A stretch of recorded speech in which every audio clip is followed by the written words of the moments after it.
You are listening to 48 Hours a Day by Little Bleary Zhao. Novels from Novel Fire. Thanks for listening. Hope you enjoy the story. Chapter 351. Incredible work. Chapter 351. Incredible work. The smart Fortu stopped in front of a waste recycling station. The bald man unfastened his seat belt and jumped out of the wheelchair. This is the place. The owner is a friend of mine, and I asked him to let us use it for a while. Don't worry. It's on the highway. No one usually comes to this place. What we'll need to do now is to let the messenger contact the other master builders. As soon as possible, hopefully. The other 4 people got out of the car as well. To prevent the bionics from finding their new base by pinpointing the car's location, the demon butcher transformed it into 2 stone lions and placed them in front of the waste recycling station. The 5 walked into the waste recycling station, a place that specialized in recycling electronic waste. Thousands upon thousands of air conditioners, refrigerators, color TVs, and washing machines were piled up in the open space like a small hill. Great. There are lots of materials here for the messenger to build the animal courier. By the way, the situation was critical just now, and I haven't had time to introduce you, the waiter said. Messenger, these 2 are famous chosen ones. Guys, this is the messenger. The messenger nodded at the 2 of them. The first thing she did after getting out of the car was to make a hooded coat, which she used to cover her face. The waiter explained, "Don't misunderstand her. The messenger is a timid person and doesn't like to socialize. I have known her for so long, but I haven't seen her talk to anyone before. Her existence is also the most special among the master builders. Her specialty is limited to only creating animal couriers." The bald man also spoke up. "Messenger, I am glad to see you again, but now is not the time to reminisce about the old days, not with me, at least. Anyway, we are not that close to each other. In short, the evil scientist plans to destroy the entire city 3 days later. Fortunately, we have also found the chosen ones. Now we need to gather all the master builders to defeat the evil scientist and save the world. You're the only person who can contact all the master builders, which is why those men in black attacked your residence. Now, I must also admit that I couldn't stop staring at your breasts when you lost your shirt earlier. Are you still willing to help us?" Just like what the waiter said earlier, the messenger didn't speak at all, simply nodding again when she heard what he said. After that, she climbed up the mountain of the garbage next to her and started to dismantle the discarded computers. She kept working on it, and the garbage dump in the center of the recycling station started getting noticeably smaller. Soon after that, the mountain of garbage was replaced by a huge, black, meteorite-like object with a bumpy surface. I think she might have misunderstood what I meant." The bald man lowered his voice and said to the waiter, "If I were to tell her directly, I might hurt her feelings. Is there any way you can gently remind her?" "Don't worry. I've known the messenger for a very long time. She's the person I worry about the least. She knows exactly what she's doing." The waiter seemed to be very confident. However, as soon as he said that, the messenger's feet slipped, and she almost fell off the top of the huge meteorite. Fortunately, she quickly stabilized herself and carried on with her work. After half an hour, the waiter brought 2 plates of pan-fried steaks made from discarded mobile phones. "Anyone wants to have dinner?" At the same time, the messenger had finally finished her work. She then climbed down from the meteorite. The bald man was the first to talk to her. "Thanks for your hard work. A very outstanding job indeed. Other than working on the wrong thing, everything you've just done is wonderful. I wanted to remind you earlier, but the demon butcher disagreed with me. But it's okay. We still have time. We can do it again." Wow! Suddenly, a swarm of black bees flew out from the craters of the meteorite-like object. The bald man was bewildered when he saw the flying insects. "So this meteor is actually a huge beehive. I take back what I said before, and I sincerely apologize to you. Messenger, you are incredible. I told you. She knows exactly what she's doing." Just as the waiter handed the peace steak to Zhang Hong, Mei Nan walked over. "By the way, she asks what message you would want to convey to the other master builders." "Let me think." The bald man cleared his throat. "Well, just right. We've lost a lot in the battle 3 years ago. Some friends are gone forever, and some are forced into hiding. We have contributed a lot to this city, and yet, we only got death and exile in return." You may put the words, death and exile, in bold. You know, it increases the visual impact and creates unity. These years haven't been easy on all of us. In addition to the pressure we face each day, we have to avoid the evil scientist and his minions. They are everywhere, even at the rookie post. Honestly, this has gone way too far. For the past few years, I couldn't even buy anything on the Double 11 sales. The shadow of evil has only become stronger, and justice is all but bleak. I know that you have all wandered around, doubted, feared, and hoped that this is all just an awful nightmare. However, I also know that when this city is threatened again, all of you will still rise up and protect it without the slightest bit of hesitation. Just like what you've done before. Unite, join your hands, and fight against evil together. I have received intel that the evil scientist will open the space portal in 3 days, destroying the world for his gain. Fortunately, we have also found the chosen ones. You there, the elderly, we need your help now. Let us come together to end this malice once and for all. No more hiding, no more sadness. Because Spider-Man once said that the greater the power, the greater the responsibility. Now, the time has come for us to bear that responsibility. Your forever friend, Mobile Arsenal. Okay, why are you still standing there? Send these words out. The messenger stood frozen when she heard the bald man's long message. I think she meant that with the size of those bees, they might not be able to convey so much information. The waiter interpreted. Well, then remove the last phrase and just say, friends forever. Take out Spider-Man's quote as well, although I must say I like that one a lot. The bald man sighed. That's the biggest concession I can make. The messenger remained motionless. Well, fine. You win. Change the message to, we have found the chosen ones. Come quickly. Chapter 352. I will start learning next. The bee messengers buzzed their transparent wings, swarming into all directions of the city as they left their massive hive. About an hour later, the messenger bees began to return. The first 24 returnees lined up, quickly forming a bunch of crooked characters on the ground. What does it say? The bald man asked impatiently. The waiter stood aside and continued to act as the interpreter. These messenger bees found Miss Cat. She said, damn, where are all these bees coming from? That's it. No, but I guess she might have fainted since insects terrified her since childhood. Well, the next one is Cowboy Daddy. He said, these crooks are all so dedicated now. I'm not interested in online dating or buying tea leaves. If you dare look for me again, I will tear off your wings and stuff them into your mouth. You will get a taste of ultimate regret. That old man is still grumpy as always. Well, next one. Rocket Man. I'm not home, or to be precise, I'm not on Earth. Leave a message if you have something urgent to discuss with me. Next. Dessert King. I want to contribute to justice, but my stomach hasn't been well recently. It's suddenly acted up again. I may not be able to join you guys. Next. Candy Baby says, I'm taking care of the Dessert King at the first affiliated hospital of Sun Yat-sen University. So I can't go as well. Wait, when did they get together? I didn't know that. Probably last summer. Something wasn't right after they came back from Chimelong Paradise. They stuck to each other like glue every single day. What's wrong with them? The waiter then gasped with raised eyebrows. Oh, I remember now. Didn't you have a bitter past with Candy Baby? No. Ridiculous. Complete nonsense.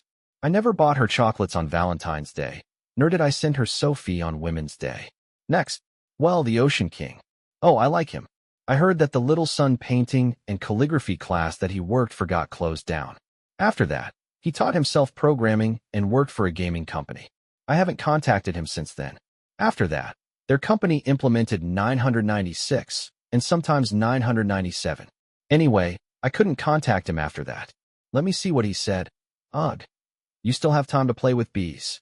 If you can't finish typing these 10,000 lines of coding, don't even think about getting off work today. Do it right away. Do it now. Even if it's the end of the world, you'll have to fucking submit the code to me today. Hold on. This doesn't sound like Ocean King. Messenger, can the voice of others be recorded as well? The bee messenger will record all sound within a square meter. Okay. Guys, I think the Ocean King won't be joining us as well. The waiter raised his head and looked at the bald man. Gathering the rest of the master builders don't seem to be going well. Any backup plans? We can't give up hope. Although the road is long and bumpy, the future is always bright, the bald man replied. Well, no. No, I don't have a backup plan. So we are in a deadlock now? I don't know if we should hang on to it. With the 5 of us alone, we can't possibly fight the evil scientist. Maybe I should go back to the bar too. There should be a lot of customers there now, and it's a great opportunity to sell more imported alcohol. Then, the waiter hesitated, saying, the messenger also wants to find a new apartment where she can raise pigeons on the roof. Mei Nan winked at Zhang Hong, and the two walked aside. My quest's progress stopped here last time. As of now, we can talk to anyone and see if we can learn their Lego assembling skills. You could theoretically learn from all 3 of them, but our time is limited. As they said, each one has a particular specialty. These skills are not easy to master, and you'll only learn the basic skills at best during your early stages. Only after you master the basics can you continue to learn the more advanced stuff. I personally recommend learning from the mobile arsenal, because if we can get to the end of this quest and confront the evil scientist, a battle would definitely break out. The creations of the messenger are all non-combat units. The butcher, created by Demon Butcher, is undoubtedly the strongest among all the other master builders. Still, you've heard him saying how the butcher is uncontrollable, and the difficulty of creating it is also the highest among the 3. So, just take my advice. Learning from Mobile Arsenal would be a much better proposition. He can create all sorts of weapons, from pistols to sniper rifles, even howitzer cannons. You don't need to learn all of them. Just choose a few you like. Although Mei Nan had no hope of completing this quest after seeing Zhang Heng's less than stellar Lego assembling, she remained very patient. She explained everything to Zhang Heng in detail, even helping him analyze who he should learn from. But remember, you only have 1 night to learn the Lego assembly skills. We will leave here before dawn. Why? Because a 3rd test will be conducted at dawn. I can't pass this level with my current skills, and I don't know how he did it. Evil scientists' men will find this place and surround us. This is going to be different from the afternoon's battle. This time, they will go all out, and if we stay, the possibility of us escaping is 0. If we leave before dawn, Demon Butcher will build a butcher to help the messenger and mobile arsenal escape this place. But he would surely die in the end. Zhang Heng nodded. When is the battle going to happen? I mean the exact time. 17:15 or 7:20. Between that time. Zhang Heng glanced at his watch and pondered for a moment. We will stay, he said after a while. Huh. Mei Nan raised her eyebrows, wondering why Zhang Heng suggested what would be certain death for him. She had explained it clearly before, and she believed he understood what she said very well. We will stay. Zhang Heng repeated it again, not explaining his decision at all. You accompanied me in the previous quest, so I will accompany you this time. You have the final say, Mei Nan shrugged. Although I can't convince them to leave this waste recycling station, we can make some preparations in advance to beef up our defense. It should buy us some time, and I don't think they will go against this too. Besides, I can also make 2 box guns. It is the only weapon that I know how to make. Thanks for your hard work. I'll start brushing up my Lego assembly skills from them, Zhang Heng said. Chapter 353. Ladybug, instead of following Mei Nan's advice and choose one of the 3 master builders as his teacher, he talked to everyone first. After having a short chat, he was confident that Messenger, the weakest master builder, would the best among the 3 when it came to teaching, although she was timid and reluctant to speak. Not to mention she kept covering her face with her hood. She demonstrated the quintessence of Lego in great detail. Besides, she remained patient even after Zhang Heng asked her multiple questions.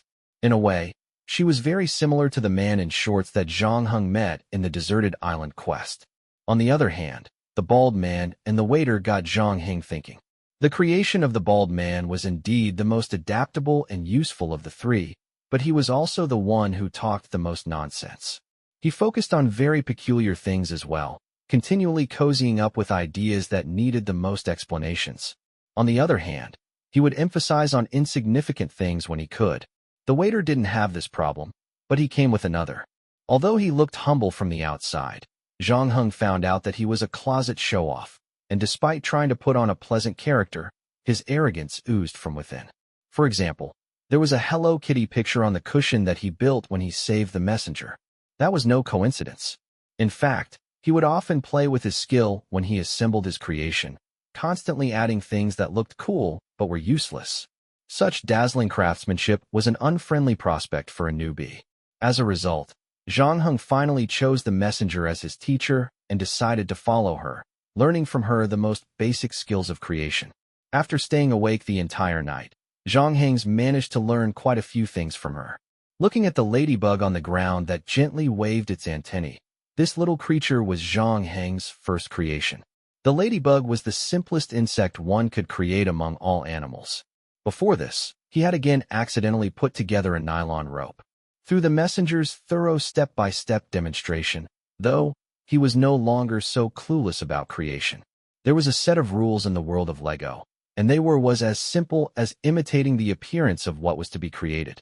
For example, the fishtail French bread actually looked very similar to a sword. The waiter, on the contrary, simply changed the appearance of his creations to show off his skills when the function of the item was barely affected. This was probably what the bald man was referring to earlier. One had to grasp the essence of the thing they wanted to create. Every master builder was good at capturing the quintessence of their creation, which was why they could become master builders in the first place. Just one night of learning was not enough to level up Zhang Heng's Lego assembly skill, but at least he was no longer clueless about creation and design. The messenger gave Zhang Heng a thumbs up as a gesture of approval for his first creation. Before Zhang Heng could say anything about it, the alarm was triggered. Not good, the evil scientist is here. The waiter's face changed. Damn it, those nasty flies are annoying, frowned the bald man as well. The two listened to Mei Nan's suggestion and had installed a camera and a motion detector in the mouths of the stone lions in front of the entrance. From the monitoring screen, they could see a few vans stopping outside the recycling station. A group of heavily armed bionics in black suits jumped out, quickly surrounding the place from all corners. It seems like we have visitors. The bald man picked up a can of Coke on the table, rebuilt it into 2 grenades, and threw it out of the wall after pulling out the ring. 2 explosions marked the prelude for the battle. Mei Nan threw a box gun to Zhang Heng, before creating another one for herself. The grenade that came from the sky fell into a group of bionics, blowing up many along the way. However, the remaining ones didn't have any expressions of fear on their faces. Knowing that the plan was exposed, the enemies no longer hid in the dark, attacking the waste recycling station with full force. A small team of bionics was attacking from the main entrance, and the rest opted to climb over the fence. They were greeted by a volley of fierce gunfire. Zhang Heng killed the first 2 bionics with the box gun in his hand, but many jumped off the wall without the fear of death. The 5 had to retreat while shooting and fighting at the same time. Fortunately, garbage dumps were everywhere in the yard, and the discarded electronics became their best chance of shelter. The myriad bullets that spat out of the Gatling gun harvested the lives of the bionics like a reaper on steroids. However, bionics only increased in number. The bald man cursed under his breath, throwing away the gun in his hand. He then drew the curtains beside him, revealing the countless bullet holes that had ripped through it. The bald man used Metal Storm, a weapon of mass destruction weapon that could fire 16,000 rounds of ammunition per second to destroy one of the walls. Everything in the path of the bullets was completely ravaged and destroyed. Even after the bald man used his trump card to deal with the enemies, it only slightly relieved their woes. The bionics only increased in number, despite the many that had been slain. The bald man and the waiter turned around to look at Zhang Heng and Mei Nan. This time we can't hold on any longer. If you have any other way to defeat them, now is the time to use them. Otherwise, we will see each other on the advertising wall of Wanda Studios. Mei Nan shook his head. Don't look at me. If I had a way to deal with them, I wouldn't always have to watch the world end in the hands of the evil scientist. Messenger, no one thought that Zhang Heng, ignored by everyone at this time, would suddenly say, "Give me 3 minutes." Why? Want to leave your last words with them? I should do so as well. Who can help me fight for 3 minutes? I need to call Candy Baby and say those 3 words I didn't get to say last time. The bald man said sadly. However, Mei Nan that something seemed different about Zhang Heng. The two had never separated, but Zhang Heng was indeed different from a few seconds ago. His appearance hadn't changed, though, and it was merely a conjecture of female instinct. Mei Nan suggested the waiter. Let's release the butcher. There are no residents around here. As you wish, chosen one. The waiter then put down the AK-47 in his hand, and seconds later, a burly and hideous monster appeared in front of the crowd, holding a butcher knife in one hand and a hook in the other. When the waiter was almost done assembling the butcher, he stretched his legs and kicked his creation into the crowd of bionics. At the same time, he also threw out the last block in his hand. It landed accurately on the eye of the butcher. The butcher then shook his head as if he just woke up from a long slumber. Immediately, he bit the bionic in front of him, and at the same time, began to emit a cloud of poisonous green gas, causing a massive group of bionics around him to drop on the ground motionless. The raining bullets, on the other hand, didn't even leave a mark on his skin. Chapter 354, Marvel Fan Romance Truly. The Butcher was the Demon Butcher's most powerful creation. As soon as it appeared, it dominated the battlefield, instantly attracting most of the bullets. Amid the chaotic rush of people, it swung the cleaver in its hands like a cub that had entered a candy house, slightly alleviating the pressure on the 5 people. The bald man finally had an opportunity to take a breath. He nervously wiped away the bullets of sweat dotting his forehead. What should we do next? Should we take the opportunity and break out of the siege? The waiter asked. Or we can sit here and wait for your butcher to clear out all those bastards out there, the bald man suggested. However, as soon as he said that, a bright green beam hit the butcher. The rotting creature, whose performance had been most impressive just a second ago, swelled up like a balloon before exploding into tiny pieces. Only a mist of blood in the air and the cleaver on the floor was proof that the creature ever existed. Oh no, it's the evil scientist's nano disintegrator. I can't believe they actually brought that massive killing machine, said the bald man, looking dismal. The butcher, of whom they had placed their hopes on, was eliminated by the enemy in less than 2 minutes after it showed up. This left the group in great despair. Having used all the tricks up their sleeves, they were still unable to turn the situation around. Right now, with the barrage of bullets raining down before them, they could barely lift their heads. To make matters worse, a sea of men in black were closing in from all directions. The bald man leaned against the back of a vintage fridge when a bullet flew past his ear. He grumbled, "We've held the fort for 3 minutes already. Is it not my turn to write my last words yet?" The waiter was devastated as well. "Oh God, we're going to die, but I don't want to die," he cried. "I just bought a PS4 and the latest 2K13.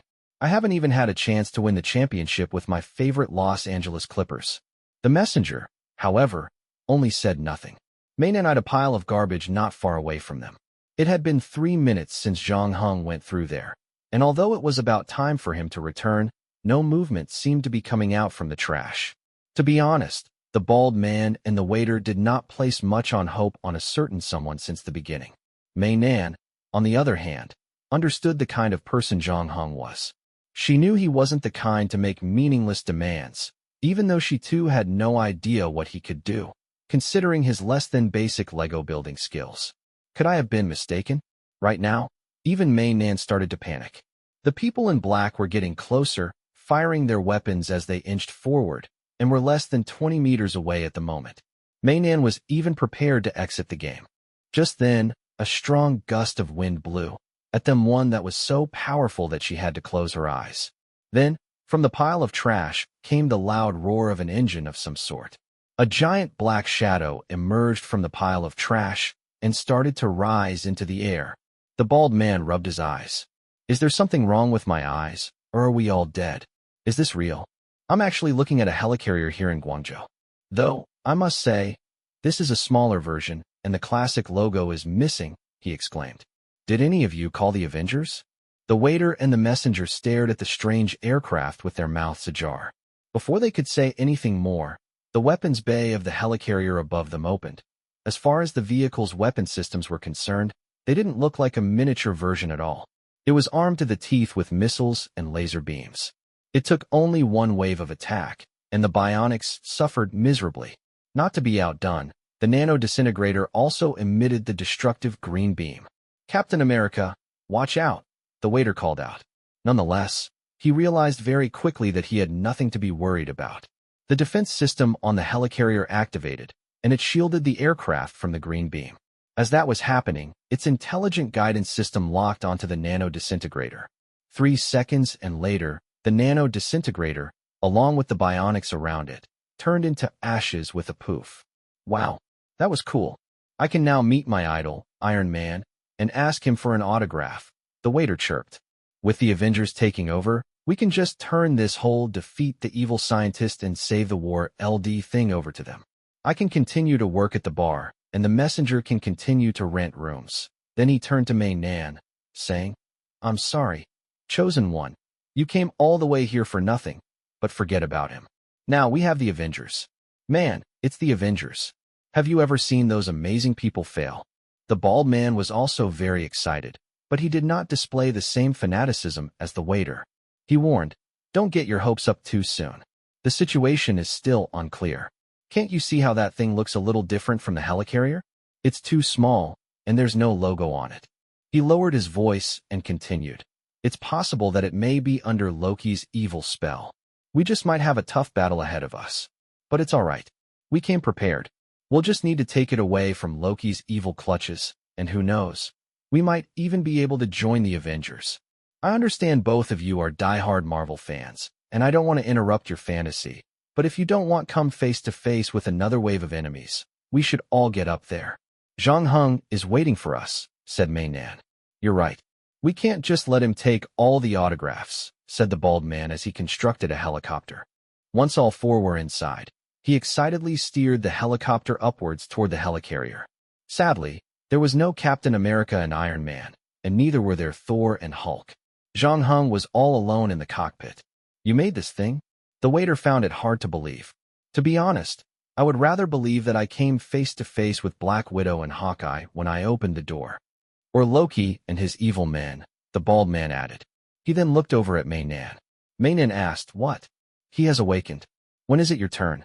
I still have no idea if the Chosen One could grow rapidly through awakening. It was not mentioned in the prophecy. Anyway, all of these should be recorded in a notebook. By the way, do you Chosen Ones have any more tricks up your sleeves, such as Ultra Fusion, like Super Saiyan? You can inform me in advance, so it'll be more convenient to strategize the final battle. There's no such nonsense, all right? Mei Nan rolled her eyes at him. Chapter 355. Are we going to die? Are you going to explain what happened behind the garbage dump? As you can see, I built a simplified version of the helicarrier, Zhang Heng said. NOV as the two were talking. The voice of the waiter echoed from a distance. Cool. There's even a coffee machine here? Oh, it's Nespresso. Damn. I want a cup of coffee. Now how did you build this thing in 3 minutes? That's incredible. Is this the true strength of the Chosen One? I take back the words I said to you before, and I apologize most sincerely to you. With your leadership, we might really be able to defeat the evil scientist. It's a bit complicated to explain. Something unexpected happened earlier. I don't know if my method will work. The unexpected event Zhang Heng referred to was the first time he played with other players in the Apollo training camp. His extra 24 hours caused a game time error, and the mistake wasn't directly intercepted by the so-called second-level authority when he was playing alone. Zhang Heng also didn't know what the outcome would be if he failed the audit. This time, he was in a rare quest where he could leave freely. It was the best opportunity to test it out. The results went beyond his expectations. When the watch pointed 12, he entered the parallel dungeon smoothly. There was no warning or penalty for cheating, and it seemed to be the system's default way of dealing with a player like him in a multiplayer dungeon. The alarm triggered in the previous round wasn't existent in this one. Zhang Heng traveled to the parallel dungeon 4 years ago, before the incidents that happened right now. He met the young version of the bald man, the waiter, the messenger, and other master builders. He even met the scientist before he became an evil scientist. Just like what the bald man told him, the evil scientist was the leader of all master builders. He was powerful, fair, selfless, and charismatic. Zhang Heng could get all the answers to his questions about assembling Lego blocks from the scientist. In fact, he was the one who had helped Zhang Heng fortify his foundation in Lego theory. This simplified version of helicarrier was first proposed by the scientist, and he guided Zhang Heng step by step all the way to its completion. Until the terrible war erupted, Zhang Heng was one of the few who got to witness how a respectable scientist turned into an evil scientist, gaining a clearer and more intuitive view of his characteristics. Well, I won't ask you how you transformed from a rookie to a Lego master in the blink of an eye. I just want to know what level your Lego assembly skills are. Mainan asked. LV.2, and it should be almost at the top of LV.2, said Zhang Heng. In those 480 days, he had practically learned all the best creations from all the master builders. In the beginning, it was difficult to learn anything from them, but after his skills were upgraded to level 2, it became a lot easier to understand these things. His strong basics also allowed him to understand the quintessence of creation, and there was no need for him to learn from the beginning. TSK. So, from now on, we win battles with a snap of a finger? Mainan sat down on the couch in the control room. It's not that simple. Zhang Heng shook his head. The evil scientist probably has a level 3 assembly skill. He is not on the same level as other master builders. He is something else. No one is as powerful as him, and that was 3 years ago. Considering how he always carried the infinite block with him, I don't know how powerful he is right now. I don't think I can defeat him. Wait a minute. With your level 2 max strength, no one in the real world is more powerful than you. I suppose so, Zhang Heng said. If you can't beat the evil scientist, then no one can complete this game. Mei Nan had overestimated the strength of the evil scientist, but she still didn't expect him to be this powerful, not without the help of Infinite Block. How did other master builders defeat the evil scientist 3 years ago? Zhang Heng said nothing. Instead, he looked at the bald man with a cup in hand, waiting in line to get some coffee. Why are you looking at me? I'm just going to have a cup of coffee. Is it necessary for you to keep staring at me like this? Okay. I admit that I stole a missile launch button on the control panel, but I will return it in a while. Mainan soon understood what Zhang Heng meant. You mean he is the key to defeat the evil scientist? She asked. I don't know, but you may be right. This dungeon has a very high requirement for the player's Lego assembly skills. Those who can't build in this quest would not have got to where we are now, and the further the quest progresses, the higher the requirements for skills are. However, if you want to pass the final level, one cannot solely rely on their assembly skills. I haven't thought of a way to defeat the evil scientist, but I know that the bald guy has the most special relationship with the evil scientist among all the master builders. And he is also the master builder who talked to us at the beginning of the quest. I think his role is more than just a novice guide. What you said reminded me that I chose to leave the waste collection station earlier. The messenger and the bald guy were the ones that survived in the battle. The demon butcher sacrificed himself to let them escape. This can't be a coincidence. It shows that he is very likely to be the final piece of the puzzle to complete the final stage. Judging by my experience, I advise you not to place too much hope on him. On the other hand, the waiter had already finished a cup of coffee, and he looked refreshed. He even made 2 macarons and shared one with the bald man. The two had a hearty breakfast on the helicarrier. We are finally safe now. Where should we go next? Well, I would like to go home first and grab the smart toilet seat that the evil scientist gave me. You know, I'm returning that thing to him, the bald man said. After that, we can find a place to take a good bath, have a foot massage, and perhaps karaoke in the KTV. After all, the battle is in 2 days. We need to relax, and we just formed our team not long ago. Everyone is still unfamiliar with each other. We need some team building to increase our rapport. Good idea. I haven't been to the KTV for a long time. The bar I work at hires a live band every night, and I learn many new songs over there. I can perform for you guys when we go to the KTV. The waiter rubbed his hands gleefully. Then, he suddenly remembered something. Wait, your previous plan to contact other master builders failed miserably. We don't have enough people to attack Kanto Tower. Does this mean we are all going to die in the upcoming battle? I don't think so.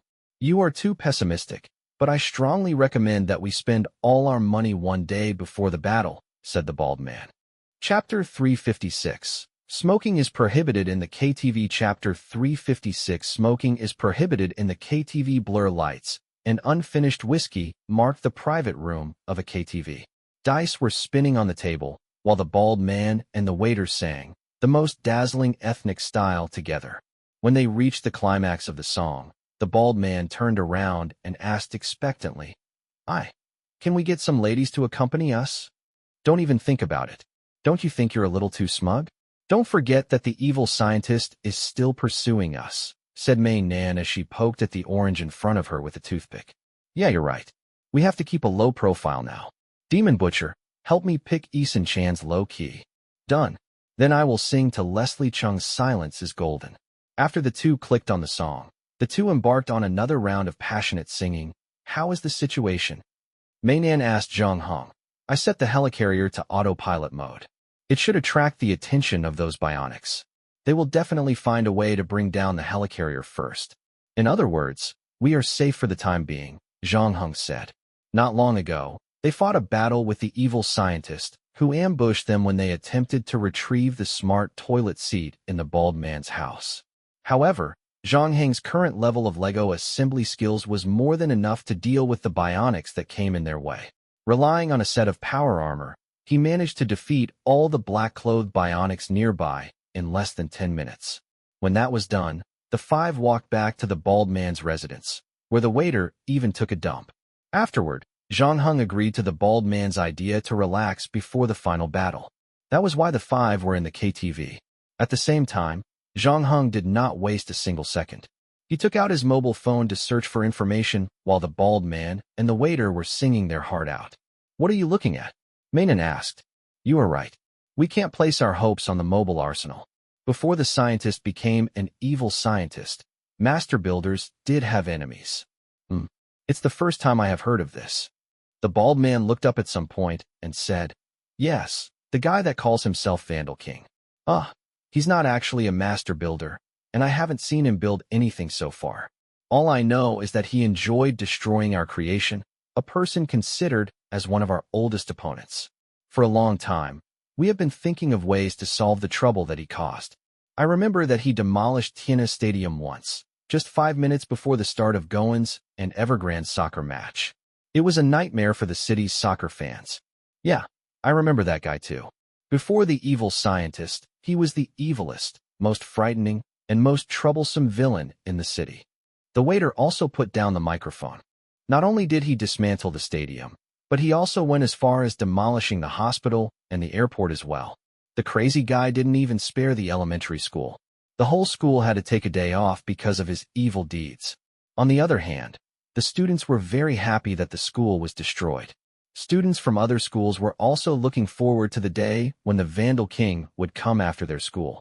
They seemed to have made a "Come Demolish My School" petition on an internet forum.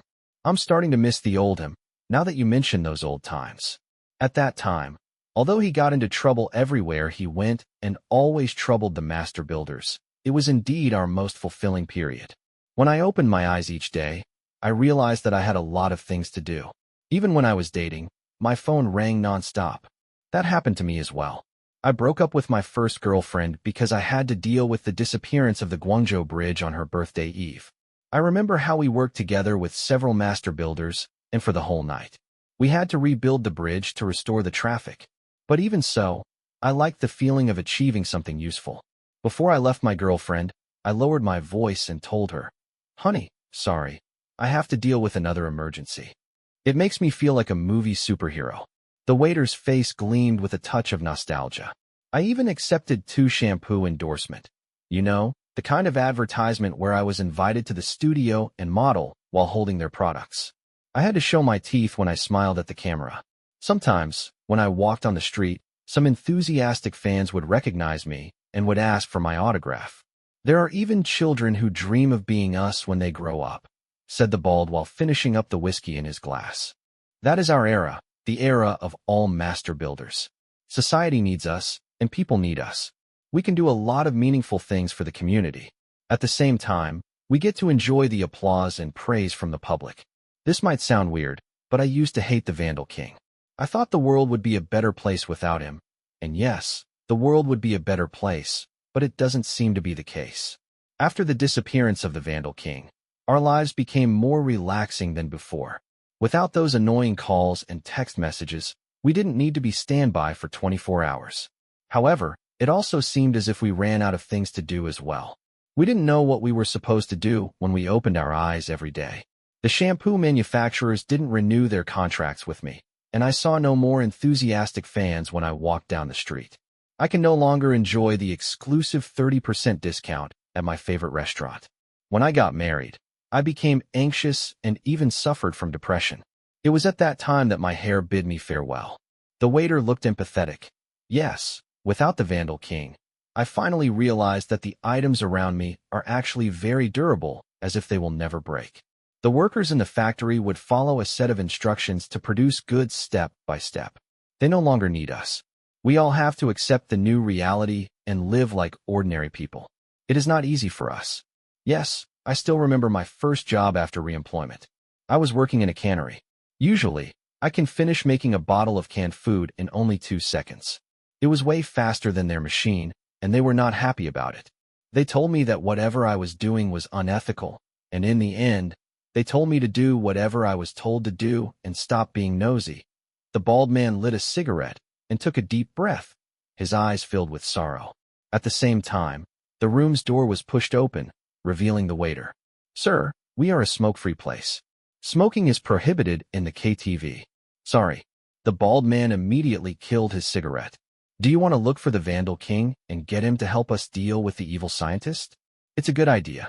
Without the help of other master builders, the Vandal King is an excellent candidate to help us. But how do we find him? That guy has disappeared for a long, long time."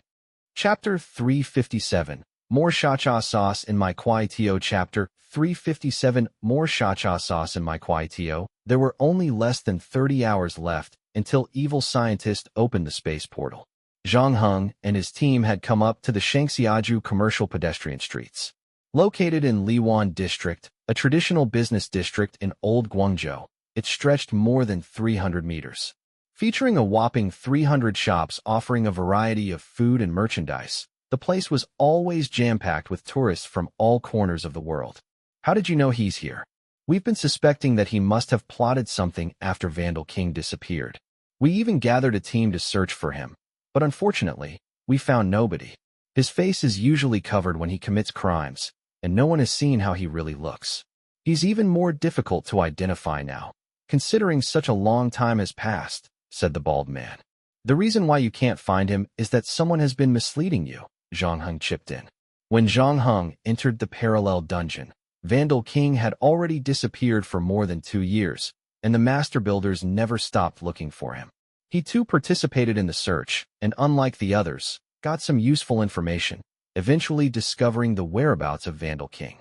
However, since Vandal King had nothing to do with his main quest, Zhang Heng didn't pursue the matter further. For years had passed since that time, and Zhang Heng was unsure if he was still there, so he searched for the location with his mobile phone in the KTV. "Misleading us? What do you mean?" The waiter scratched his head as he walked over to Flame Girl. Then, he saw a figure not far away, and immediately, his eyes lit up. "Huh, isn't that Flame Girl? Wow, I haven't seen her for a long time. Since Vandal King disappeared, she applied for retirement as well. I can't tell you how happy I am to see these old faces again. Maybe we should ask her to come out of retirement and fight evil scientist with us. I still remember how her flames were so powerful, they disintegrated everything in this world." The 5 were outside the Chaos Han Kuaitio shop. The woman known as Flame Girl was busy wiping a table, not bothering to turn around even after hearing footsteps behind her. "Come, sit. What would you like to eat?" "Hi, Flame Girl. I didn't know that you worked here. We are in trouble. Evil scientist wants to destroy the city. We need your help. I'd also like a bowl of beef Kuaitio. Guess I'll be hungry soon." The waiter grabbed a stool and sat down. The somewhat familiar name shocked the woman who was wiping the table. This time, she finally turned around. "Demon Butcher?" she gasped. "And me." The bald man came over. "Long time no see, old friend." "Sorry, who are you?" Flame Girl frowned. The bald man covered the hairless part of his head with his palm. "Oh, it's you, the guy who's been stalking Candy Baby. You need to improve your ability to pick gifts. How could a man give a girl Sophie as a gift? No, you got the wrong person. I'm just an ordinary passerby watching the show," the bald man said solemnly. "I was just about to introduce these 2 people beside me. They are the chosen ones, and the one who doesn't speak is messenger." "Well, what brings you here?" Flame Girl asked as she put away the rags in her hand. "As I said, we need your help," the waiter continued. "And, can you put more cha-cha sauce in my Kuaitio?" "Sorry, I can't help you. As you can see, I am no longer a master builder. Now, I am an ordinary self-employed worker, and there is nothing wrong with the Kuaitio," Flame Girl shrugged. "Actually, we are not here for you," said Zhang Heng. "What do you mean? Who else should we look for if our target isn't her?" the bald man asked. Zhang Heng looked toward Flame Girl. Aren't you going to ask the chef to come out and meet us? He asked. Flame Girl's face changed slightly the moment she heard that. Who did you want to meet again? I think you got the wrong person. As soon as she said that, though, the chef emerged from the kitchen. Ah Kong isn't back yet. Want me to pick him up? Hey, we have customers. Vandal King, I have wanted to meet you for a long time, Zhang Heng said. Who? Vandal King is here too. The bald man looked around curiously, but he didn't see anyone that would interest him in the Kuaitio shop. After a while, his eyes finally moved to the plump white man in front of him. No way, you are saying that this guy is the Vandal King. Impossible. This is the man who gave all the master builders so much trouble and terrified everyone in the whole city. He looks too ordinary. Huh. It's been a long time since someone called me by that name. The fat chef scratched his head, automatically admitting to his true identity. I was ignorant when I was young, and I wanted to be famous. To gain the attention of those around me, I didn't hesitate to turn myself into a public enemy. I also know that I caused you guys a lot of trouble, but after I got married, I finally understood what a man's responsibility is supposed to be, especially after Flame Girl gave birth to our first child. We rented this shop and started this Kuaitio restaurant. Don't worry, these years have truly reformed me. I haven't opened a roll of tape for a very long time. In fact, I almost forgot how to open it, haha. The waiter looked on in disbelief, shocked when he heard the Vandal King. This can't be good. This time, we are here to ask your help in dismantling something. Evil Scientist has built an army of bionics, and he'll destroy the world in 28 hours. We can't stop him with the few of us here. We need your help to destroy Evil Scientist. Well, back then, I was really good at dismantling things. No one could do it better than me, but now, I am just an ordinary cook in a Kuaitio shop. I can't do what I used to anymore. In an attempt to prove his claims, Vandal King deliberately picked up a small bench beside him. 3 minutes had passed, and he couldn't even remove the stool's leg. Everyone present clearly saw that he wasn't putting up an act. Even after trying really hard, he failed the task in the end. It was a shocking outcome, a deterioration of skills that had never been seen before this. Look, it's not that I don't want to help you guys, but I've lost my ability.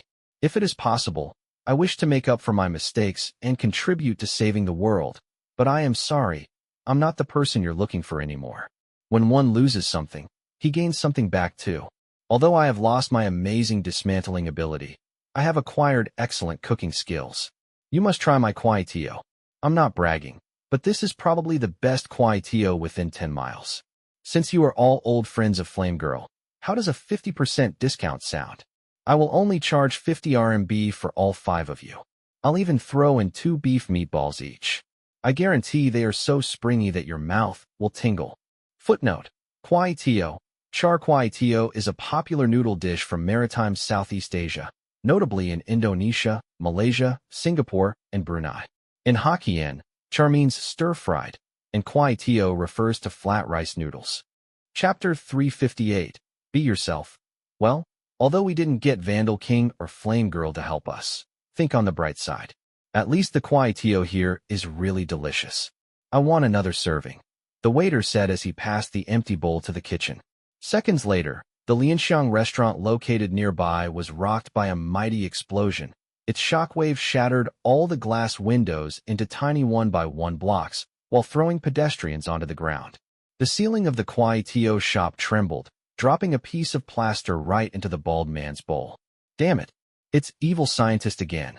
Can't he just let us have a meal in peace? The bald man complained. I saved my favorite beef meatball for last. Is this what I get? The explosion was in no thanks to a 5-meter-tall, giant mechanical spider that appeared at the other end of the pedestrian street. As soon as it appeared, it caused a massive panic, where people started dispersing in a frenzy as they ran for their lives. Flame Girl rushed to the cash register and dished out all the money as fast as her hands could grab them. Just when she was about to close the shop's door, she suddenly froze with panic on her face. Ah Gang is there. Ah Gang, the first child of Vandal King and Flame Girl, had just enrolled in an elementary school near the shop. At this hour, he was supposed to be walking home with a school bag on his back. The explosion took place just as he passed Lianxiang restaurant, and he was unfortunately hit by the massive blast. No one knew if he was alive right now. The mechanical spider approached them as its 8 sickle-like legs clacked and cranked along, digging deep craters in the tarmac with each passing step. "Leave it to us." The bald man got up from his seat, took out a pair of sunglasses from his pocket, and put it on. "Consider this as my gratitude for the delicious kuaitio. Rest assured, we will help you solve this." Then, he turned the chopsticks in his hand and the table beside him into an RPG. Placing the grenade launcher over his shoulder, he took aim at the mechanical spider that was coming for them. "Game over," exclaimed the bald guy as he whistled a tune. The high-explosive, armor-piercing rocket burst out of the launcher at a speed of 117 meters per second. It flew directly to the spider, hitting its body right on target. The results were surprising, though, once the smoke cleared. The rocket-propelled grenade powerful enough to destroy a light tank failed to kill it, leaving only a small dent on its body. "I take back what I said before, and I suggest you have another child," sighed the bald man as he put down the launcher and sat back. He then asked the waiter beside him, "Aren't you going to try to defeat it?" "I don't know. There are too many people here, and my butcher will hurt the innocent. This mechanical spider is obviously evil scientist's new weapon. I doubt my butcher is powerful enough to defeat it." When the waiter was talking, no one would have thought that Vandal King, still in the kitchen at that time, would suddenly rush out of the kuaitio shop. Without saying a word, he went after the mechanical spider. Can anyone tell me why he's throwing his life away? Is your marriage coming to an end, or is married life giving him too much pressure?" The bald man looked at Flame Girl, who stood at the side. Initially, Zhang Heng wanted to do something about the spider, but something suddenly crossed his mind, and he stopped himself from charging at it. That didn't mean he was about to stand there and do nothing, as he took advantage of the time to build a weapon. After transforming from supervillain to chef, Vandal King rarely got to exercise, and after running for a bit, he started panting. The excess fats on his chin bobbed along as he ran. But despite the fatigue, he didn't stop running, managing to get to Lianxiang restaurant before the mechanical spider did. The first thing he did was to pick up his unconscious son from the ground. Just as he turned around to leave, the whole area was suddenly overcast by a black shadow that descended upon them. The mechanical spider crashed down Vandal King with one of its legs. Fortunately, the chef moved his bloated body aside in time, dodging the lethal attack by the skin of his teeth. However, the sudden movement caused him to trip, and he fell to the ground, his son dropping out of his arms as well. Without any hesitation, the mechanical spider raised another leg and was about to strike at him. "I'm not sure if I want to watch what is about to happen." The waiter couldn't help but close his eyes. The bloody scene he imagined did not happen, though. For whatever miraculous reason, the spider's leg magically disappeared. The attack wasn't blocked by someone, and neither did the mechanical arachnid malfunction. It simply vanished completely, as if it never existed in the first place. Mei Nan rubbed her eyes and counted again, discovering that the mechanical spider had indeed only 7 legs left. Immediately, everyone turned their attention to Vandal King, who had just gotten up from the ground. He bent down, gasping for air as he clutched his knees. The loss of a limb threw the big spider into a furious rage. To everyone's horror, it lifted both of its legs at the same time and was now about to stab the unconscious Ah Gang on the ground. The people who were watching the whole thing finally saw what happened to the mechanical spider. Vandal King took a deep breath, suddenly became more nimble and faster than ever before. The hands that were still covered in butter and green onions flew all over the place, and it took less than 3 seconds before 2 of the mechanical spider's legs were disassembled into a pile of blocks. He did not stop there, proceeding to climb onto the spider's back. Now, the creature started showing traces of fear, as if it had just encountered its nemesis. Its seemingly indestructible armored skin was no different from an onion.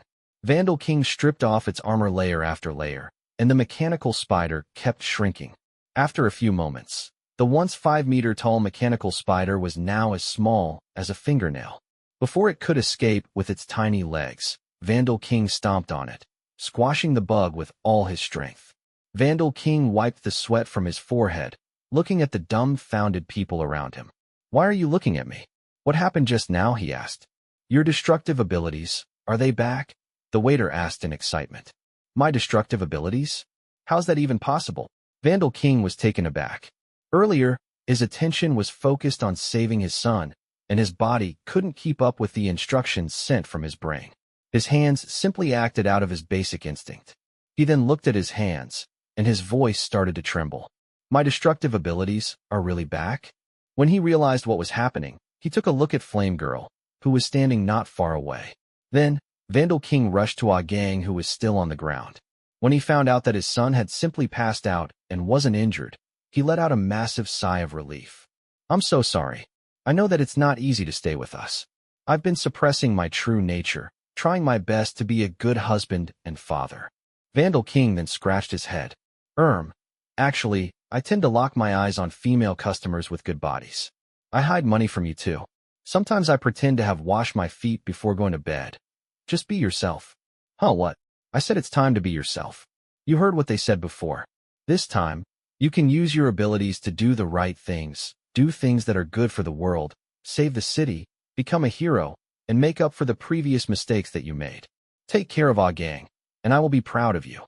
Chapter 359, Eve of the Decisive Battle. Cool, we've now recruited Vandal King into our team.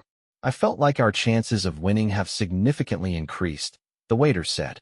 This guy is a beast. Well, although he's gotten a little fleshy now, he's still a beast with some extra flesh. He was the one who made all the master builders run around to fix his crimes. You think too highly of me. The Vandal King shook his head. After all, I haven't taken apart things for many years. I've inevitably become rusty, and now, I'm probably less than 60% of what I was during my heyday. The old me would have never taken half a minute to tear down that mechanical spider. Ha! I like this guy. He can brag. The waiter patted Vandal King on the shoulder. Yes, I can feel that he's starting to integrate into our team and become a part of us. Now, we only have one thing left. The bald man wore a grave look on his face. What's up? It is time to give our team a cool name. Otherwise, when we meet our enemy, and they ask who we are, we will lose our momentum once we tell them our name one after the other. Wow, are you talking about names like the Avengers or Task Force X? The waiter became interested all of a sudden. Don't forget that there are also names like Watchmen and the Justice League. And yes, it's something like that, said the bald man. This is indeed a significant issue, so let me think. How about the builders? I don't know. It sounds like we work at a construction site or something. Or we should call ourselves Defeating Evil Scientist by Closing Space Portal and Extracting Infinite Building Block from Quantum Collider and Returning Smart Toilet Seat to Save the City and Action Team. I think this name perfectly explains what we have done to save the city, but it seems a bit too long. Or perhaps we call ourselves Vandal King and his little team, Vandal King proposed. I think the name is still open for discussion. What about Messenger? What do you think? Messenger? Well, I don't think we can call ourselves the Ellipsis Team, said the waiter while scratching his head. Although I somewhat like that name. To get rid of evil scientist bionics, all five didn't go back to the hotel. Instead, they found a space and built a house right on the spot, even installing alarm and defense systems around it. There, they would spend their last 24 hours in preparation for the upcoming decisive battle. The bald man and the waiter were still arguing in the living room about what to name the team.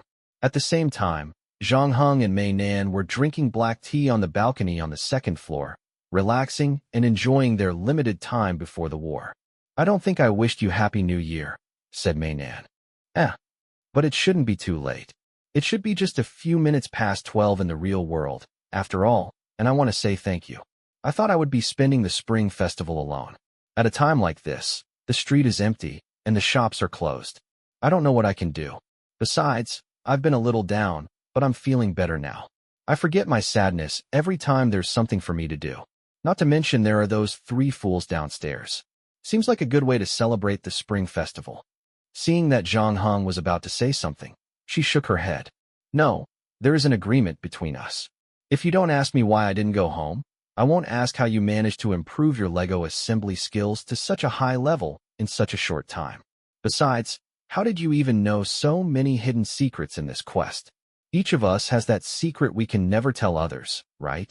Sounds fair enough. Do you want some cookies? Of course, I want blueberry or matcha flavor. Can I? Zhang Heng peeled off one of the corners of the table and skillfully put together into a cookie. Well, though I have accepted that your Lego assembly skills are off the chart, I have to admit that it still feels a bit weird watching you fashion food out of nothing. Mainan picked up one and put it in her mouth. Uh-huh. It tastes unexpectedly good. And considering how we just ate steak made out of a radio just 2 days ago, I think I can give these 7 points. Where are the remaining 3 points? I can't help but think of the missing table corner when I ate the cookie. I'm worried that I might have accidentally eaten sawdust. I'll pay more attention next time, Zhang Heng said. No, I still want to know where the food that I eat came from. If you don't let me see it, I will start thinking about some other worst-case scenario. Mainan finished the cookie in his hand. She paused and whispered, Fan. My surname is Fan, and my full name is Fan Mainan. Anyway, you already know something that I would never share with anyone. I thought I'd better be more generous. While the two were talking, the bald man and the waiter rushed upstairs, followed by Vandal King. The three looked serious. We now face the biggest crisis since the establishment of the team. Yeah, we've been discussing this for a long time, but we still can't determine the name of the team. None of us can convince anyone, so we need you to vote.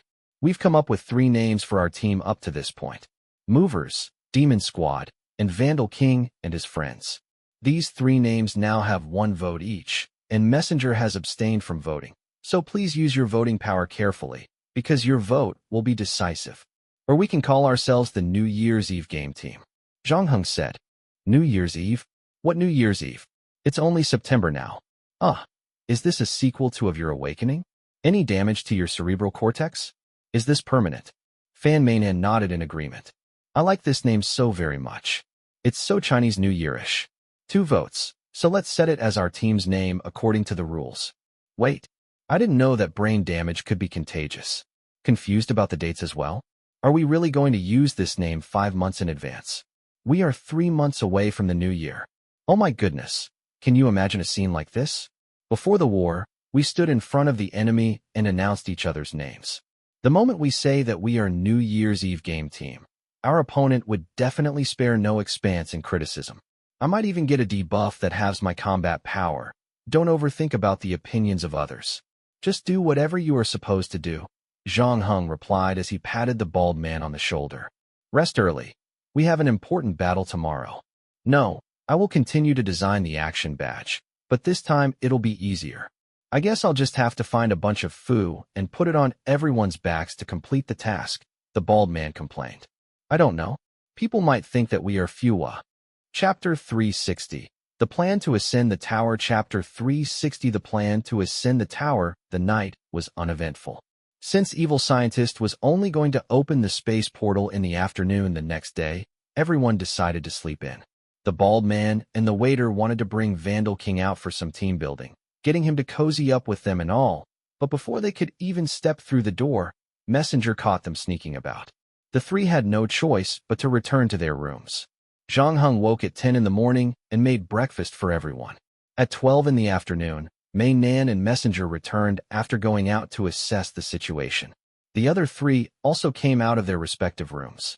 When they had finished their meal, Zhang Heng started a meeting to discuss their strategies. Hot off the press on the table was a diagram of Canton Tower. Located on the south bank of the Pearl River, Canton Tower was the tallest structure in the city. Its main building stood at 450 meters, and when added with the 150-meter antenna mast on the top of the tower, it made up a combined height of a whopping 600 meters. Evil Scientist Quantum Collider is here, said Mei Nan while pointing at the diagram. The 488 Lookout Observation Deck at 488 meters is popular among tourists for photography and provides an excellent bird's-eye view of the city. It is also the highest point that visitors can reach. A week ago, they suddenly announced that the deck was no longer open to the outside world. Evil Scientist must have snuck his quantum collider in at that time. Does that mean we will have to get there first if we want to remove the infinite building block from the quantum collider? The waiter asked. That's not going to be easy. As far as I know, Evil Scientist has already replaced all the tower's employees with his own people. Needless to say, when he officially activates the quantum collider, security measures will be tightened up by a couple of notches. There will be an army waiting for us at the bottom of the tower, the bald man said, looking more serious than ever. Or then, how about we just get to the tower from the sky? Don't we still have the helicarrier? The waiter suggested. That won't do. Evil scientist knows that we have the helicarrier. He will make sure to defend against that. In fact, when I was out scouting, I found many large anti-aircraft weapons nearby, most of them disguised as ice cream carts, ambulances, and all kinds of things. However, they can immediately transform into deadly weapons once an aerial enemy is detected, said Mei Nan. In that case, we'll just fight with everything we've got, Vandal King said. He rubbed his plier-like hands together, and the sofa next to him disappeared. Since his destructive ability got restored, it was as if a switch had been flipped, and his desire for destruction, suppressed for so long now, had all returned to him. Now he would feel restless whenever he wasn't destroying something. Thanks to that, the bald man and the waiter had to keep creating things for him to help cure his itch.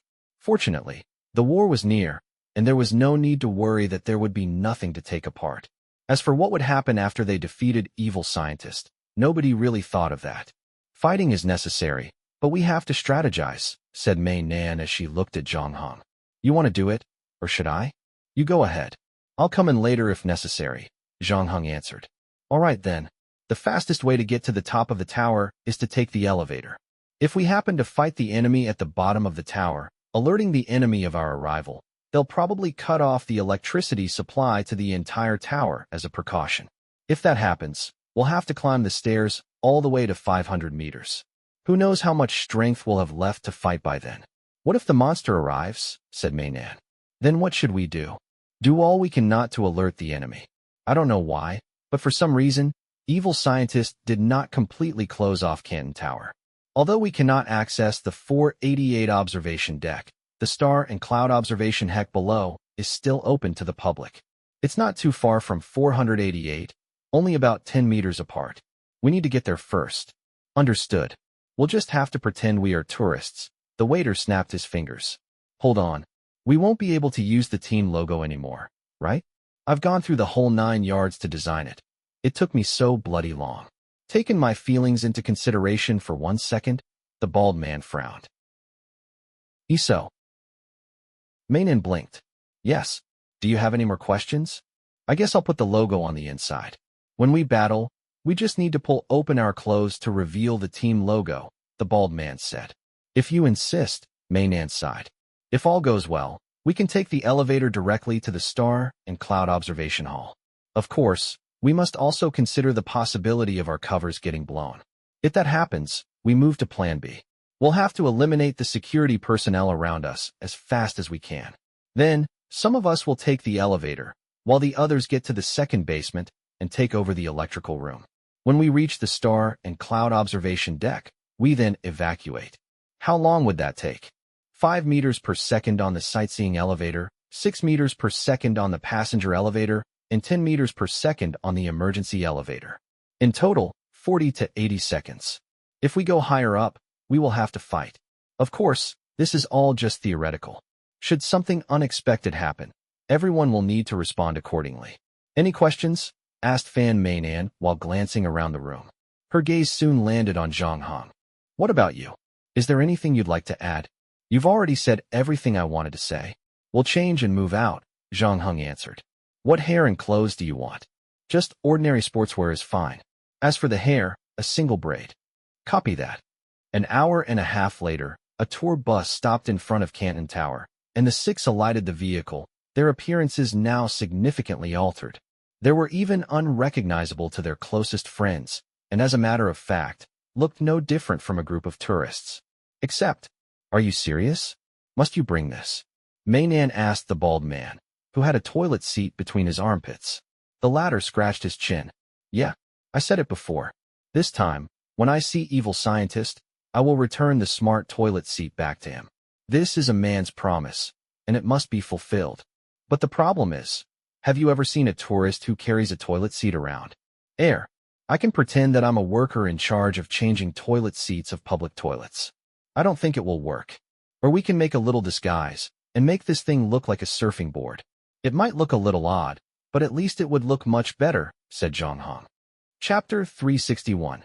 Welcome to join us. Chapter 361. Welcome to join us. The bald man was all suited up, leather shoes, and a surfboard under his arm.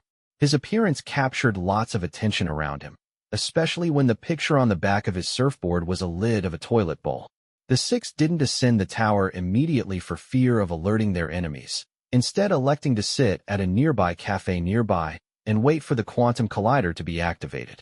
Okay, from now on, we have to be careful with what we do.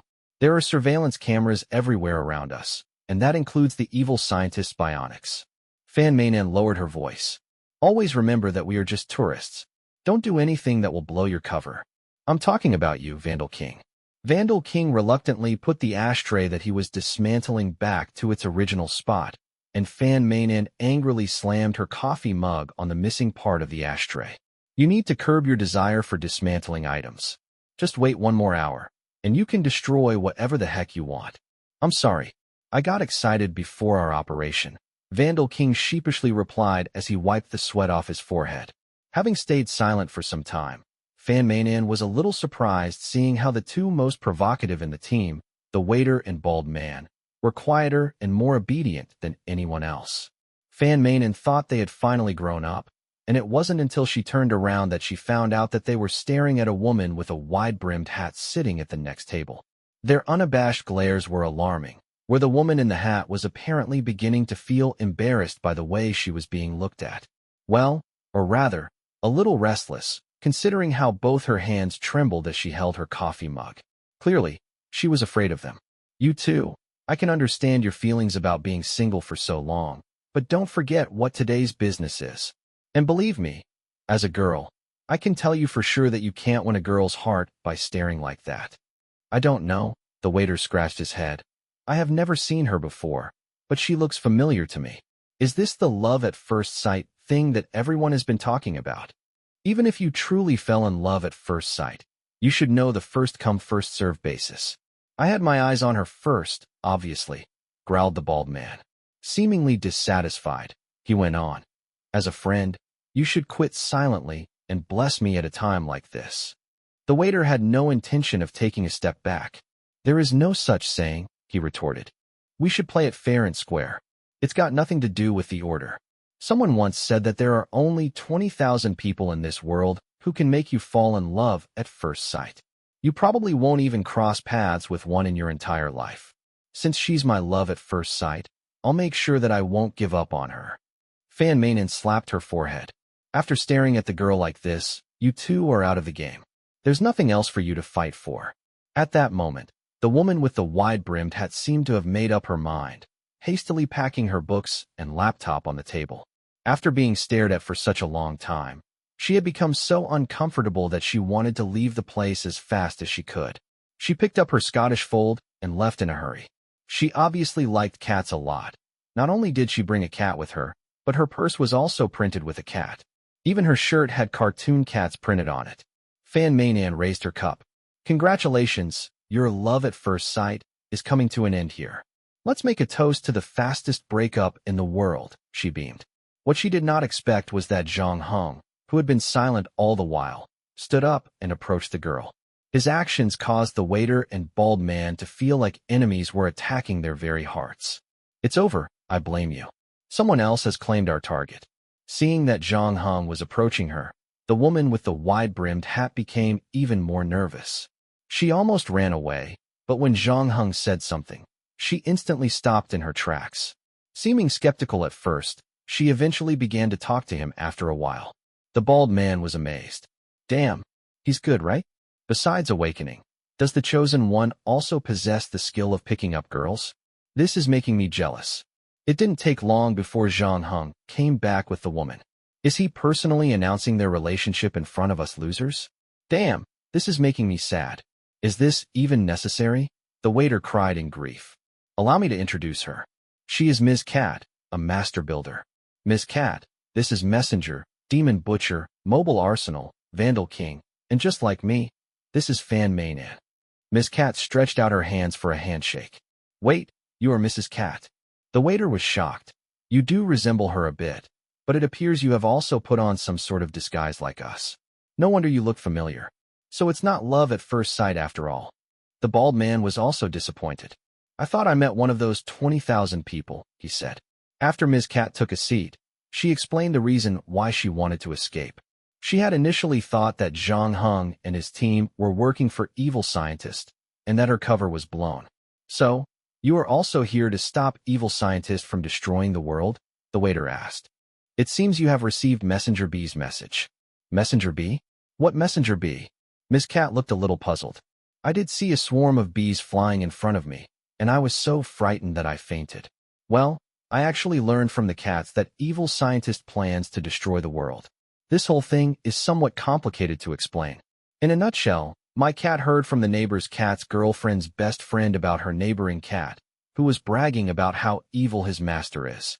Today, he will open the space portal and let all the monsters in. So, I came here to find a way to stop him. The bald man attempted to invite her to his team. Great. Our goal is the same as yours, he exclaimed. It feels good to meet people who share the same cause. You can join our New Year's Eve game team and fight evil scientists with us. We need to remove the infinite building block from the quantum collider. Let's save the city. Miss Cat was taken aback when she heard that. New Year? What New Year? Isn't Chinese New Year 5 months away? If you guys are talking about the New Year's Day, it's still 3 months before we get to celebrate it. The bald man gave Zhang Heng and I knew something like this would even to ally happen look. Don't be bothered by unnecessary things. In short, we welcome you to our team, Zhang Heng said. Having more people help us will significantly increase our odds of winning this fight. Chapter 362, Fire in the Hole. Chapter 362, Fire in the Hole. At 5:17, a beam of light appeared above Canton Tower and shot out straight to the dome. A huge air vortex subsequently appeared at the end of the light. The whole incident could have been a scene from Avengers when aliens were invading New York. Here, the conscientious author has omitted the 500-word description of the magnificent scenario. Tourists and passerbys all started taking out their phones and snapping pictures of this once-in-a-lifetime opportunity. All right, the quantum collider has been activated. It's time for us to make a move, Mainan said. Remember our plan. Lay low, ride the elevator as a tourist up to the star and cloud observation deck, and get to the 488 lookout from there. Oh, and one more thing. Please keep in mind that we only have 7 minutes to complete this mission. She got up from her seat first, and the other 6 followed her. Vandal King rubbed his pliers together, looking ever ready. The bald man put on a pair of sunglasses and adjusted his tie. His cool demeanor didn't last very long, though. He had just stepped out of the coffee shop when his face suddenly fell. Shit, I left the toilet seat inside. 2 minutes later, he rushed out of the cafe with a surfing board and was now brimming with confidence. Come on, let's get out there and stop evil together. As soon as he said that, there was a huge explosion at the gate of the Canton Tower. The team of guards standing there was all thrown off by the blast. Then, a masked man on a motorcycle carrying a dessert box sped past. He tossed the box at the bionics, and when they caught the box, their first instinct was to throw it away. The delicious aroma coming from within, however, caused them to hesitate. Some even went as far as to take a bite. Immediately, they looked clouded and intoxicated, and like an internet-addicted teenager, they tossed their weapons aside and began dancing awkwardly on the spot. Hey, I wasn't even gone for 2 minutes, and you guys already decided to change plans? Asked the bald man who was gobsmacked. That has nothing to do with us. He's not one of us. Mainan frowned. Then, a giant lollipop, about 5 meters wide and 15 meters long, came down from the sky towards the patrol car. In a frenzy, the guards inside the vehicle fled as fast as they could. Simultaneously, a loud alarm rang. The defensive system that evil scientists set up was in motion, and more bionics dressed in black began pouring in from all directions. The masked man soon ran out of desserts to throw. Although he was doing his best to make more, he clearly couldn't keep up with the ever-multiplying enemy. Just then, a horse neighed loudly. Hold on, pretty boy, a charming and masculine voice could be heard saying. The crowd turned to look, seeing a handsome old man in a hat. The cowboy wore a collared shirt, vest, green scarf, and leather boots. He charged in from Yuejiang West Road, riding a maroon-colored pony. Drawing the revolver at his waist with one hand, he gave off the coolest look, pulling the trigger at the bionics. Bullets flew out of the gun's muzzle, and before they knew it, the bionics suddenly found themselves fighting against a formidable enemy. They thought they were about to complete a side character's task and were supposed to take a break, But even after the handsome old man had fired a wave of angry shots, no one was hit. The bionics looked around and were relieved. However, out of nowhere, a rope suddenly fell down from the sky and tied them all together. Oh, how naive. Dear children, the bullets were just a distraction. A cowboy's real attack is with a rope, of course, the old man said as he shook his fist. With a loud huff, the bionics were bound together so tightly by the lasso that they could barely move. Oh, it's Dessert King, Candy Baby, and Daddy Cowboy. This is great. I thought they'd never come, the waiter squealed in excitement. Ahem. I don't know if you noticed, but I've covered my face, and people who do that, under normal circumstances, do not wish to reveal their true identity. Ah, forget it. Dessert King coughed twice, taking off his hood on his head. Yes, we've come. While the conversation went on, 2 fully automatic missile launchers were quietly aimed at them.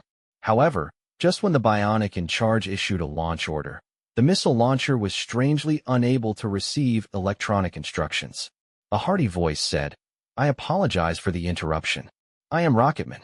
By the time you hear this, I have already gone to space.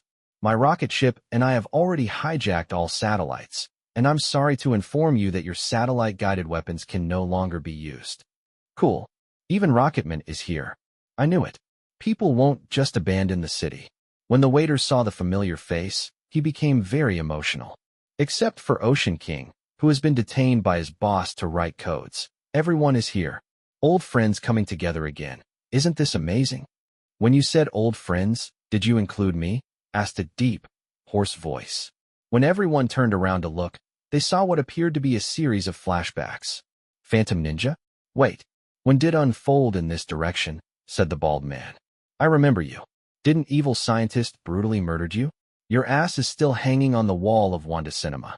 It always makes me feel very sad whenever I see it. That's right. I've returned this time to get my backside back. Phantom Ninja cried. It's time for justice to return, and for evil to pay the price. Ah, what a touching speech. But you haven't answered my question about how you're still alive. The bald man shook his head, then looked at Mei Nan. What should we do now? Continue our plan. Mei Nan raised the box gun in her hand and rolled her eyes. Forget the plan. Let's just get into action. I like this new plan. The bald man removed his sunglasses and quickly transformed it into a flash grenade. He threw it into the lobby of Canton Tower and shouted, Fire in the hole. Then he started running in with the toilet seat. About this time, Zhang Heng also completed his piece. Next to him was a red Iron Man suit. Chapter 363. Morale Support. Chapter 363. Morale Support. Fan Mei Nan looked at Zhang Heng's Iron Man suit and looked at the rudimentary box gun in her hand again. I have to admit, I'm starting to feel my mental state going out of balance, she said, not knowing what to think. Zhang Heng threw the bracelet used to control the battle suit to Fan Mei Nan. This thing is for you. Huh. I'd be embarrassed to take it away from you just like that. Be that as it may, Fan Mei Nan still took the bracelet from Zhang Heng. She slapped it on her wrist for the first time. What about you? Asked Fan Mei Nan, a bright spark of joy gleaming in her eyes. I don't need stuff like these. My hands are the world's most powerful weapons, Zhang Heng said. The battle suit will limit my performance and make it impossible for me to assemble what I need in time. Zhang Heng then dismantled the street lamp beside him into blocks, and 5 seconds later, he had a lightsaber in his hands. Well, my jealousy is coming back again, Fan Mei Nan groaned sourly. At the same time, she turned on the bracelet, allowing the battle suit to wrap her body. Well, it feels good. I wanted to try it a long time ago. What does it feel to be Iron Man? I'll accept your New Year's gift. Pausing for a moment, and with a serious face, she said, It's time for us to fight for justice together. Come on, Master Yoda. Don't give me a random name. Zhang Heng brandished his lightsaber, and a few bullets fired from the opposite side ricocheted, killing the 2 black-clothed bionics closest to them. Mobile Arsenal and the rest have entered the battlefield. We'll give it our best shot and join them as soon as possible. Roger that. Fan Mei Nan took control of the suit and fired a 24 mini-missile salvo in one breath. Taking off and flying in all directions, they landed precisely on the group of bionics. The barrage of missiles not only damaged a large area, but the smoke from the explosion created a good cover for the 2 of them. As soon as they arrived at the front door, though, they saw the bald man. He was first to enter the building, but was now the first one to rush back out of it. Zhang Heng raised his eyebrows. There is an Optimus Prime inside. Is that a metaphor? Fan Manen asked. No, it's really Optimus Prime. And a Decepticon. I don't know how they get here, exclaimed the waiter. He too quickly retreated, not forgetting to urge Messenger who was behind him to escape together. Shocked, Fan Manen probed in and saw the two Transformers having a fierce fight with Daddy Cowboy and the other master builders. However, whether bullet or rope, these weren't weapons that would do much damage to Optimus Prime and a Decepticon, let alone Dessert King's desserts. The giant hard fruit candy that Candy Baby made blew up into a cloud of powder sugar the moment it came into contact with the Decepticon's fist. However, no one noticed how excited Vandal King became when he saw the two behemoths in front of him. His body trembled involuntarily, and it surely wasn't because of fear. He was like a traveler that had walked the arid desert for 3 days and nights, and an oasis suddenly appeared in front of him. Really? Are we going to fight the Transformers on the first level? There are 2 of them. Fan Manen sighed and turned on the arc pulse cannon on her arm. Can I take things apart now? Vandal King asked with great eagerness. Of course, can you take those 2 things apart? No. You should have asked how long would take for me to dismantle them, said Vandal King as flexed his wrists and grinned in glee. After a while, the defeated Candy Baby was forced back to the door by the Decepticon, and it was at that time that the beast sensed that something bad was about to happen. Before it even had time to put up a defensive posture, it realized it was missing an arm. It was then followed by his calf, waist, pectoral muscles.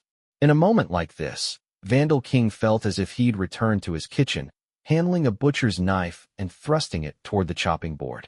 He could feel within him the sheer satisfaction of the knife swerving down, slicing, and eating through the meaty piece of beef. Only half a minute later, the terrifying Decepticon was reduced to only its head. Vandal King planned to continue doing what he did best, but the next moment, a samurai sword blocked his way. Out of nowhere, a green creature with a red ribbon on its head appeared in front of him. A mechanical version of the Teenage Mutant Ninja Turtles? Or Raphael? Are Michelangelo and Einstein here as well? This is starting to get real messy. Fan Manen, too, was shocked by what she saw. This is what makes evil scientists so scary. His mechanical creations will only get stronger, and in fact, as long as he desires to create something, there is nothing he can't make, the bald man proclaimed with a solemn face. At the same time, Vandal King was in trouble as well. Raphael was in no way as mighty as the Decepticons, but his flexibility and agility were clearly unmatched. Although Vandal King's dismantling abilities were powerful, he needed to get his hands on his target to make it work. Right now, Raphael was running all over the place, bouncing from wall to wall, and sometimes even attacking from the ceiling. Vandal King couldn't even lay eyes on his target for more than a second, let alone destroy it. In fact, he was in grave danger this time. Fortunately, Phantom Ninja arrived in time and harumphed. Ninjas like him should only be dealt with by a professional ninja. Let us take care of this. You should hurry and stop evil scientist. Don't worry. We will take over the power distribution room and stop other enemies, assured Daddy Cowboy. You meant you'll stay here and gain experience by eliminating the weaker enemies, but we'll have to go up and face the tough boss? The bald man asked. Yes, that's what we meant. Do you have any more questions? Dessert King replied. The bald man clenched his fists. No, I'm very happy that you can help us. Let's solve the crisis together. My little me, I will pray for you. Miss Cat cooed and made a V gesture. The 6 members of the New Year's Eve game team resolutely marched into the sightseeing elevator amid the backdrop of loud cheers. As the elevator door closed, Fan Manen raised her hand cannon. Mind if I kill the guys below after we settle our main business? Count me in, Zhang Heng said. He knew from the beginning that some of those people were unreliable. Let's not mention how unstable the Lego world was. As far as the quest's difficulty was concerned, it was unlikely that the system would send so many people to help them all of a sudden. Sure, it was a pleasant surprise that master builders came forward during the battle, helping them enter the elevator smoothly and all, but they obviously still needed to fight the final battle by themselves. I hope we get to see the mechanical version of Kantai Collection when we open the door. It'll help me feel better when I fight them, the waiter said. Chapter 364. Murphy's Law. The elevator kept climbing upward, getting further and further away from the ground. Zhang Heng heard the sound of a female voice, explaining the elevator's setup. It was probably a recording that played automatically whenever it sensed passengers. Amid the message, the woman's voice suddenly disappeared, and on came a male voice. Such a pity that all of you made the wrong decision. Oh, evil scientist. You've finally shown up. Now, why is that? Are you worried that we'll come up there and kick your butt? Don't fret. We'll be there very soon, said the bald man. Do you think you can stop me as you did 3 years ago? For the past 3 years, I've been searching for ways to become bigger and stronger ever since that failure. Today, I'm a completely changed man. You people, on the other hand, I saw your little performance outside. See? Ha. How was it? Did you wet your pants? How should I put it? It was utterly disappointing. You seem to have gone stagnant over the years, and might I dare to say that you have regressed compared to 3 years ago. Without my leadership, you seem to have completely lost your way. TSK. If I were you, I wouldn't be so smug. Think too highly of yourself, don't you? The past 3 years have been great without you. I feel refreshed every day. Even my frequent urgency to pee got cured without any treatment. The waiter spoke up. If you want to speak to him, you have to press the call button on the elevator. Since we're old friends, I'll give you one last warning. Turn around and go back now. If you still insist on doing this, then I won't go easy on you. I know you all too well. You're no match for me. Evil scientist growled, emphasizing a hint of terror in his final sentence. It's easy to talk. This elevator goes up to the star and cloud observation deck. And even if we start regretting, there's no way for us to go back down, all right? This time, the bald man made sure to push the call button, but it appeared that the person on the other end had already hung up. The thing I hate most is when someone hangs up on me before I can finish my sentence. The bald man complained. Forget about it. We're almost there. Let's get ready for battle. Mainan glanced at the LCD screen of the elevator. They were less than 60 meters away from level 107, which also meant that they would arrive at the deck in approximately 10 seconds. Everyone immediately became focused. Zhang Heng had a lightsaber in each hand. Mainan activated the missile launcher on the shoulder of her suit. The bald man raised his AK machine gun, and the waiter fashioned a bulletproof vest for Messenger and himself. When the elevator doors opened, the team was shocked by the scene before them. There wasn't a single person in sight. What is this? It's dinner time, and everyone has gone back? The bald guy asked, scratching his head. The 6 of them exited the lift. Not far from where Terrible were standing, on the empty bar, sat an unfinished bottle of Coke. Something's wrong. Even if there is no ambush by the evil scientist, where did all those tourists go? The tower is supposed to be open to the public until the quantum collider is activated. Is that why evil scientist took all the tourists hostage? Why? Why would he do that? The waiter asked. Is he planning to use them to threaten us? I don't think so. Mainan pointed the miniature missile on her shoulder at a stumbling figure not far away. From the way he dressed, suit and leather shoes, as well as an expensive Rolex and mobile phone, he was probably one of the tourists. But he walked with a peculiar stride, where his feet were spread open at 90 degrees. One of his elbow joints was twisted in an unnatural angle, and his head was lowered, so he was looking down to the floor. I don't know why I keep having this awful feeling in my stomach, said the waiter. Are you thinking what I'm thinking? As soon as Mainan said that, the Rolex guy raised his head slowly. Parts of his face were missing. All that was left were a pair of bloodshot eyes, half a nose, and 2 whole rows of exposed gums and teeth where his face had been ripped out. All right, so after the Transformers and Teenage Mutant Ninja Turtles, it seems that we are about to usher in Resident Evil. Evil scientist has now created the T-virus, huh? The Rolex man caught a whiff of fresh meat and blood, and his movements hastened. At first, he still stuttered in that strange, petrified way, but soon, those staggering footsteps became faster and faster. This is not Resident Evil. It's more like the zombies in World War Z. The bald man pulled the trigger on his AK and shot at the Rolex zombie multiple times. The creature's body absorbed the shock of the large rounds from the assault rifle, and with each shot, it jerked and jolted. However, it didn't fall over, advancing on, as if immune to the lead. It wasn't until Fan Mainen shot its head with the missile from her battle suit that the Rolex zombie's life ended for good. The good news is that the head is still their weakness, and the bad news is that their bodies are more resistant to taking a beating than ordinary zombies. The waiter wiped the perspiration off his forehead and heaved a long sigh. Thank goodness there's only one. It would have been hell if there were a dozen of them. Mei Nan and Zhang Heng looked at each other and sighed. Please let us know in advance when you're going to jinx us again. Just as the waiter said that, as if cruel confirmation to Murphy's theory, more zombies came charging in, and this time, they came in an astonishing number, the horde running and tripping over each other toward the six of them. There was no time to breathe. The battle was to commence. Zhang Heng sliced off the heads of 2 zombies in front of him with his lightsabers, but more were running toward him. He jumped backward and rolled under the bar, but the mindless, incessant beasts weren't about to give up their prey even though they lost sight of it. Like sharks catching the whiff of blood, they instinctively stormed forward. A schoolgirl zombie jumped onto the bar, but what awaited her was a chainsaw spinning at full revs. Zhang Heng had combined the lightsaber with beer bottles to create a new weapon to deal with the current situation. He waved the chainsaw in his hand and dove into the zombie horde. After a Thomas flare, at least 4 out of all the zombies lost their heads. Footnote: Thomas flare, an acrobatic move performed on the floor in which the performer alternates, balancing the torso between either arm while swinging the legs beneath in continuous circles. Chapter 365. Things would have been different if Plant Queen was here. See, this is far from what I expected when I said I wished to meet the girls from Kantai Collection. The waiter built a crowbar at lightning speed, then used it to knock zombie Ted that was clinging onto his legs. What are you waiting for? Release the butcher, Fan Mainen shouted.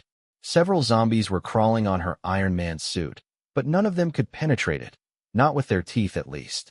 The screeches and dings noise they made as they tried to bite through the armor sounded as if they were using their teeth to play the piano. Fan Mainen turned on the cluster cannon on her chest and burned a zombie to ashes with only a single shot, swiftly dealing with the zombies that were bothering the waiter after that. It bought him the time he needed to build the butcher. The waiter did not disappoint, building his butcher as fast as he could. When he was done, he threw it into the zombie horde. Feel true horror from the depths of hell. As soon as the butcher landed, zombies instantly swarmed it, and at least 6 of them gnawed on the boils on his body. However, when the butcher opened its eyes, the circumstances had changed. Butcher brandished his knife like there was no tomorrow, and the zombies around him had their heads chopped off one after another. Just like when faced with the black-clothed bionics, the butcher began to massacre whatever that stood in its way. Good job. Zhang Heng praised the waiter as he killed the last double ponytailed zombie in front of him. Ha ha ha ha. These zombies are nothing, the waiter proudly replied. However, his pride did not last long. From far, the butcher's movements began to slow, and it looked around in confusion, as if struck by Alzheimer's. At the same time, its eyes began to fill with blood. Oh shit. Your butcher seems to be infected with the virus, said the bald man. Just like the movies, these zombies can spread the virus through bites. No wonder I don't see anything living thing left on the whole floor. We must be careful not to be bitten by the zombies. The waiter pointed at a distance. Shouldn't you be worrying about how to solve that problem over there? He asked. In a mere 10 seconds, the butcher completed its transformation and joined the zombie horde. After becoming one of them, the butcher's power, defense, and speed greatly improved, and it had now become several times more difficult to deal with than before. Evil scientists set a trap, and we stepped right into it. He's the person who knows us best. These zombies were specifically prepared for you. He knew you'd release the butcher. Those zombies were meant to infect the butcher and turn it into his most powerful weapon. The bald man groaned in dismay. Can you take down that thing? Fan Mainen asked Vandal King. I can take down that thing, but it has to be a one-on-one fight. Those zombies next to it are too troublesome, and if they all swarm on me at the same time, there will be nothing I can do. This battle had given him a massive headache, and though the zombies weren't nearly as agile as the Ninja Turtles, they were still fast enough to strike fear in their opponents. Such was the kind of enemy Vandal King hated the most. Okay, we will figure out a way to create an opportunity for you. Let's separate the butcher from the zombies first. Although they are quite agile, there is still a difference in speed between them and us. As long as, Fan Mainan paused suddenly when she discovered that the zombies had stopped charging at them. Instead, the creatures began to gather around the zombie butcher like soldiers surrounding their captain. Oops, evil scientists saw right through you before it even started. The bald man was shocked. It seems modern zombies have learned to form a formation. I miss Plant Queen. If only she were here, everything would have been fine now. This is exactly the kind of battlefield for her to show her skills off, but unfortunately, she died in battle 3 years ago. Yeah, the pea shooter and man-eating plant she built were natural enemies of zombies. I now understand why evil scientist placed her second on his kill list, said the waiter. So, is that the pea shooter you were talking about? Fan Mainan pointed in the direction of the bar. Zhang Heng, on the other hand, was getting busy over there, more focused and concentrated than ever. His hands moved at lightning speed, dismantling the counters, tables, and chairs of the dining bar into blocks before reassembling them into weaponized plants in the shortest time possible. The weapons included pea shooters, man-eating plants, potato mines. Plant Queen had taught him all these creations while he was in the parallel quest. Their effectiveness in traditional battles was limited, and they were far less lethal compared to the modern weapons the bald men created. However, they were most effective when it came to vanquishing zombies. Zhang Heng had now wholly transformed the dining bar into his backyard, frantically expanding his weaponized plant arsenal while the zombies were gathering around the butcher. At the same time, everyone's jaws dropped as they watched in amazement how Zhang Heng assembled the blocks into various weaponized plants. When the zombies were done gathering around the butcher, they found that a terrifying greenhouse had been built right in front of them. Now, with every step they took, they would encounter a barrage of strange attacks. The battle didn't have to go on for too long before the outcome was set in stone. In the end, except for the butcher, the other zombies were either crushed by the pumpkins, shot in the head by the peas, or swallowed by the man-eating plants. On the other hand, Vandal King had also dismantled the butcher into 8 pieces. When the dust finally cleared, there were no more zombies left in the hall, and peace was restored. Huh. Fan Mainan took off her helmet and looked at Zhang Heng. You are so unpredictable. Whenever I think I'm getting to know you better, you always surprise me with something new. The bald man and the waiter, on the other hand, looked as pale as ghosts. How is this possible? These weaponized plants are the special creations of Plant Queen. How did you? Hold on. Other than awakening, does the Chosen One also possess abilities like soul possession? So, is the soul of Plant Queen inside your body right now? If so, can you help me ask her what her favorite underwear color is?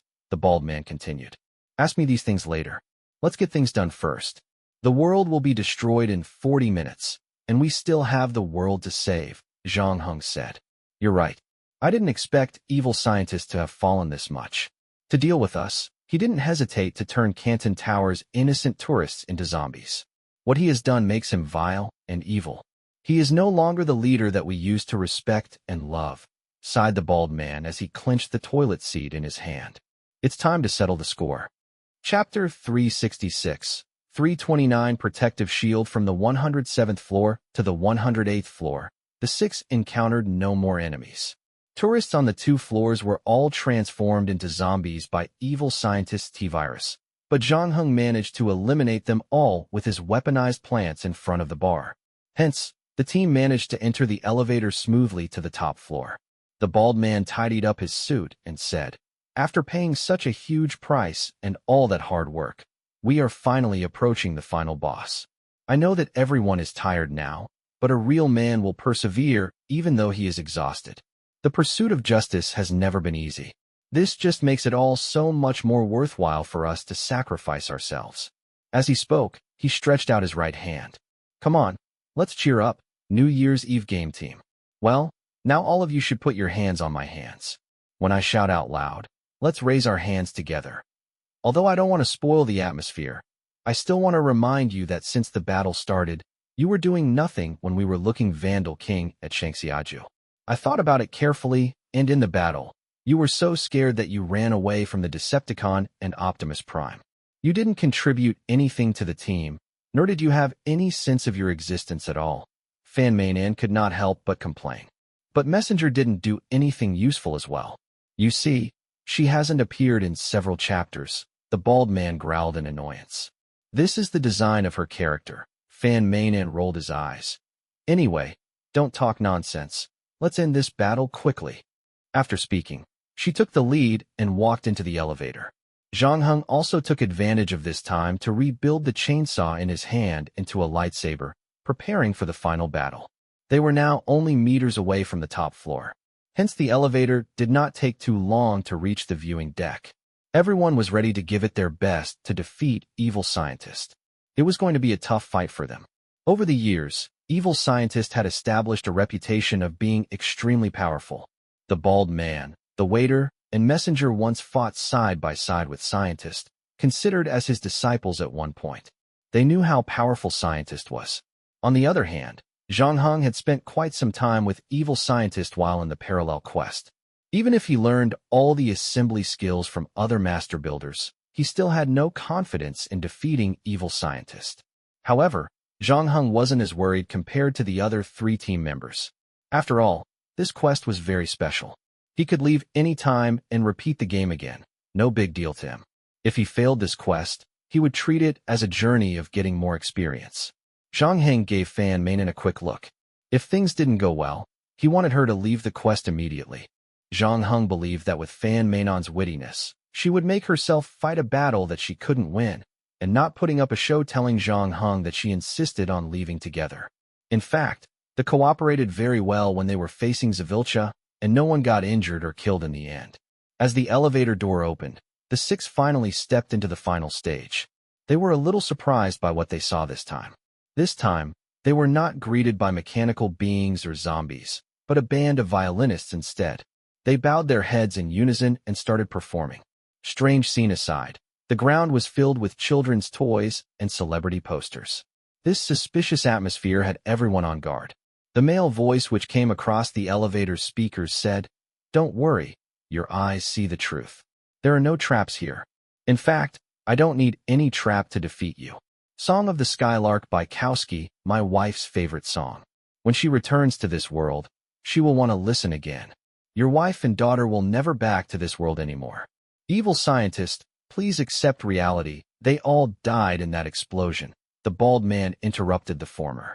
After stepping out of the elevator, everyone finally saw Evil Scientist, architect of the disaster and leader of the evil bionic army. He looked to be about the same age as the bald man, and was sitting on the deck in a red windbreaker. When the wind blew at his hair, Zhang Heng saw that half of what used to be black hair on his head was now white. How dare you mention the explosion in front of me? If you people had taken my dissuasion and not touched the machine, the explosion would have never happened, and my wife and daughter would still be alive. The voice of the Evil Scientist got louder and more hoarse. You are a group of murderers. I should have just killed you all during these 3 years. That was just an accident. No one wanted to hurt your wife and daughter. What more, Phantom Ninja also paid the price. You took his butt away from him. Well, I think it's time for you to give him back his butt. The bald man continued. Also, what you have done to other master builders over the years is unspeakable. You should apologize to everyone. Apologize? The Evil Scientist smirked. You really don't think you got to where you are right now all by yourself, right? Be grateful for my kindness because you are still alive. I don't want to massacre all of you at our reunion. Otherwise, perhaps you'll reunite instead with all the master builders currently living in the underworld. Ho ho, this joke is not funny. Has your humor disappeared along with your sense of justice? The bald man roared, then lowered his voice and told the other 5 people around him. I have found the quantum collider. The machine is in the green box on the antenna mast. Look towards 7 o'clock. Yes, this is so Lego, with a warning sign next to it to tell us that it's dangerous. Please don't touch it, Fan Mainan said. So, this is the next step of our plan. I will try to stall Evil Scientist by pissing him off with my words, and you can take the opportunity to get close to the box and extract the infinite building block from it. This time, it was Evil Scientist's turn to interrupt the bald man. Are you guys discussing how to extract the infinite building block from my quantum collider? Pity, no matter what you do, it will all be in vain. Yes, because I have placed 329 shields over there. 329 protective shield. How did you even build that thing? The waiter's expression changed drastically, and Zhang Heng frowned as well. Fan Mainan looked around, hoping to get some answers. Anyone going to explain to me what a 329 protective shield is? She asked. The 329 protective shield is also called an absolute defensive shield, Evil Scientist said proudly. As its name suggests, it is a shield no one can break. Don't underestimate it. Even a nuclear bomb-level attack can't break the defense. When it is activated, it can never be turned off. Only me and my subordinates can enter and leave freely. If I had this thing 3 years ago, you guys would have never been able to ruin my plan. Chapter 367. You guys disappoint me. What do you think? Managed to dismantle it? Fan Mainen asked Vandal King. She had attempted to attack Evil Scientist with her battlesuit's many weapons, and the results were just as Evil Scientist predicted. There seemed to be a transparent wall in front of them, blocking out all the targeted attacks. Evil Scientist sat behind the wall quietly, wearing a mocking look across his face. He watched condescendingly at the team's futile struggle. In an attempt to ease the situation, Vandal King stretched out his hand and started to decode the 329 protective shield, closing his eyes to concentrate better. About 5 minutes later, he opened his eyes, sighing. The 329 shield is not without weakness, but I would need more time to look for it. I'll need at least a day to figure out its mechanic, and at least 3 to dismantle it. What about the underground? Fan Mainen shot at the ground beneath her feet with the cluster cannon on her chest. However, she tried to get through the wall and approach Evil Scientist, and found that she was still blocked by the invisible barrier. Haha, if the 329 protective shield can be broken so easily, I wouldn't have called it the absolute solution for defense. Just give up. Even if you demolish the entire Canton Tower, you will not be able to lay your hands on me. Evil Scientist sneered. Fan Mainen looked at Zhang Heng again, but this time, he didn't continue performing miracles. Going against the 329 protective shield had Zhang Heng baffled, and he couldn't figure a way to deal with it. Even though he went through all the creations he learned so far, he found nothing useful for this situation. The 329 protective shield was an idea that Evil Scientist came up with a long time ago. During the parallel quest, Zhang Heng and Evil Scientist discussed its feasibility, but there were too many bugs and snags that needed to be solved during that time. Hence, Evil Scientist put the idea on hold. The shield was different from other creations, where 329 protective shield's core value was to visualize the concept of absolute defense. The difficulty of creating it was also much more significant than building real-life objects. Zhang Heng did not expect Evil Scientist to make his crazy idea come true, and that he would actually use it here, eventually putting the team in insurmountable danger. After 1 minute, the massive cyclone above everyone's head also started changing. It slowly moved from white to a thick ink-like black. It looked like something big was about to go down. The 6 initially thought that they still had a lot of time. After all, they spent less than half of that time getting to the top of the tower. The 40 minutes they had was supposed to be more than enough to end the battle. Now, they couldn't even lay a finger on Evil Scientist.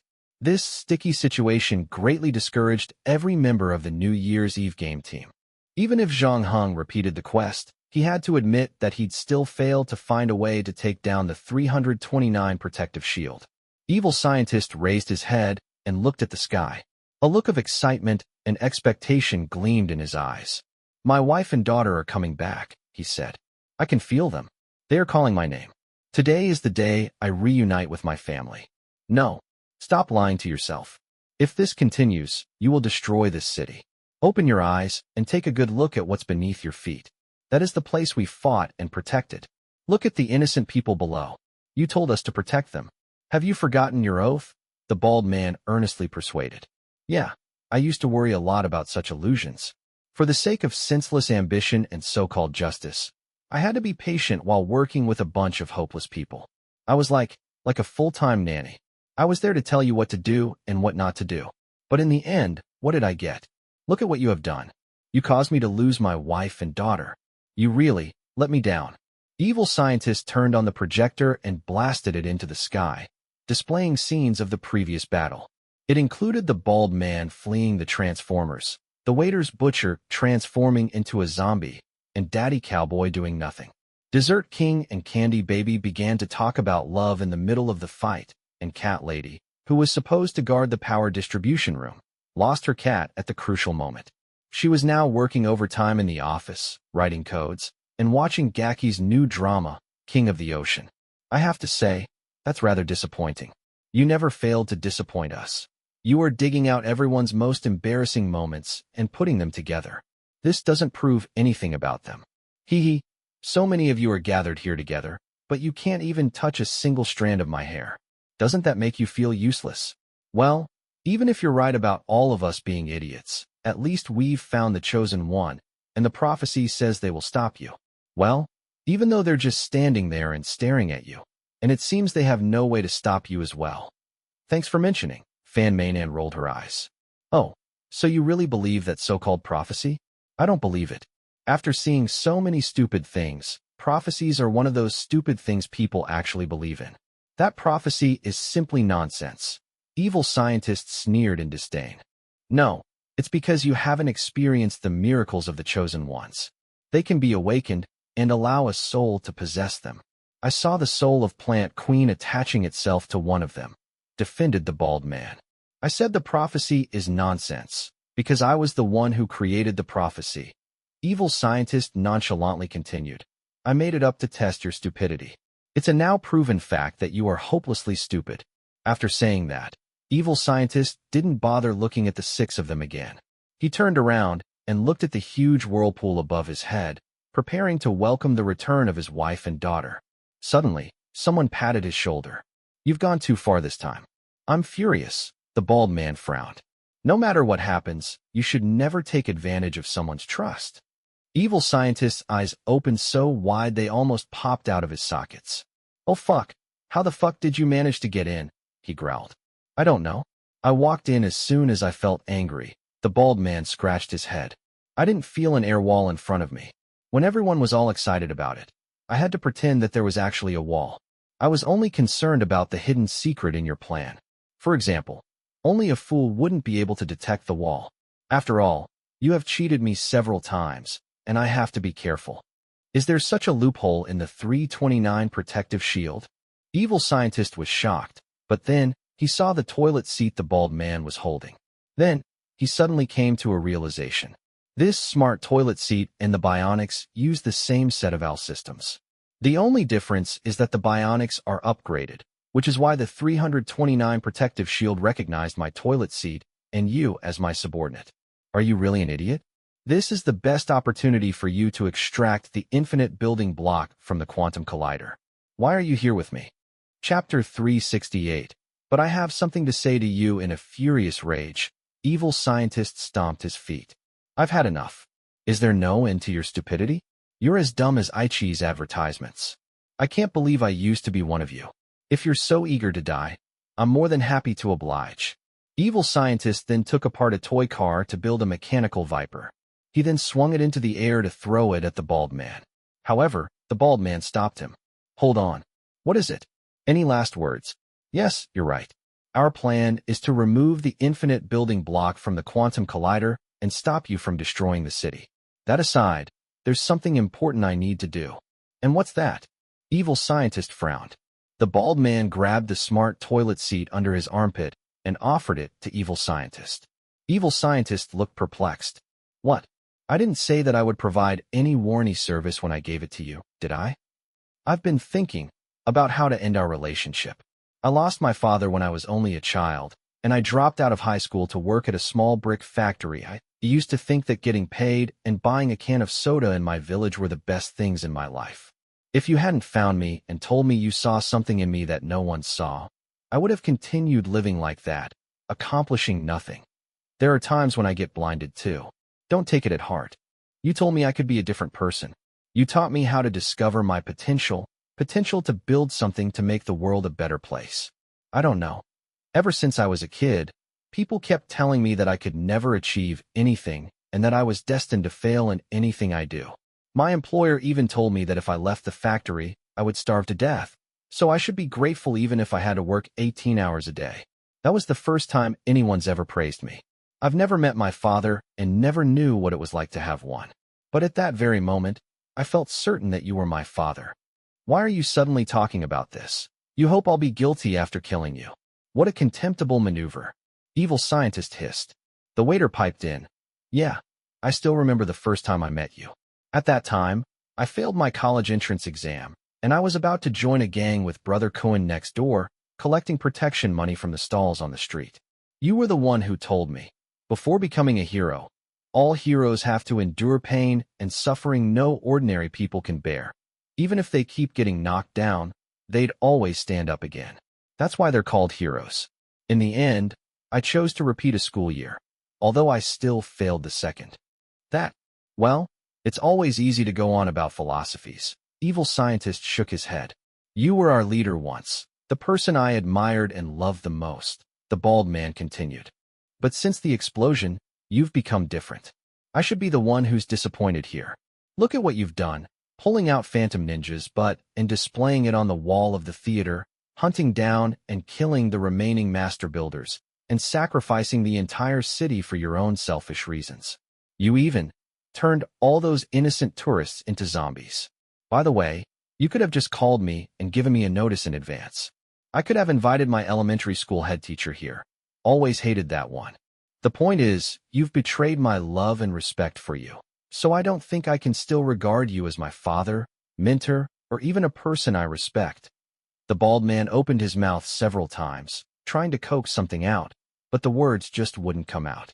Then, after a while, he finally said with hesitation, I don't think we can continue our relationship. A look of sadness flashed across the evil scientist's face, but he maintained his bluster. If it's over, it's over. I've already proven that I am stronger without you idiots anyway. Since it's over between us, I feel that it's only appropriate to return this to you. The bald man offered the toilet seat to the evil scientist again. That's why I brought it here. Once you accept it, it means that from now onward, you and I are strangers. Evil scientist harumphed and reached his hand out. Fine. Then we can permanently. Just as he was about to touch the toilet seat, the bald man retracted his hand. You couldn't do it, right?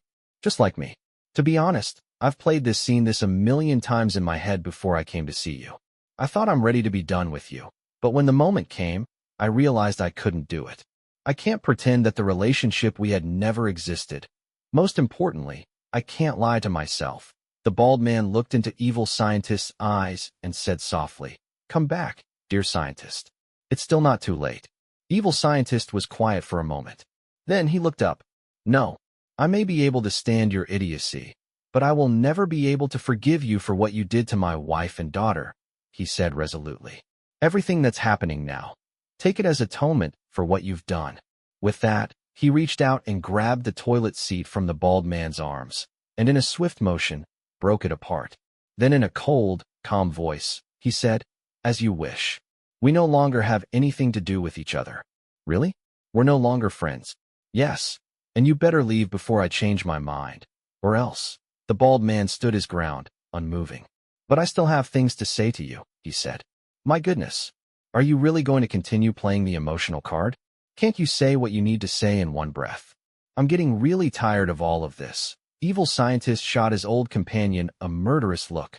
No, it's something I can only say when we're no longer friends, said the bald man.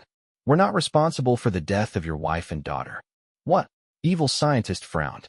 What are you blabbing about? We operated that machine exactly according to the manual you gave us. It exploded because there was a flaw in your design. Chapter 369. Come closer. No, that's impossible. There aren't any flaws with my design. I repeatedly checked, evil scientist said confidently. Your design is indeed problematic. Otherwise, why did the machine explode in the end? Also, I wanted to complain about you a long time ago. Was it necessary to make an automatic popcorn machine 2 buildings tall? You even used nuclear energy to power them. Are you serious? Your quantum collider is only as big as a biscuit box. This is some sort of contrasting beauty. But that is not the point. The point is that you operated the automatic popcorn machine wrongly, and it killed my wife and daughter. Now, you want to push the responsibility to me? That's too much. On the contrary, your design has been flawed from the beginning. We just did what you asked us to do. Then the machine exploded. No, it was your fault. You already admitted it. And the main operator, Phantom Ninja, also admitted that it was his mistake as well. The bald man, Baldy, shrugged. That was just to make you feel better. We all know how important your wife and daughter were to you. so we decided to refrain from telling you the truth after we discussed it. After all, you have done a lot for us. On the other hand, we didn't get a chance to do anything for you, and we didn't want you to blame yourself for the mistakes you've made. I know you well. If you knew that you were the one who actually killed them, you would drown in your guilt until the day you die. Oh, you don't know me at all. No, I know you very well. I said that I admired you very much, and you're like my idol. I know everything about you. I even rummaged through your trash. That's a bit too much. It was one of those stupid things I did before, I know. I told myself that I wouldn't do it again. Do you remember that time in Tangsha? A dangerous building was about to collapse, and a group of children was playing downstairs. You showed up at the critical point and demolished the building, rescuing them in the end. At that time, news channels covered it for a whole week, and the internet was abuzz with the praises that people had for you. However, you still became depressed for an entire month because a block from the building you demolished accidentally crushed a stray cat. You blamed the incident on yourself because it wasn't actually under the building when you demolished it. In other words, the building should have never been able to hurt it. The cat was killed instead by the block you tossed. I have never seen you blame yourself so much. Baldy shook his head. You thought you were the one who caused its death. You were feeling so guilty that you couldn't even eat properly. Sometimes you are really too harsh on yourself. I can't imagine how you'll be when you discover that you were actually the one who killed your wife and daughter. How will you punish yourself? I don't even know if your heart is strong enough to face this. Well, even if you know about the Tangxiao incident, it still doesn't prove the explosion wasn't your fault. You don't actually believe what I said, don't you? Baldy sighed. If you need proof, fine, messenger. Messenger. Help me contact Ocean King and tell him to send the video to my mailbox. Messenger nodded, immediately assembling a homing pigeon. What video? Evil Scientist frowned. Ocean King works at Zhujiang Newtown. It's very close to here. You will know soon about the video, said Baldy. The pigeon came back 10 minutes later. Baldy then quickly built a laptop and turned to ask Evil Scientist, what is your Wi-Fi password? Ilavechen GMEI. Wow, you haven't changed your Wi-Fi password for almost 10 years. So what? As long as Nagasawa Masami is still acting, my password will not change, Evil Scientist proudly proclaimed. Okay. Baldy typed in the password and pressed enter. Okay, now I'm connected to the internet. You want to come closer and check out the video? When he heard that, Evil Scientist moved from where he stood and came to Baldy's side.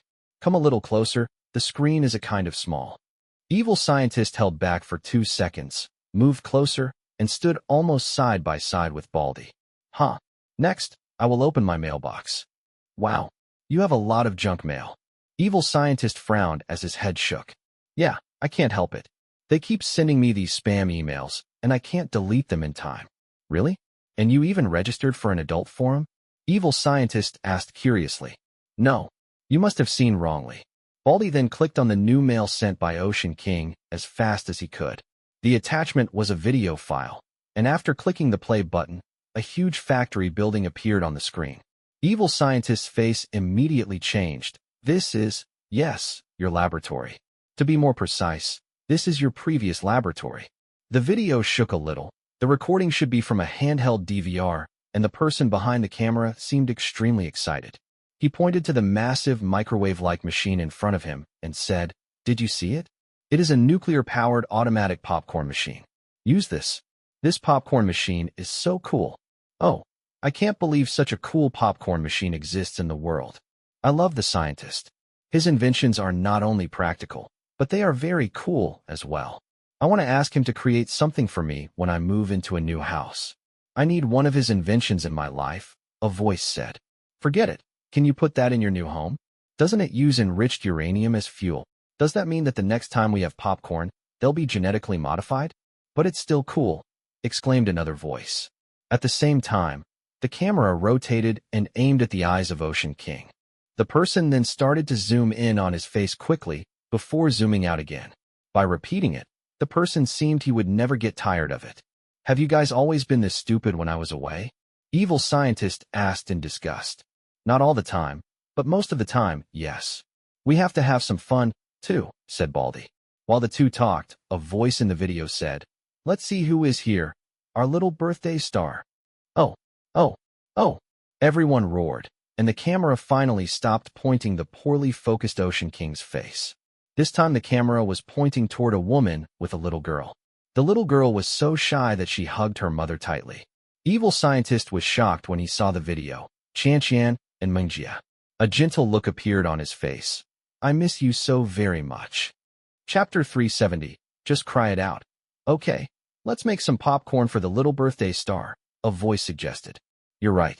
We'll use this cool popcorn machine to make some cool popcorn. What kind of popcorn would you like, Qian? Avocado and custard apple? Got it. Let's head to the control room. Hold on. This thing has a control room. Yes. Of course. Such a cool thing needs to have the most advanced technology. In fact, it can even be controlled remotely by Bluetooth. Wow. Although I don't know why Bluetooth technology would be used on a popcorn machine, it's still cool anyway. Isn't Qian coming with us?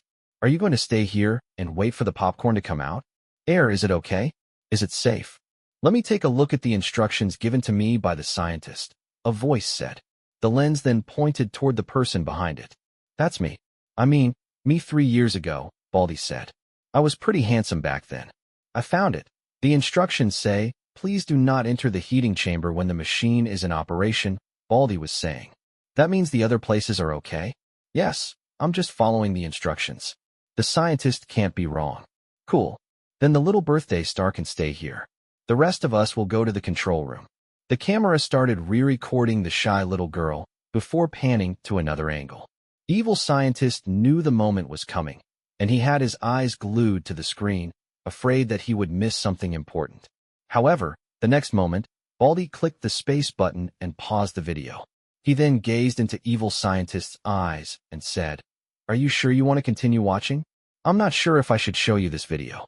Of course, I need to know the truth, Evil Scientist firmly replied.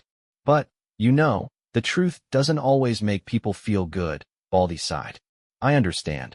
But even so, it's still the truth, insisted Evil Scientist. Okay. Baldy pressed the spacebar again and let the video continue. This time the camera was shooting a convenience store where everyone bought beer and braised peanuts. Some were craving for milk tea, and later, everyone went to a different street and got themselves milk tea and egg waffles.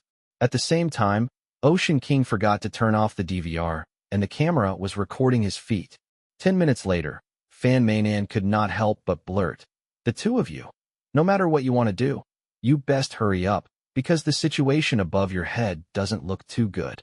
High above in the sky, the menacing claws of a dragon-like creature pierced out of the cyclone, exuding a terrifying aura. Give me 2 more minutes. I will be done in 2 minutes.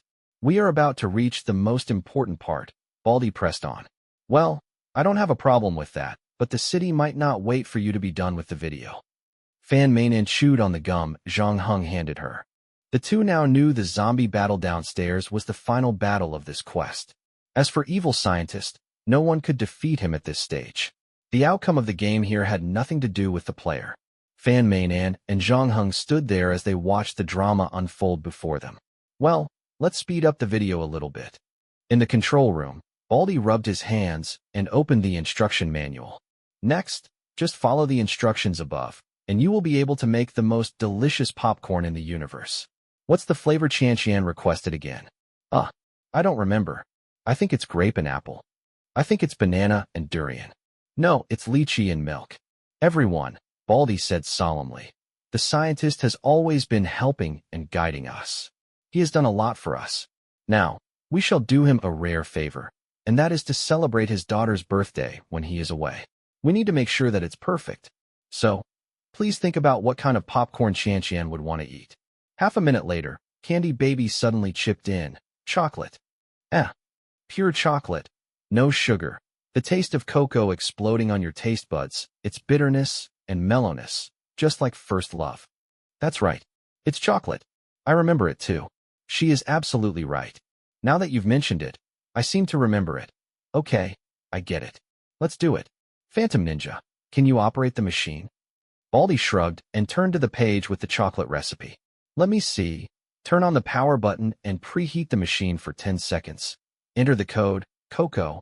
Evil Scientist opened his eyes wide, carefully scouring the video to see if Phantom Ninja had done anything wrong. However, No matter how hard he looked at it, he could find no problem with the operation. Finally, press the enter button. Why is there an enter button here? Baldy picked up the manual and looked at it thoroughly. I don't know, just press it. The scientist doesn't make mistakes. Yeah, you're right. Phantom Ninja's finger dropped and hit the enter key. After that, the control room remained quiet for half a second before the place suddenly erupted in cheers and applause. Someone opened a can of beer and sprayed it all around the place. Some even spilled milk tea on the DVR's lens. We did it. We did it. I can't believe that we actually did it. Yes, just like what the scientist said, as long as we stick together, there will be no difficulties that we can't overcome. It's true. I feel we are one big family. While everyone was celebrating, a loud explosion suddenly erupted in the background. What's that? The sound of popcorn popping out of the pot. I don't know. I can't find it in the manual. Should we check it? I feel having eating popcorn now. But the manual says that we shouldn't simply move around at this time. What should we do now? Should we head out? No, we should just listen to the scientist. He is always right. Also, the scientist is the best. Let's just follow what he says. As the video progressed, evil scientist started sobbing. Baldy built a roll of toilet paper, tore off a sheet, and passed it over to him silently. At the same time, he moved his shoulder to the opposite side as well. Finally, evil scientist could no longer control his tears and started crying bitterly on Baldy's shoulder. Despite how terrifying a person evil scientist was, he was now no different than a lost child who had misbehaved and didn't know what to do right now. It's okay. Baldy patted him on the back. Just cry it all out. Don't hold it all in your heart. It's me. It's all my fault. I don't have a family anymore. Evil scientist buried his face deep into Baldy's shoulders. His voice was blown away by the wind blowing at 488 meters above ground, carrying with it the tune of a heartbroken man. I don't think so, Baldy softly said as he hugged evil scientist. You haven't lost all your family members. You see, I'm still here. We are all here. Every day, we are always waiting for you to come back to us. As you said, idiots like us are the garbage of society, and nobody pays attention to us. Without your leadership and guidance, we can never do anything well. We wouldn't be who we are today if it wasn't because of you. So, please, don't give up on us. Chapter 371, Master Builder, End. That's why I love Legos so much. Regardless of how typical the story is, it always ends up with a big family reunion. Fan Mainan looked at the two men hugging each other on the other end of the shield and shrugged as she removed the Iron Man suit on her. Some people say that such stories are terrible and childish, but it's rather pleasant, to me at least. There are already too many sad things in life. All we can do is to seek happiness within that unhappy life and smile. Is that your life's philosophy? Your WeChat username? And those pranks, were they also because of this? Zhang Heng asked. Yup. I hate seeing people looking sad, Fan Mainan confessed.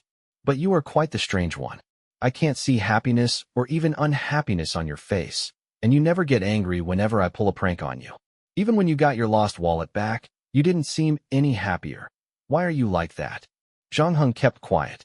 Since a young age, he had always been much calmer than the other kids and was rarely frightened by anything. As a result, his relatives often commented that the child was a bit too quiet. His mother, however, would always answer that being quiet was a good thing and that silent people were more powerful. She insisted that quiet boys were more temperamental, so there was no need to worry about girlfriends in the future. Ever since he received the watch on his wrist and got involved in the bizarre game, he had lived decades more than his peers.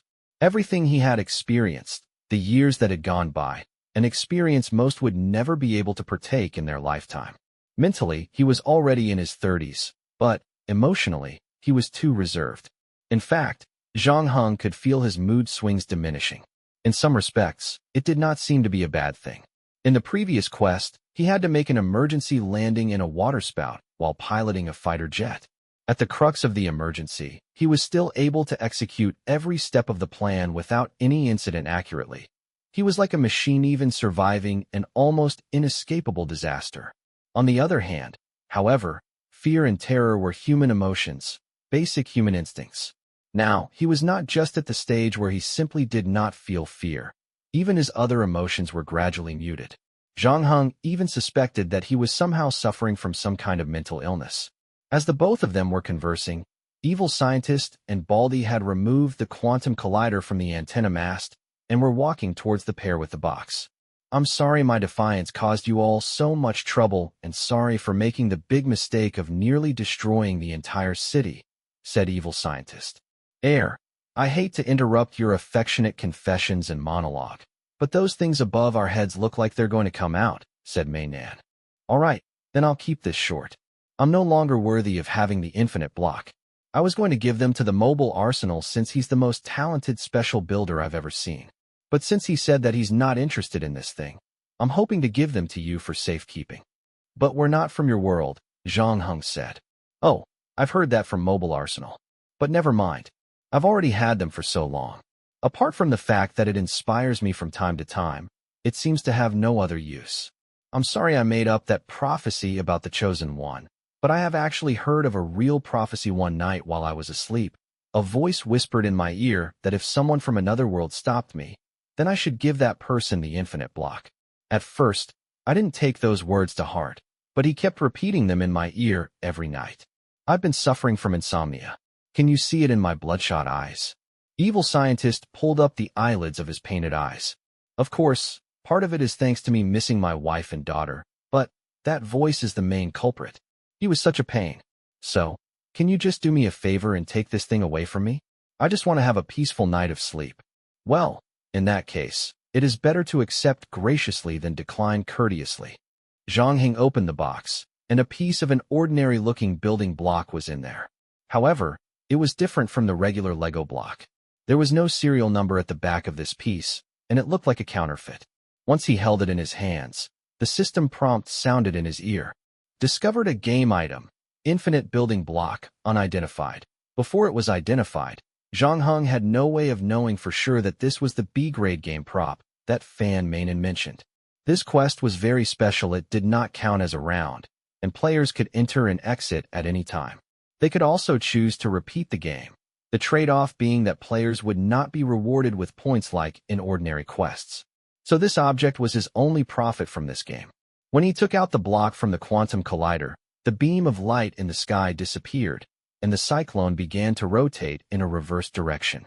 The monsters inside, too, cried out in disinclination. They could not get out of the cyclone, disappearing into the night sky, along with their immeasurable anger.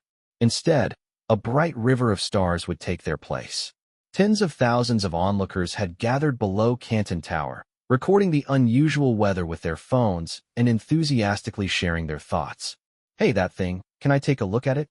Zhang Heng did not even hesitate for a second as he handed the building block to Fan Mainan. TSK, how unexpectedly generous. Aren't you afraid that I would take it for myself, or make a run for it? Fan Mainan blinked. "No, because if you did, I would find you," Zhang Heng answered. You really know how to spoil the mood. Most guys would look me in the eye and say that it's because they trust me. This is a great opportunity for you to leave a good impression on girls. Will that method work on you?" Zhang Heng asked. It depends. Girls are unreasonable creatures. The right people are always right no matter what they do. On the contrary, no matter how hard they work, the ones in the wrong will only keep losing points," Fan Mainan replied as she tossed the infinite building block back to Zhang Heng. "Anyway, thank you for spending New Year's Eve with me." Then Mainan retreated to the guardrail of the viewing platform before looking down. "Speaking of which, I've wanted to do this for a very long time now," she continued. "What is it? You'll find out soon enough." Fan Mainan grinned. "Hey, you have to be happy during New Year." Before Zhang Heng realized it, she had already jumped off the 488-meter viewing deck. Zhang Heng hurried over just in time to see Mainan's body shoot across the night sky like a shooting star. Then, it started falling out of the sky. The crowd below cried out in terror and covered their eyes. The figure which was about to hit the floor then suddenly disappeared. Zhang Heng knew that Mainan must have exited the game. "Isn't that a little sloppy?" Zhang Heng shook his head, then placed the block into his pocket. He took one last look at the city made entirely out of Lego. He looked toward the bald man and Evil Scientist who were embracing each other before opting to leave the game too. Chapter 372. New Year's Eve. Zhang Heng opened his eyes and found that he was back in his bedroom. He was in the same posture as he was before entering the quest, sitting cross-legged on the bed, laptop on his knees. His fingers were in the air, about to click the touchpad. The screen displayed an error 404. Zhang Heng took a look at the watch on his wrist.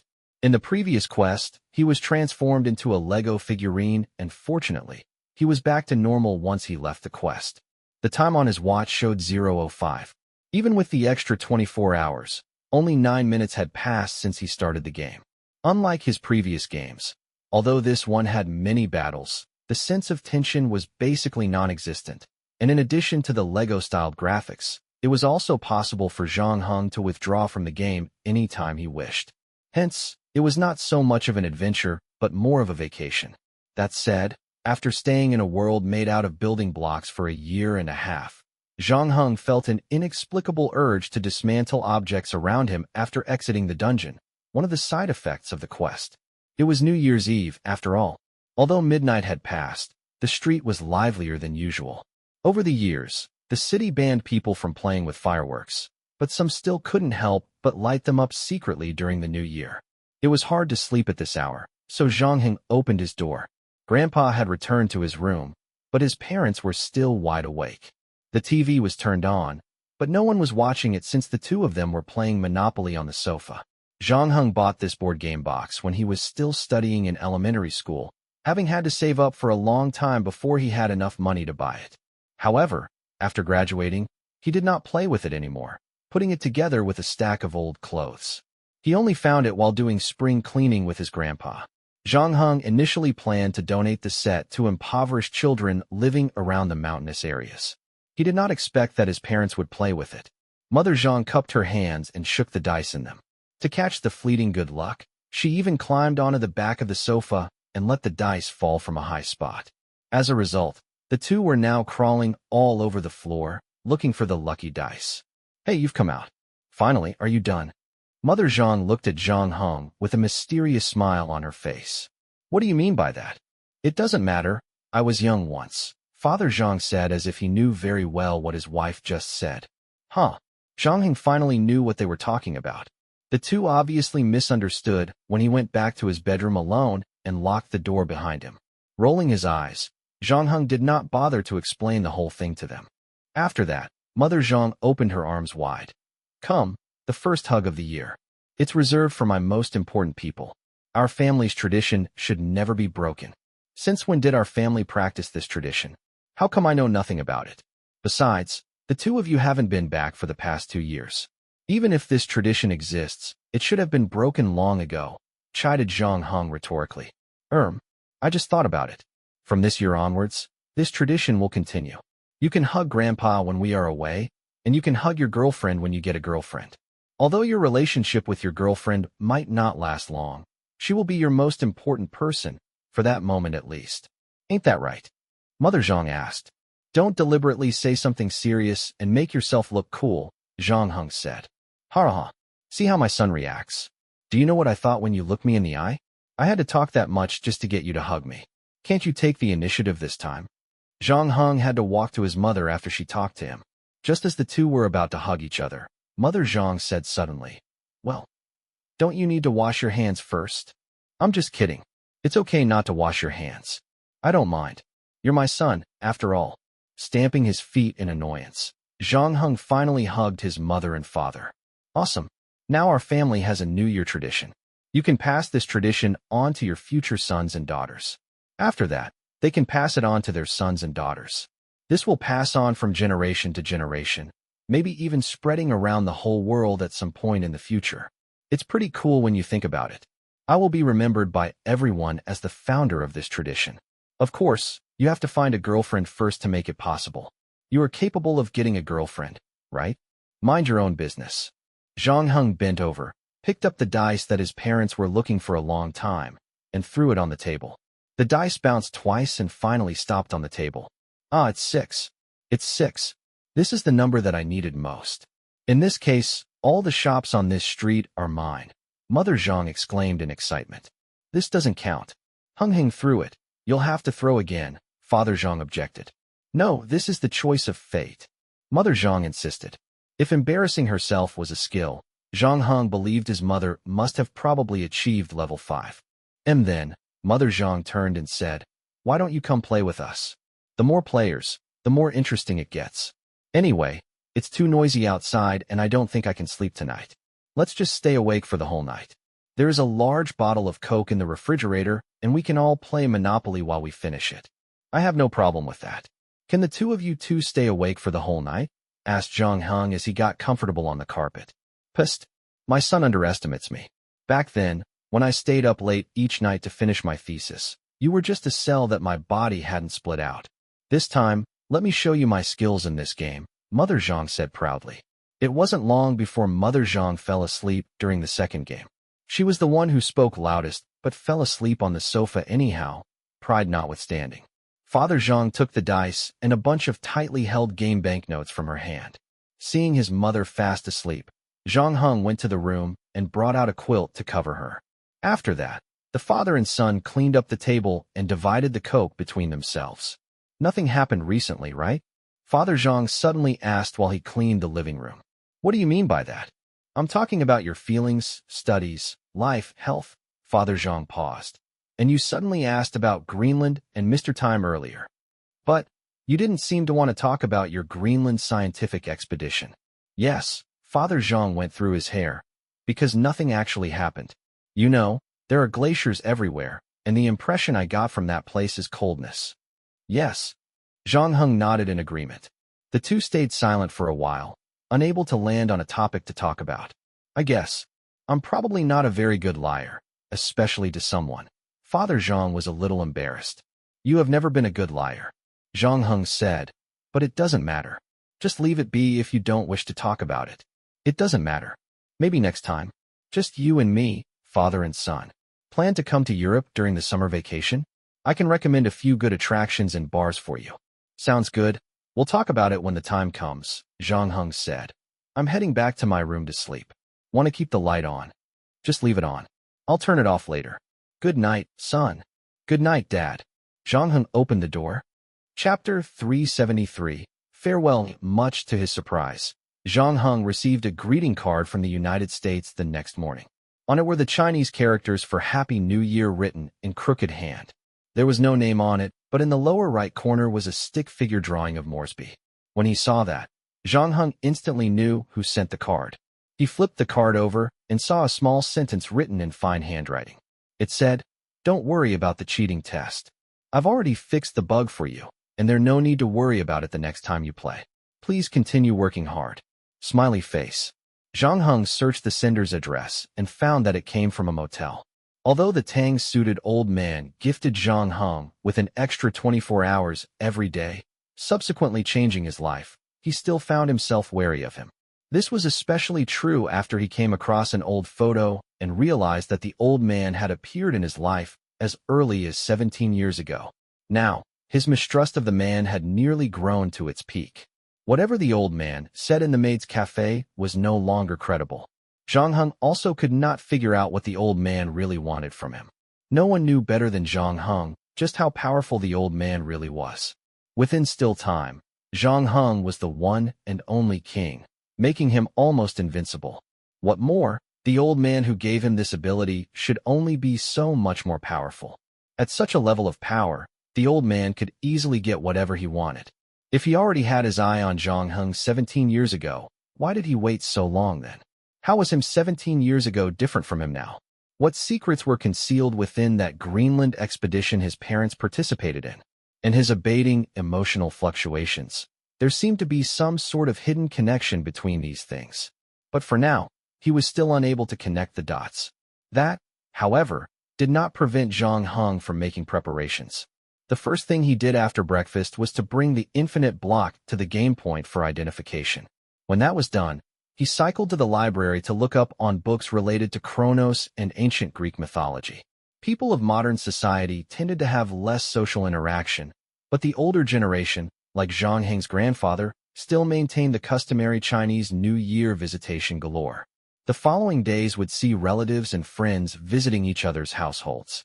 Zhang Heng made sure to check up on Tiantian's family next door, confirming that Tiantian's curse had really been removed and that the family's bad luck was over. Everything returned to normal, and Tiantian's mental state was gradually improving.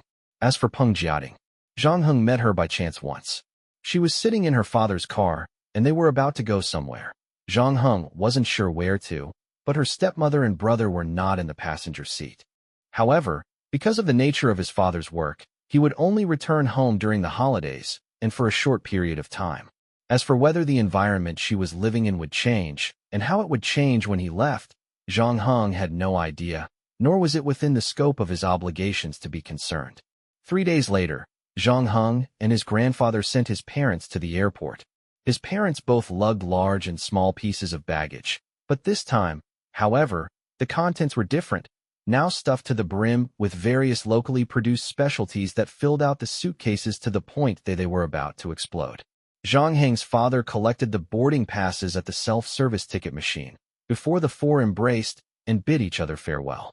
Just as they were about to leave, Zhang Heng's mother turned around and exclaimed, "Oh, yes, I almost forgot the gift." "Gift? What gift? Haven't you already given us gifts?" No, no, no. This is a different one." Zhang Heng's parents then shared a look. I suddenly feel very self-conscious. You should tell them." "Well, Summer and I were thinking," Zhang Heng's grandfather interrupted. "Speak Mandarin." "Oh, sorry. Xiao Xiao and I. We want to have another child." "So, you waited until now to tell us the most important thing?" Zhang Heng raised an eyebrow. "Am I going to be a big brother?" To be precise, you are actually already a prospective brother." Zhang Heng's mother stuck out her tongue. "Because of our age problem, we actually started preparing for this pregnancy a year in advance, but it wasn't until 2 weeks ago," Zhang Heng's father continued. "It was only confirmed 2 weeks ago. So, that's why you were pestering me for ice cream in the middle of winter and even demanded to stay up all night long." Zhang Heng gave his mother a look. She looked sheepishly at him. It's only the 6th week. So, it's not noticeable yet. It shouldn't be a problem. Besides, carrying a baby around is tough. If I don't eat what I want and have as much as I can while I can, then it would only be tougher later on. So, that's why you never told anyone before you made the decision?" Zhang Heng's grandfather frowned. "That's just too rash. Aren't you worried that I may not be strong enough to take care of your child?" Zhang Heng's parents looked at each other. Mother Zhang then chuckled. We decided to bring the child up ourselves." "Overseas?" "Yes, overseas. Since it's not a busy time for us, and we have time to care for the child." "Dad, we left Zhang Heng with you at that time because we were too busy. We really didn't have the time then. And secondly, it's also so that he could accompany you. We won't trouble you anymore this time." Zhang Heng's grandfather was silent for a moment. "Finally, you're becoming a little more like parents. It's up to the two of you as husband and wife to decide. But remember to bring the child home during Chinese New Year to visit your mother and me. Of course, if you want, both of you can come visit us there. We just bought a 2-story house. You'll love it. It has a small garden, and you can do your gardening and all. Forget about me. I've been a Communist Party member my entire life. I won't be able to get used to drinking capitalist water." Zhang Heng's grandfather shook his head. "What more? Your mother is here, and I have to see her during the holidays. What about you?" Zhang Heng's mother looked at Zhang Heng. "Any plans after graduation? Your father and I know quite a few professors, and we could help when you apply for anything." "I don't have any plans for the time being," Zhang Heng answered. "There are still some things I haven't resolved yet. Moreover, if we all leave, I won't be at peace, leaving grandfather behind on his own." The games hadn't ended, the mysteries surrounding him hadn't been solved, and Zhang Heng had no interest in going abroad. "Things, you mean, like relationships?" Zhang Heng merely smiled in reply to his father's question. "All right. If you change your mind, you can always give us a call." "Have a safe journey," Zhang Heng wished them. Zhang Heng's mother made a calming gesture before walking away with her husband toward the security gate. The pair looked back several times and waved at their son and father until they passed the gate and disappeared from sight. Zhang Heng's grandfather patted him on the shoulder and said, "Come on now. We should go home too." Chapter 374.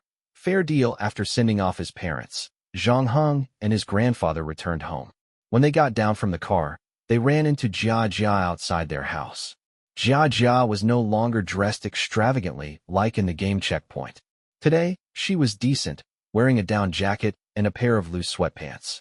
She also made sure that she was tightly wrapped in her clothes. Even so, a passing man couldn't help but steal glances at the attractive lass. There seemed to be an indescribable fatal attraction to that body of hers. Jia pulled out a cigarette from her cigarette case and stuck it in her mouth. However, she could not find a lighter in her pocket. So she asked a passing man, "Hey, uncle, got a light?" The man was no young and immature boy, looking like he'd been with several women already at the age that he was at now. However, when Jia approached him, he still became stunned, and 3 seconds later, he hurriedly took out a lighter and helped her light the fag. Jia moved her face forward, resting the cigarette on the flames for a moment. She then took a drag and exhaled a huge cloud of smoke. "Thank you," said Jia lazily. The man was lost again. Just when he mustered enough courage to say something, someone came from behind him. "Ah, you are back." Jia ignored the man. The voice obviously had jealous undertones, and when he turned around, he saw a young and strong figure. He could only sigh in his heart. After that, he picked up the vegetables he just bought and left with a heavy heart. Jia wasn't bothered about him, instead, proceeding to talk to Zhang Heng. "I've been waiting for you for a while." "Your friend?" Grandpa asked. I guess so," Zhang Heng said. "Then, you should continue chatting." After that, Zhang Heng's grandpa went into the house. The moment he closed the door, Zhang Heng spoke again. "How did you find me here?" "You left your address at the game checkpoint. I followed it, and I found you here. I ran into a kind person on the road that gave me a ride," Jia said. As she spoke, she took a small bag out of her pocket. "Here is your thing." Zhang Heng opened the black bag and saw the infinite building block with an identification card inside it. Name: Infinite Building Block. Quality: B. Function: assembly with other Lego bricks will activate the item. Its effect lasts 1 hour. Item will return to its block state after 1 hour. Note: this item will only work on tangible objects and will not work on fantasized objects. Although he was prepared, Zhang Heng was a little surprised when he saw the identification results. This small Lego block with no serial number turned out to be a grade B game item. Its effects, written on the card, was definitely worthy of a grade B game item. However, the conditions of using this grade B game item were the most unique in any game he'd ever played. In other words, its true potential depended on how good the user's Lego fixing skills were. It appeared that Zhang Heng's level 2 Lego assembly skills he had acquired in the previous quest would come in handy again. "I didn't know you were also responsible for game item delivery." "I'm never responsible for delivering game items," Jia said. "But this time is an exception. After all, it's grade B. It's too dangerous to be mailed, and I prefer to hand it to you personally. That said, whether the item reaches your hand safely has got nothing to do with me anyway. I was only willing to help that idiot deliver this to you to get your address and find an excuse to see you." Unconsciously, Jia had already gotten closer to Zhang Heng, and now, the two were only a few centimeters away from each other. Zhang Heng could feel Jia's warm breath cascading down his cheeks. "So what do you think about the proposal?" Jia whispered into Zhang Heng's ear. "What proposal?" "That idiot did tell you that I wanted to sleep with you," Jia said. "Before you say no to me, think of the huge benefits if you say yes. I can become the perfect woman in your heart. You can experience happiness that you have never experienced before. I can also make up for the regrets you'll never be able to make up in your heart. If you think I'm moving too quickly, we can start a relationship like ordinary lovers if that's what you fancy. It's okay. I can afford to wait for you to fall in love with me." "Why?" Zhang Heng frowned upon hearing this. "Why choose me?" Jia smiled. Her eyes sparkled with purity, akin to the ice on a frozen Lake Baikal. "In human terms, it is the need for reproduction. I need a descendant. As for why I chose you, it's because I like you. You don't smell like some nasty old guy. It's your own scent. My charm." Jia leaned even closer to Zhang Heng's shoulder and took a deep breath. Like a gluttonous girl getting a whiff of the aroma of chocolate, a blush appeared on her cheeks. "You smell like a lost child.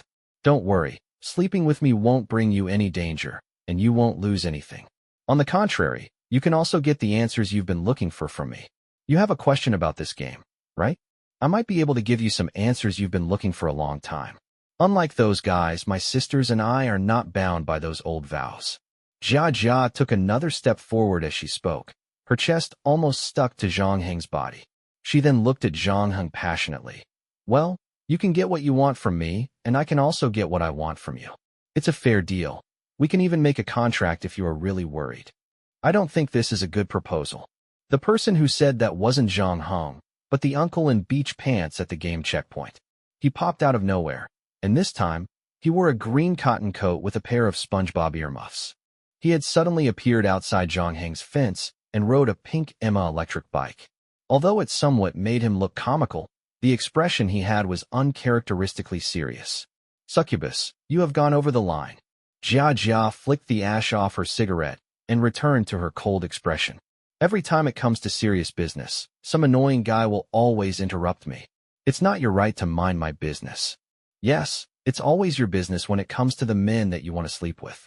Earlier, I even helped you to convey the message to him. But you, of all people, should know where the boundaries are. You can't use the information you have as a bargaining chip, intervening in matters between players. Your behavior is likely to cause unfair competition, and you don't want to upset the gaming committee. Jia Jia sneered. Oh, what a loyal dog. How disappointing. Whatever. After that, she gave Zhang Heng another sultry look and tightened her collar. I'll fetch you back, the beach pants uncle said as he revved the throttle of his e-bike. No, I'm not going to sit on that thing. Jia Jia walked to a BMW not far away from her. Naturally, the had stopped and was unable to take his eyes off her. Can I get a ride from you? Jia Jia asked. Of course, hurry up and get in. It's cold outside. The owner proclaimed diligently, feeling that his heart had been thumped hard by something. His pupils contracted and his breathing accelerated. Immediately, he trotted all the way to open the door for Jia Jia. Uncle, you are so nice. Can I smoke in the car? No problem, no problem, no problem at all, the owner smirked. Jia Jia sat down on the passenger seat and flipped a bird to the uncle in beach pants. Chapter 375, Killing with No Risk Online Store. After getting the infinite building block, the first thing Zhang Heng did was to get to the mall and purchase a few boxes of Lego bricks for experimentation. He was granted a speed-up buff while in the Lego world, and when combined with his unique pair of plier-like hands, he could achieve fantastic speeds when assembling a model. However, this speed couldn't be replicated in the real world, even with the 10 fingers he had. Still, he had mastered the skill pretty well and could now assemble in a respectable time. From brick to object, a Lego version of a pistol took him only 4 minutes to build. Zhang Heng looked at the M1911 in his hand. There was almost no difference between this one and a real M1911 and tried to load it before unlocking the safety pin and replacing the magazine. Astonishingly, an hour later, the pistol transformed back to a Lego model. Zhang Heng retrieved the infinite building block and tried to assemble the recurved bow that he used frequently. This time, it took longer to build it, considering how large it was. Thankfully, the final product did not disappoint. After several tests, Zhang Heng was satisfied with the results. As long as he carried a few boxes of Lego bricks with him in the future, he would be able to use his infinite building block to assemble whatever he needed, basically transforming any brick object into the real thing.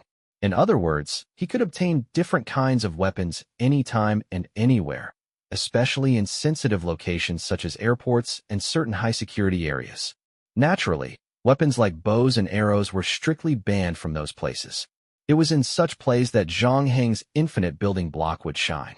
After all, no one would consider a pile of Lego bricks as dangerous items. The infinite building block was also one of Zhang Heng's most widely accepted game items. However, using it in a quest was another altogether. For example, if he were to teleport into a quest like Black Sail again, he would be unable to find a single piece of Lego brick, not in an ancient world like that. In other words, the infinite building block would be rendered useless. Nonetheless, in terms of availability, Lego bricks were considered as easily acquired items. After that, Zhang Heng revisited the internet cafe to browse recent postings on the forum. Recently, the hot topic of discussion among players was another grade B game item, the Dreamland of Death. It seemed that on New Year's Eve, word had gotten around that the perpetrator had been found. The strange thing was, more and more posts of similar fashion were continuously uploaded in the forum after that. It appeared that the murderers were not the same person. What was more surprising was that they weren't even players. These apparent murderers did not know each other, were of different ages, lived in different cities, had different occupations, and some of them were even housewives, hardly anything in common amongst them. The only thing that tied them together, though, was the fact that they dearly wished to kill the person they hated most in their lives. According to them, they had all found an online shop on the internet called Killing with No Risk. The establishment promised that its customers could purchase a risk-free assassination service for only 10 yuan. At first, people thought the site was the regular run-off-the-mill trinket store, providing their customers with innocent memorabilia like voodoo dolls. That said, some started doubting if it worked, knowing that their enemies would only be knocked down spiritually. So after an order was made, they received the package from the website a week later, where detailed instructions for the dummy were enclosed. Upon receiving the package, most customers used the doll according to the steps provided. Whether it worked or not, it was worth a try since they had paid for it anyway. Some were afraid to do it once the item actually landed in their hands. So, they threw the package aside and continued to curse the ones they hated in their hearts, hoping that it would someday take effect. Of course, there were always those who would ignore the instructions altogether and did things their own way. Naturally, nothing happened to the second and third groups of people. The divine justice that they expected didn't materialize.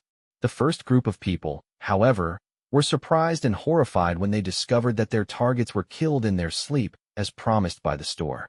There were mixed reactions.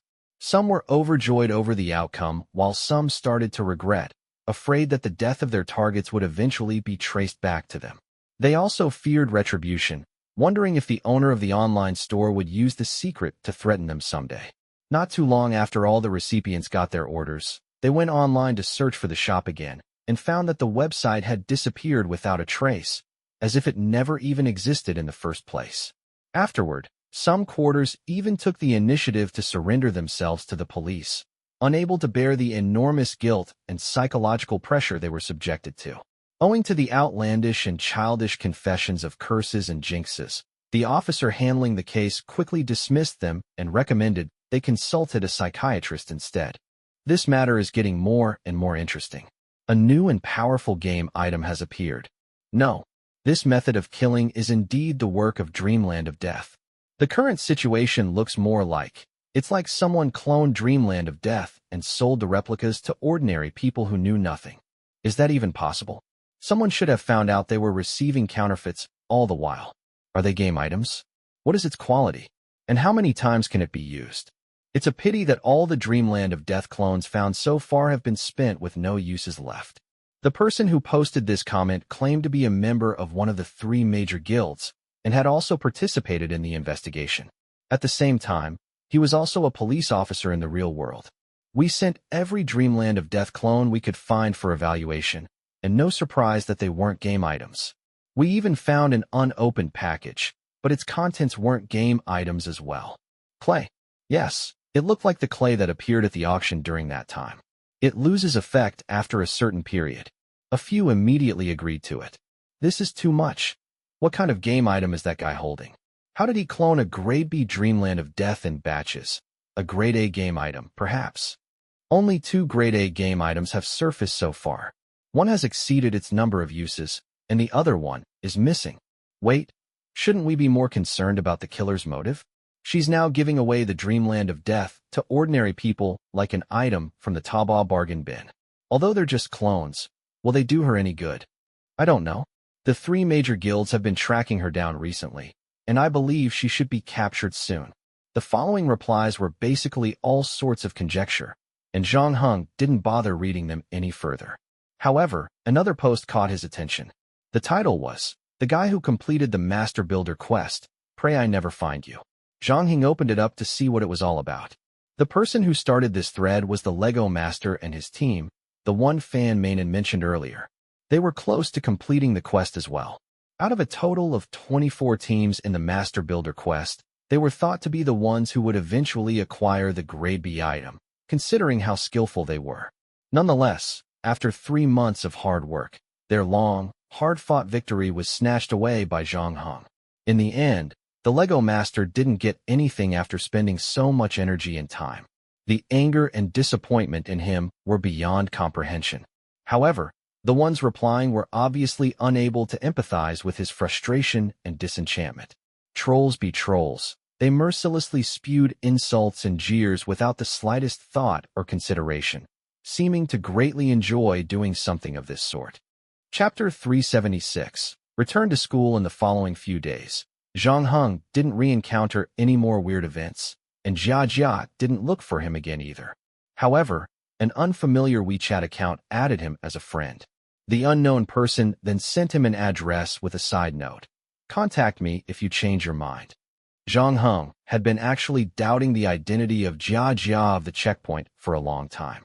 Judging by her conversations with the uncle in beach pants, it was pretty obvious the two weren't superior and subordinate, nor were they in a cooperative relationship. On the contrary, Jia Jia appeared to be the dominant one. Besides, the things that the beach pants uncle said vaguely revealed some clues that Jia Jia wasn't actually human. Jia Jia needed to find a partner every 20 years, and when he called her succubus that day, her true identity was thus confirmed. Succubus, in Latin, meant lustful temptation. Originally derived from Greek mythology, legends about these demons were well documented in Sumerian mythology and Hispanic myths. These demons often appeared in dreams of men, absorbing their essence. Their wings, tail, and horns were signature characteristics of the type. However, in modern stories, succubus didn't merely appear in dreams. Their range of activities had become broader, and their imagery was more varied. At the same time, they often worked part-time at a particular place. In addition to her fantastic charm, Jia Jia seemed to possess other abilities as well. Discounting the mysterious Einstein from the Apollo program, she was the first person to figure out the relationship between Zhang Heng and the weird man in the tank suit. Based on what she said about taste, she seemed to know the true identity of the peculiar man. Unfortunately, Zhang Heng could get no clear answers from her. Although Jia Jia had been ridiculing the beach pants uncle, she still seemed to harbor a considerable degree of fear toward the gaming committee. She only offered Zhang Heng so many benefits because of her insatiable desire to reproduce. Seeing how she dismissed beach pants uncle, it seemed impossible to keep talking about this matter with her. However, Zhang Heng also knew that if he didn't offer himself to her, he wouldn't be able to make her tell him everything. For now, though, he had no plan for doing so. Putting aside the history of the succubus, no matter how cute it looked, it still couldn't conceal the fact that it was some kind of demon. And if what Jia Jia said were true, that copulating would not bring Zhang Heng any harm. Zhang Heng never had a habit of using his body as a bargaining chip. After adding her on WeChat, he tossed his cell phone aside. For the rest of the holiday, data collection aside, Zhang Heng continued to familiarize himself with the infinite building block, hoping to be able to assemble the things he needed in a much faster time. Grandpa, on the other hand, bought dinner ingredients from the supermarket. When he opened the door, he got a shock seeing an orange kitten lying on the floor. A stray cat in the yard? No, it belongs to my friend. I'm planning to return it later. Zhang Heng picked up the tiny orange cat, still scratching its ears with his hind legs. Come back early for some fried noodles tonight. Okay. Oh, and are things packed?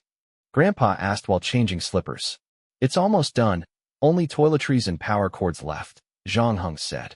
The little orange cat in his hand yawned, seeming unwilling to be held. Although it had started kicking and struggling, Zhang Heng did not dare to put it on the ground. He had it tested before. A cat transformed by an infinite building block was no different than an ordinary cat. To put it in other words, it was completely uncontrollable.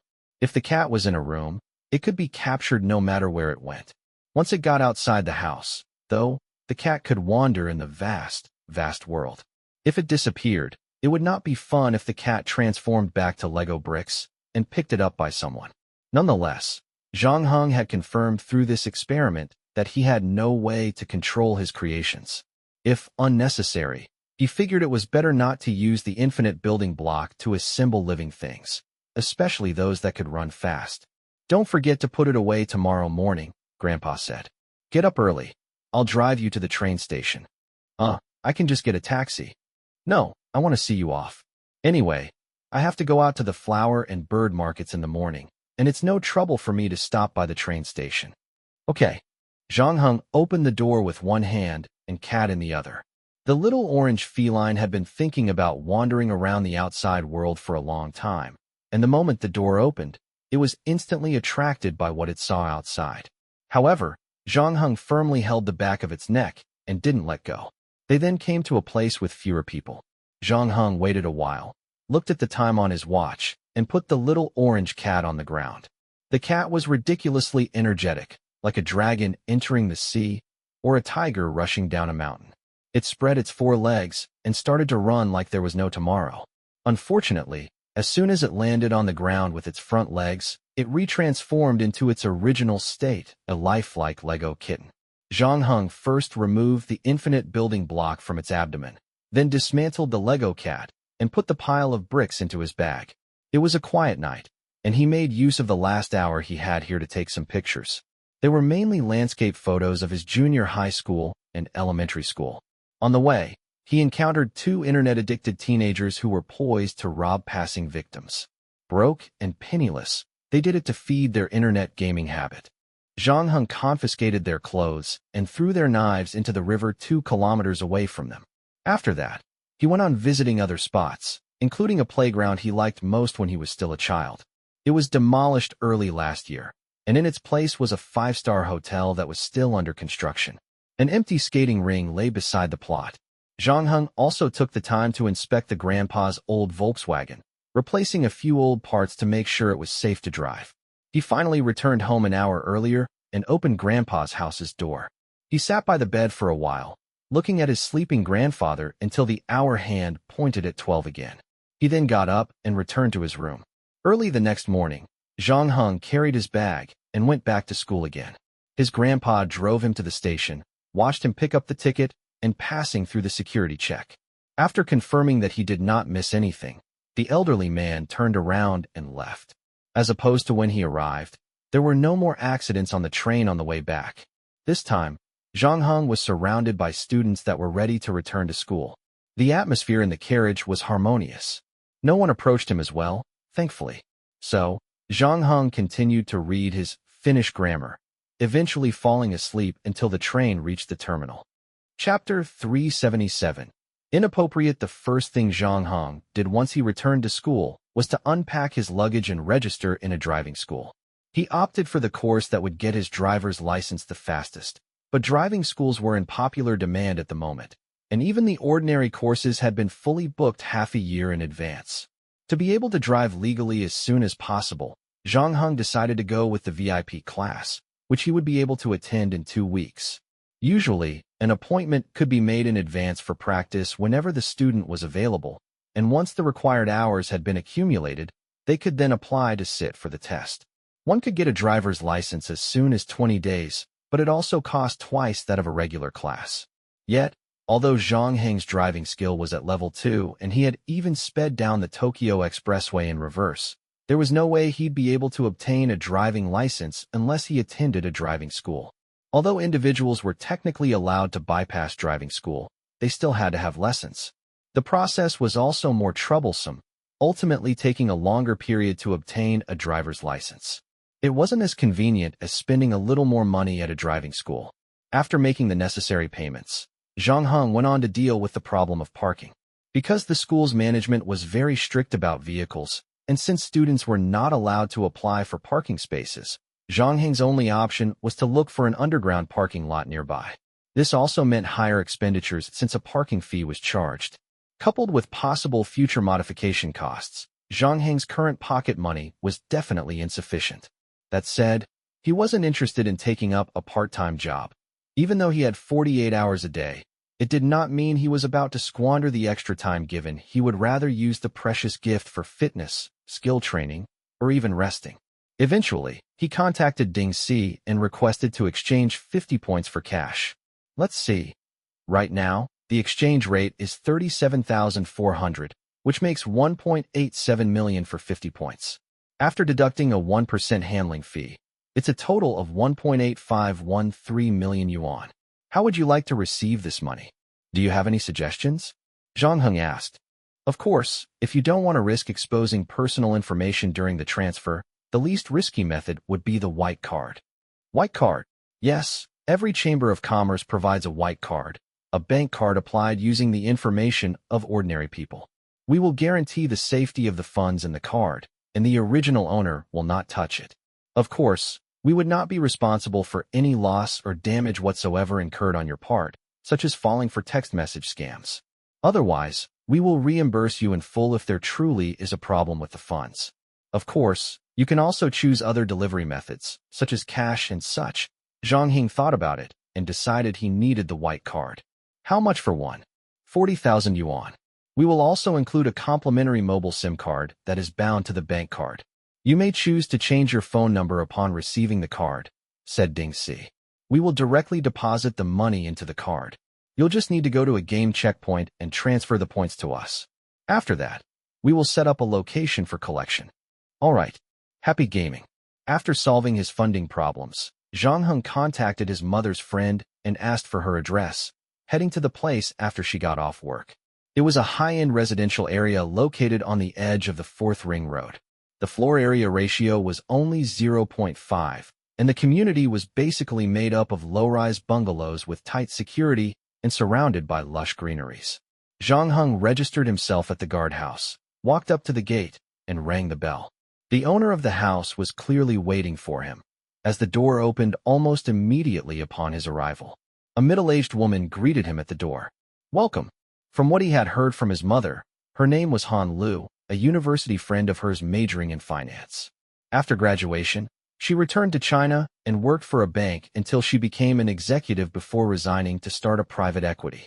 She retired once again, just as she was gaining a reputation.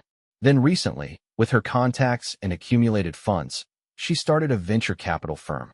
Although she was about Mother Zhang's age, she seemed to look very young, appearing as if she was only in her 30s. There was, however, a difference between the two's youthfulness. Zhang Heng's mother was a more carefree character who lived life as if she had never had troubles, while Han Lu's profession was high-pressured and fast-paced, indirectly leading to her being single until now. Before this, she had simply no time and energy to fall in love, and now she was not attracted to anyone. Even those she was attracted to were already married, and thus, she had grown accustomed to living alone, abiding by the quality over quantity principle. In the huge mansion, there were only 2 occupants, she and the housekeeper. Her youthfulness was also the product of countless pricey serums and lotions. Despite the expensive solutions, one could easily see that she was also a stunning beauty in her younger days. Zhang Heng nodded. Please take a seat. This is not the first time we've met. I visited you when your parents brought you back to China. You were only 2 at that time, said Han Lu. I was stunned when I heard the news. Xiao Xiao and I, we tell each other everything, but she never told me a word when she became pregnant. I only found out when she came back. Han Lu called for the housekeeper to bring some fruits. Wow, you've grown so much. Time really does fly, she continued. Zhang Heng thanked her. Since you're here, might as well just stay for dinner.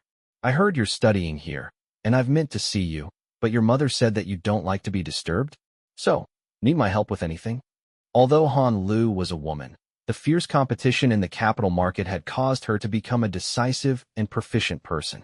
To entrepreneurs who were in urgent need of funding, she was like God. It was true, in a sense. One word from her could determine the life or death of a company. Over time, she developed an imposing aura about her. While not deliberate, a simple gesture, such as sitting near a person, would cause them to feel so uncomfortable and nervous. Most would instinctively get up to leave. Much to her surprise, a young un like Zhang Heng, still wet behind the ears, wasn't walking on eggshells around her. With her experience, she was very good at reading people, and no one's nervousness or guilt could escape her eyes. She could even accurately tell by sight who was pretending or who was genuinely calm. Hence, Zhang Heng belonged to the latter. From the moment he set foot into the house, no, from the moment they made contact, Zhang Heng never showed the slightest bit of timidness. His posture was just the right amount of relaxed, and he was polite, but yet not overly formal. He also behaved the same when they were having a casual conversation. At the same time, Han Lu was secretly surprised by how well-informed he was. Han Lu would even sometimes forget Zhang Heng's age. As she groaned silently in her heart, she did not care about the age gap between them. There were very few men who could captivate her intrigue. What a pity this was her best friend's son. Of course, it would be inappropriate to develop a romantic relationship with her friend's son. Chapter 378. This is a bug in the system, right? Han Lu told Zhang Heng not to worry. He could park his polo at her place for the time being. After all, she had 3 parking spaces, and he could pick up the car after he received his driver's license. Nonetheless, he rejected her offer. Zhang Heng didn't have a driver's license, and he could not drive during regular hours. This, however, didn't mean that he wasn't allowed to drive during his extra 24 hours. In fact, public transportation was easily accessible in big cities, and there were many methods of traveling during regular hours, and it wasn't a big problem if personal transport was non-existent. On the contrary, when Zhang Heng entered the still world, he would need a means of transportation if he wanted to move to a distant place. In the end, Han Lu didn't force the idea on Zhang Heng. She made a phone call and got someone to drive the polo to a parking lot near Zhang Heng's school. You have my address and contact information. Feel free to come and see me when you are free. Before they parted ways, Han Lu said to Zhang Heng, "Inform me in advance before you come. I travel far sometimes." "Thank you, Annie Han." Zhang Heng responded politely. "Just call me Sister Han." "It sounds younger." Han Lu smiled. The students who took leave after the 7th day of the new year gradually began to return to school. In Zhang Heng's dormitory, Chen Huadong came back the earliest. According to him, staying at home was too dull. All he did was eat and sleep. And of course, he was warmly welcomed by his parents during the first few days, but after that, his parents would start nagging and complaining no matter what he did. When Spring Festival was over, he opted to book his tickets and return to school early. At school, he could play all the games and watch all the dramas he wanted. Wei Jianyang was the second to return to school. Mainly, it was because he booked drama tickets for the 7th day of the new year and wanted to watch it with his girlfriend. They both had to come back early to watch it. Zhang Heng came back after that, followed by Ma Wei, the last person to return to the dorm. He went back to his hometown late and stayed home for an extra 2 days. He did, however, manage to make it back right on the day before school restarted. It was the dawn of a new semester, and the finals were still a long way away. It should be the most relaxing and exciting time for the students. Chen Huadong, however, looked as if he was about to enter a battlefield. In the early hours of the 26th, he sat in front of his computer with a serious expression, and with trembling hands, he entered a URL. When he clicked on the mouse, he quickly covered his eyes with his other hand. After that, he looked like a girl that was about to get married. He moved his fingers nervously and reluctantly. When he saw the numbers, he couldn't help but let out an exciting wolf howl. Raising his arms and fists, he exclaimed, "Yes, I passed the test." "Your score is kinda low," Ma Wei groaned. He was standing behind Chen Huadong and saw the eye-catching 426 points on the screen. "It's 1 point higher than the passing mark. Anyway, you got about 60 points for your other courses as well. Don't underestimate me. In our school, I'm the god of exams. Please call me the Naked Exam Prince in the future." Chen Huadong exclaimed while patting his chest. Compared to the excited Chen Huadong, Wei Jianyang, on the other hand, had a solemn look on his face. As another member of the Naked Exam team, his English was actually not bad, outperforming himself in the college entrance examination. He got 130 points, which wasn't too bad actually, and shouldn't have any problems taking the CET 6 examination. He did not pay much attention to the test, and besides, he needed to accompany his girlfriend as well. As a result, there wasn't much time for him to do any revising. He did not expect to fall so hard this time. Scoring only 402 points in total, it meant he needed to retake the exam in June this year. The moment Wei Jianyang discovered his less-than-stellar results, he seemed to be in pain, wailing with his head buried in his arms on the table. At the same time, similar scenes echoed in every corner of every school across the country, where both wails and cheers concurrently resounded. Chen Huadong patted his shoulder and comforted him. "It's okay, look on the brighter side. At least you got to add the points you earned for some credits. Our friend, Mr. Zhang, will have a headache soon," he said. Zhang Heng wasn't in the dormitory now, but everyone in there knew about his current circumstances. The teacher caught him skipping class before the CET 6 exam, and had gotten so angry that he canceled all the points Zhang Heng earned. According to the 3 to 7 conversion rule, He had to obtain a score of at least 609 in this exam to acquire the English credits. Otherwise, he would have to retake the whole subject with the freshmen next semester. Zhang Heng's English proficiency was no secret, scoring a respectable 492 points in the previous CET-4 exam. Although it wasn't bad, it was just mediocre at best. He needed another 100 points to pass the exam, and besides, the CET-6 exam was significantly more difficult. Supposedly, Zhang Heng was more than capable of passing the CET-6 exam, but it was also unrealistic for someone to get 609 points in one go. In fact, it was an impossible goal. Zhang Heng was genuinely unlucky. It just happened that the teacher was in a bad mood. After angering him, Zhang Heng was practically begging to retake the exam next semester. Retaking the exam was a small matter. The main point was, it was embarrassing to have to retake the exam with a group of junior girls. Zhang Heng came back at night. As soon as he entered the door, he saw that a small table had been set up in the middle of the room. On it, there were some cold beef, chicken wings, smoked sausage, pancakes, and several other cold dishes. Chun Huadong even took out a large bucket of Coke. "Any one of you celebrating something?" Zhang Heng asked. "No, this is a healing dinner, specially organized by everyone to comfort you and Wei Jianyang's injured souls," Chun Huadong solemnly proclaimed. He stepped forward and pulled Zhang Heng to the main seat. "Me? Why do I need healing?" Zhang Heng asked. "We admire your courage for braving through death. They released the CET-6 results today. Have you checked it yet?" "Oh, I forgot about it." It was true that Zhang Heng had forgotten about it. Although it was only 2 months after the CET-6 exam, Zhang Heng had completed 3 quests during that period. In other words, his mind convinced him that a few years had passed since the CET-6 exam. The memories of the exam were at the back in his head, and he didn't remember it until Chun Huadong mentioned it. Chun Huadong handed him a pair of disposable chopsticks, saying at the same time in relief, "Think on the brighter side. At least you can snuggle up to those cute little junior girls next semester. With your looks and behavior, it's not a problem for you to get rid of your single status. When that time comes, I might ask you to help me look for a potential partner. By the way, would you like to check your results?" "Okay," Zhang Heng said. Chun Huadong turned on his computer and thoughtfully helped Zhang Heng open the results webpage. Zhang Heng entered the account number, paused for a while before entering the password. The page then jumped to the query result. When they saw Zhang Heng's results, the entire dorm room fell silent. Chun Huadong's jaw had fallen to the ground. After a while, he recovered, rubbed his eyes, and said, "That's a bug in the system. It's definitely a bug, right?" Chapter 379, Wonder Woman. Chun Huadong took a deep breath. 691 points? Is there something wrong with my eyes? Or is there something wrong with the website? 248.5 points for listening. That's ridiculously high, right? What's the difference between this and the full score?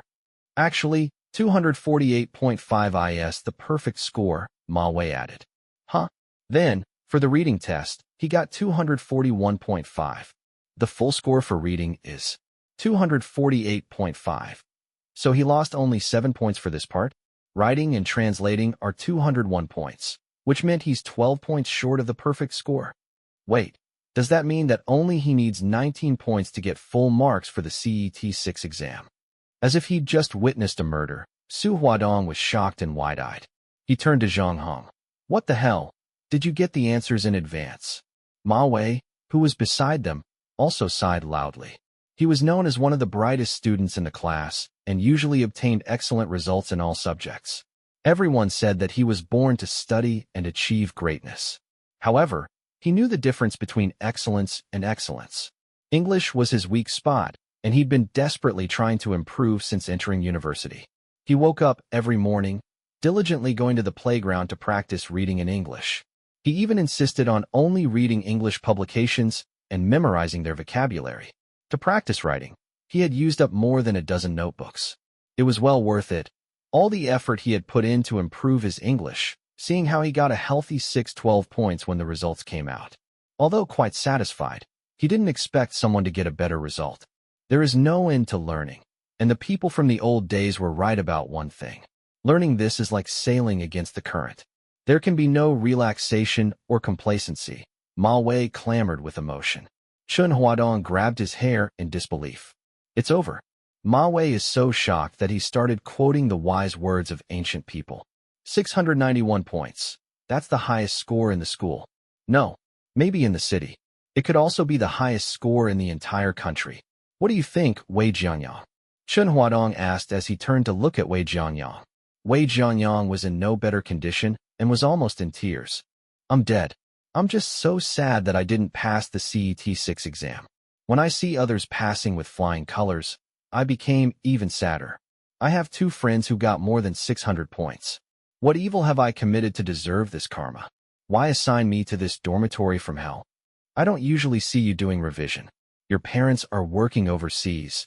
Did you travel abroad during the winter and summer vacations?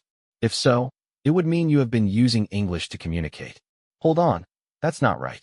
You got only 492 points during the CET-4 exam. How did you get a whopping increment of 200 points in one go? This too much. You received the answers to the test in advance, right? Chen Huadong screamed. Damn it. Why didn't you share the good stuff with your friends? Didn't you pass the test? Chen Huadong stood straight with his head lifted. Yes, I did. Hey, don't look at me like this. I have a desire for high scores as well. If you are telling the truth, you wouldn't have taken the test without any preparation, Zhang Heng said. Well, it seems this meal is prepared for me since I'm the only one who's feeling sad tonight. Let me make the toast first. On the other side of the table, Wei Jianyang had already sat down and poured himself a glass of Coke, which he gulped down in a second. Though it was only a carbonated drink, he was drowned in sadness and disappointment after he emptied his cup. Seeing that Wei Jianyang was a little depressed, Chen Huadong tried to comfort him. Don't be sad. You can retake the exam in June. Your credits are good enough so you won't have to retake the course next year. As long as you pass CET-6 before you graduate, you'll be fine. Even I passed the test. Seeing how intelligent you are, there's nothing for you to worry about. Wei Jianyang rolled his eyes. I joined the Naked Test Army because I believed in you. But you're so lucky that you pass every time. You're leaving me here alone. Sigh. Just as the saying goes, your love life may be smooth sailing, but your academic performance will fall hard. Though Zhang Heng told the 3 of them not to tell anyone else about his CET-6 exam exults, the whole class knew about it the next day. And on the 3rd day, the news had spread to the entire course. In the end, the entire school knew about it. Shen Sisi even sent him a congratulatory text. She had recently been busy trying to contact several capable teams, hoping to share her ideas and discuss the possibility of working with them. The discussions focused on dealing with the recurrence of supernatural incidents similar to Zavilcha. She wanted to be able to solve the crisis in the shortest time possible and prevent more innocent people from being harmed. After the new forum had been set up, she adopted Wonder Woman as her username, subsequently uploading a large number of posts. She even took the initiative to share her previous fighting experience with Zavilcha and other monsters. Judging by the nature of those posts, Zhang Heng deduced that Shin Sisi must have been the one who wrote them. She was one of the few players who was willing to risk her life to protect ordinary people. She saw this as her responsibility, offering healthy incentives to those who were willing to work with her. She also promised to distribute the loot she got to her allies according to the value of the information provided. If the team were willing to provide information, they would still be able to reap benefits in the end, even if they didn't participate in any battles. The game in itself was already perilous, so most players had no interest in protecting the safety of irrelevant strangers. With that in mind, nobody would push away the opportunity to earn more game points. Judging by their replies, it seemed there were many players from the same city interested in sharing their information with her. A few teams even expressed their willingness to cooperate in hunting down those monsters. Wonder Woman, Justice League? Although Zhang Heng could picture some of Shun Sisi's thoughts and aspirations, the truth was that no one really knew what the outcome would be. Something sinister had been brewing between players recently. There was the turmoil at the auction, the mysterious girl with sunglasses, and the missing Grade B dreamland of death. Then, there was the establishment of the new forum, the long-lost large-scale communication between players, and the sudden outbreak of mass murder among ordinary people. Zhang Heng had a faint hunch that something major was about to take place. That explained why all the parties were ready to strike at any moment. Did the gaming committee know about this matter? How were they going to approach it? Or Could it be that the gaming committee was actually the one behind all of this? Zhang Heng couldn't envision how the whole thing would develop. However, there was nothing wrong with coming down with some preparation. Last night, he completed the transfer of game points at a checkpoint, and later, he received a white card from Fu Lu together with the 1.813 million yuan inside it. Zhang Heng deliberately chose to accept the white card 1 minute before midnight. This was to ensure that nothing would go wrong, and he could also take the opportunity to explore Fu Lu as well. It was no wonder Fu Lu was worthy of being called a veteran Chamber of Commerce. The delivery man was just an ordinary person, and there was no way to trace him through his mobile phone. For now, Zhang Heng could at least confirm that Fu Lu wasn't doing anything terrible behind their customers' backs. In other words, he would deal with them again in the future. Now that a fresh injection of funds had been received, modifications to the Polo could finally meet its dateline. Chapter 380. Whistleblower. 4 weeks had passed since school started, and Zhang Heng had gradually resumed his previous routine. In addition to attending classes and practicing driving, he allocated the remaining time he had to maintain fitness and master other skills. At the same time, given the increasing frequency of supernatural events around him, he also began a more comprehensive study about myths and legends. To get things moving, Zhang Heng launched a preliminary investigation into what took place in Greenland 17 years ago. Judging by his father's reaction, the incident was obviously related to him. The old man in the tang suit had him worried, and although his father said that he would talk about it one day, Zhang Heng didn't intend to just sit by and do nothing since it was non-governmental scientific research. It should have been left some breadcrumbs behind. Zhang Heng didn't know the name of the scientific expedition or members of the team, and all he had was a photo taken 17 years ago. It still held important bits of information, such as the name of the sponsors that were printed on the backpacks of the team. Unfortunately, search results revealed that the travel agency that organized the trip filed for bankruptcy only half a year after the expedition ended. Upon checking its establishment date, he found out that it was registered only 1 year before the expedition. So there was a high possibility that the agency was a shell company set up specifically for this particular expedition. This made Zhang Heng even more curious about the purpose of the research done by the old man in the tang suit after wasting so much effort in it. There were 19 other people in the team, so Zhang Heng decided to employ a nifty little tool called Face Search to compare their appearances. It turned out that Google's facial recognition engine did actually detect a few similar faces. It managed to identify 4 of them. One was the guide of the expedition, another one was a doctor, and the final 2 were retired SEAL operatives.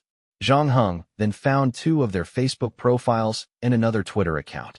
Unfortunately, a browse through Twitter found no useful information, and Facebook profiles were private. Unable to determine their true identity, Zhang Heng remained cautious.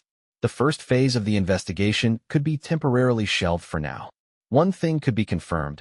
However, the scientific research wasn't as simple as what Grandpa told him. It was no regular archaeological investigation or ruins exploration. The 2 former SEALs in the team were the best proof of that. What concerned Zhang Heng the most, though, was the doctor. It was common that a doctor joined a research expedition, especially if the team headed to places that were inaccessible and had harsh environments. Medical personnel was encouraged to tag along to ensure the health and safety of the team. Strangely, the doctor in this research team was a psychiatrist. So why would a team that had gone all the way to Greenland to research ancient ruins need a psychiatrist with them? The mouse in Zhang Heng's hand hovered over the Facebook profile of the psychiatrist named Marshall. He knew he had to travel to Greenland to find out more. Before that, though, a new round of the game would have to be completed before the end of the month. Zhang Heng arrived at the bar's lounge at 11:42. He chose single-player mode once again and set the alarm. After gulping down the ice-cold mojito in hand, he put down the glass. He closed his eyes as he lay on the sofa. The sharp taste of mint leaves and citrus filled his throat, and at the same time, a familiar dizziness swarmed within his head. A second later, Zhang Heng heard the system notification playing in his ears. Verifying player identity. Player verified. The 6th quest will be randomly drawn for player 07958. Extraction completed. Current quest whistleblower. The internet is the foundation of our society.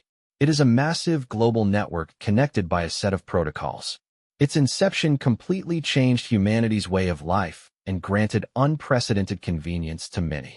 Today, mankind cannot live without the internet. Controversy about cybersecurity, however, has never stopped since the very beginning. Which side will you choose? Task objective: help Edward escape or help number 0 capture Edward. Mode: competitive mode single player. Time flow: 360. 1 hour in the real world is equivalent to 15 days in this game. After 90 days, player will be forced to return to the real world. Friendly reminder: the game will officially start in 5 seconds. Please get ready. Just before the countdown ended, the clicking sounds of slot machines gradually resounded in Zhang Heng's ears. These were mixed with the sound of footsteps, people talking, and the sound of falling chips. A casino? Zhang Heng opened his eyes and found himself standing in a colossal casino. A soft carpet laid beneath his feet, and 2 rows of slot machines were on his left. The head of a white tiger sat hanging at the upper left corner of the hall, and beneath it, for Chinese characters, the 4 words were Long Tongue Hu Shao, Ascending Dragon, Roaring Tiger. A large number of what appeared to be tourists were vigorously inserting coins and pulling the levers of the slot machines. The 5 rows of pictures behind the glass screens would then start to spin, and when a specific combination matched up, the machine would spit out money for the player. Most of the time, the gamblers would waste all their money here. Zhang Heng moved forward, and his eyes fell on a huge wooden roulette table in front of him. Many believed that roulette was the fairest game in the casino since nobody was there to control the odds. In theory, no matter how the player bet, the chances of winning seemed to be fixed. Supposedly, there should be no distinction between an expert or a rookie when the wheel started turning behind the roulette table. 6 people were playing blackjack, a card game that had French origins. To put it simply, the game's goal was to reach a total sum of 21 based on the value of the cards in hand. With each additional draw, players attempted to get as close as possible to 21 points without exceeding it. When the round ended, players would display their cards in a showdown to decide who won or lost. Although the element of luck played a vital role in blackjack, it was also a highly skilled game, where all professional gamblers were required to first master blackjack. A film called 21 was even made. It told of a group of MIT students who used mathematics to win a massive amount of money from a casino. In the movie, the Asian students used complex calculations to win a total of $5 million US. The unbelievable wins shocked and rattled the entire gaming industry. The set of algorithms used were also published later, and it no longer became a secret. However, it required a considerable amount of mental arithmetic and continuous training to master the skill. Since casinos continually improved their methods to counter these counters, it was somewhat useless for ordinary folk to know about it. There were 2 players on the poker table who had already exceeded 21 points after asking for more cards. Frustrated and dejected, one even got up and left. The remaining 4 quickly got to their toes, hesitating if they should get more cards or not. Zhang Heng glanced at the people nearby. Since the game started, he had been working hard to observe his surroundings. According to Miss Bartender, the chance of encountering a competitive mode single-player quest wasn't very high, odds of that being 1 in 6. Zhang Heng also didn't expect to play 2 competitive mode single-player quests in a row. That could only mean one thing. There were also other players in the vicinity, right here, right now. Chapter 381. Getting lucky. Zhang Heng looked like a typical tourist when he wore a short-sleeved t-shirt and a pair of knee-length shorts. He wore sandals on his feet, and there was a pair of sunglasses in his chest pocket. Like the Apollo training program quest, his appearance has been modified to some extent. He could feel the beard on his chin, and there was a tattoo of Peppa Pig on his right arm as well. Fortunately, it was only a tattoo sticker. This time, the system retained his Asian characteristics, except that his skin was darker now. He seemed to have developed a habit of sunbathing too. Otherwise, his strength, agility, and body shape, though, were in their original state. Zhang Heng's wallet contained about 300 euros in cash and a Visa debit card with an unknown sum of money in it. The name on the passport said, Lu Yen. Since he couldn't tell if there were other Asian players in this quest, he tried to make himself stand out a little less, exchanging 50 euros to coins and pretended to play on a slot machine.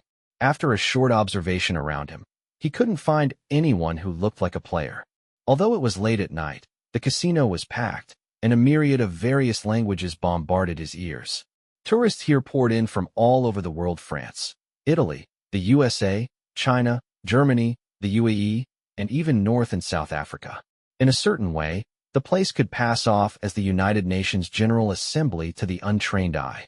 Zhang Heng managed to get the answers he was seeking from the cover of a travel brochure held by an elderly American couple. He had to make some guesses. The four major gambling cities in the world were Las Vegas, Atlantic City, Macau, and Monaco. Macau could instantly be eliminated. Although he had spotted several Asians in this casino, there was no way it could compare to the casinos in Macau. Then, few European tourists would travel to casinos in Las Vegas or Atlantic City. Since he was in a uniquely subtropical Mediterranean climate, there could only be one answer left. Zhang Heng was in Monaco. Located in Western Europe, Monaco, a principality situated in the French Riviera, became an independent state in 1861. Being the second smallest principality in the world, with a total area of 2.02 square kilometers, the city was smaller than New York's Central Park. Despite Monaco's cramped streets and alleys, it was well known for its high-stakes betting, upmarket tourism, and top banking institutions.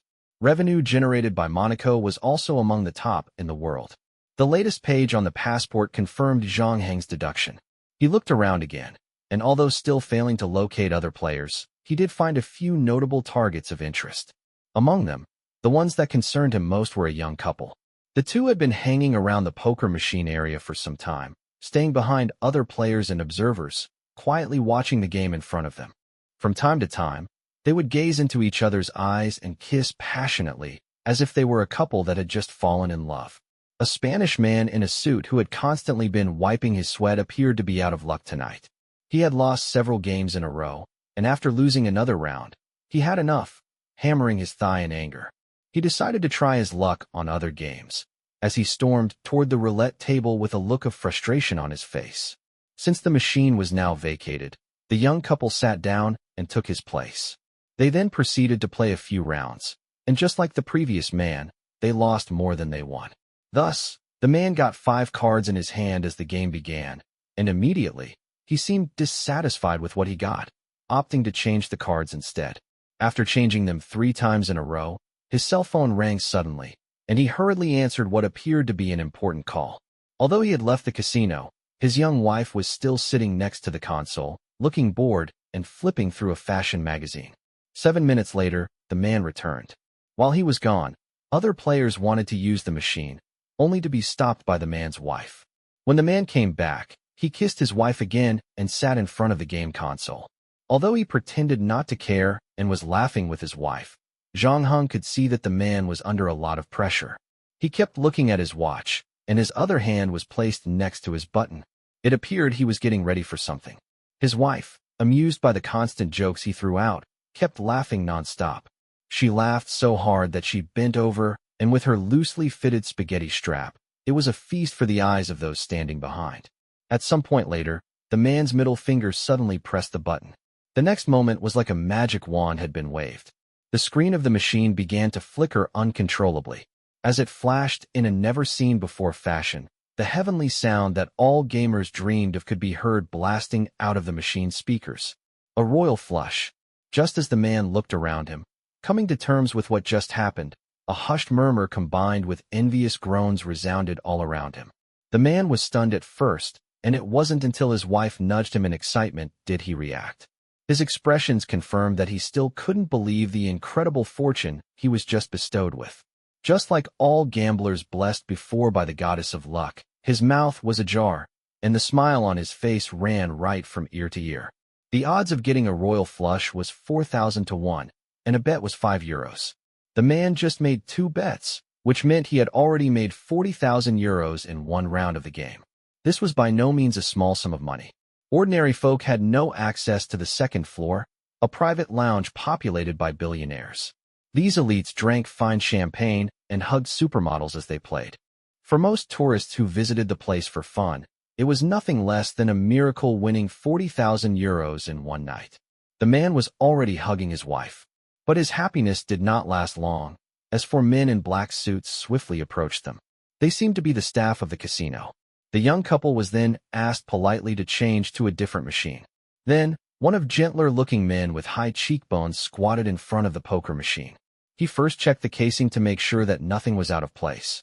After that, he took out a bunch of keys, opened the case, removed the circuit board, and extracted the read-only memory chip inside it. He then placed it in a ROM reader. More and more tourists in the casino started to notice the unexpected situation, curiously watching the employees fiddling with the machine. The young couple felt offended and were a little dissatisfied with the unwanted surprise. Having lost the mood to play, they demanded to see the casino manager. The remaining 3 staff, on the other hand, kept a stern eye on them as if they had done something wrong. Fortunately, the awkward stare-down didn't last too long. After a while, the guy with high cheekbones frowned. The test results on his hand showed that the memory chip had not been tampered with. Of course, it wasn't right that the casino so blatantly barged in and dismantled the machine that someone won big on. It wasn't an illegal casino either. Be that as it may, the high cheekbone guy had actually noticed the young couple earlier. He had enough reasons to suspect that they did not win the game fair and square. Chapter 382. 2 options. 40,000 euros wasn't a sum worth mentioning for a large-scale casino like this. The problem was that no casino wanted to be treated like an ATM. The casino staff with high cheekbones had recently heard some rumors from his peers. A couple known by the gambling industry as the Lucky Fingers had got royal flushes from 4 casinos in just 3 days. These casinos, however, only reacted to the matter after it happened. The couple also made sure that they controlled their urge to win more money in every casino. They would usually play a game or 2 and win 50 to 60,000 euros. Under normal circumstances, this amount of money would not attract the attention of the casino. Thousands of tourists walked through the doors of the casino every day, and most of them generally lost money the moment they sat down on a table. There was, however, the occasional 1 or 2 who win a healthy sum of money when the sample was large enough. Professional gamblers and cheaters were the kinds of people that the casino would pay attention to. It was also impossible for them to pay attention to everyone who won money. Although the probability of getting a royal flush was very low, there were so many poker machines in the entire casino that sometimes a lucky winner would be born from time to time. When one of the casinos noticed the couple, they quickly took a look at the CCTV footage on the monitor and found that the man received a call and left his seat for a while right before hitting the royal flush. This made him suspicious, and he tried his best to control his facial expressions. He was no professional actor, though, and his acting was all amateurish. By that time, Lucky Finger had already left, and that casino quickly made corresponding arrangements to handle this matter. However, the couple did not show up the next day. This move not only failed to dissuade the casino's suspicion, but it made them grow even more suspicious of their previous win. After contacting other casinos, they found out that the couple had won 4 royal flushes in 3 days in different casinos. Even if the man's finger had been kissed by the goddess of luck, such a bizarre streak of good fortune was close to impossible.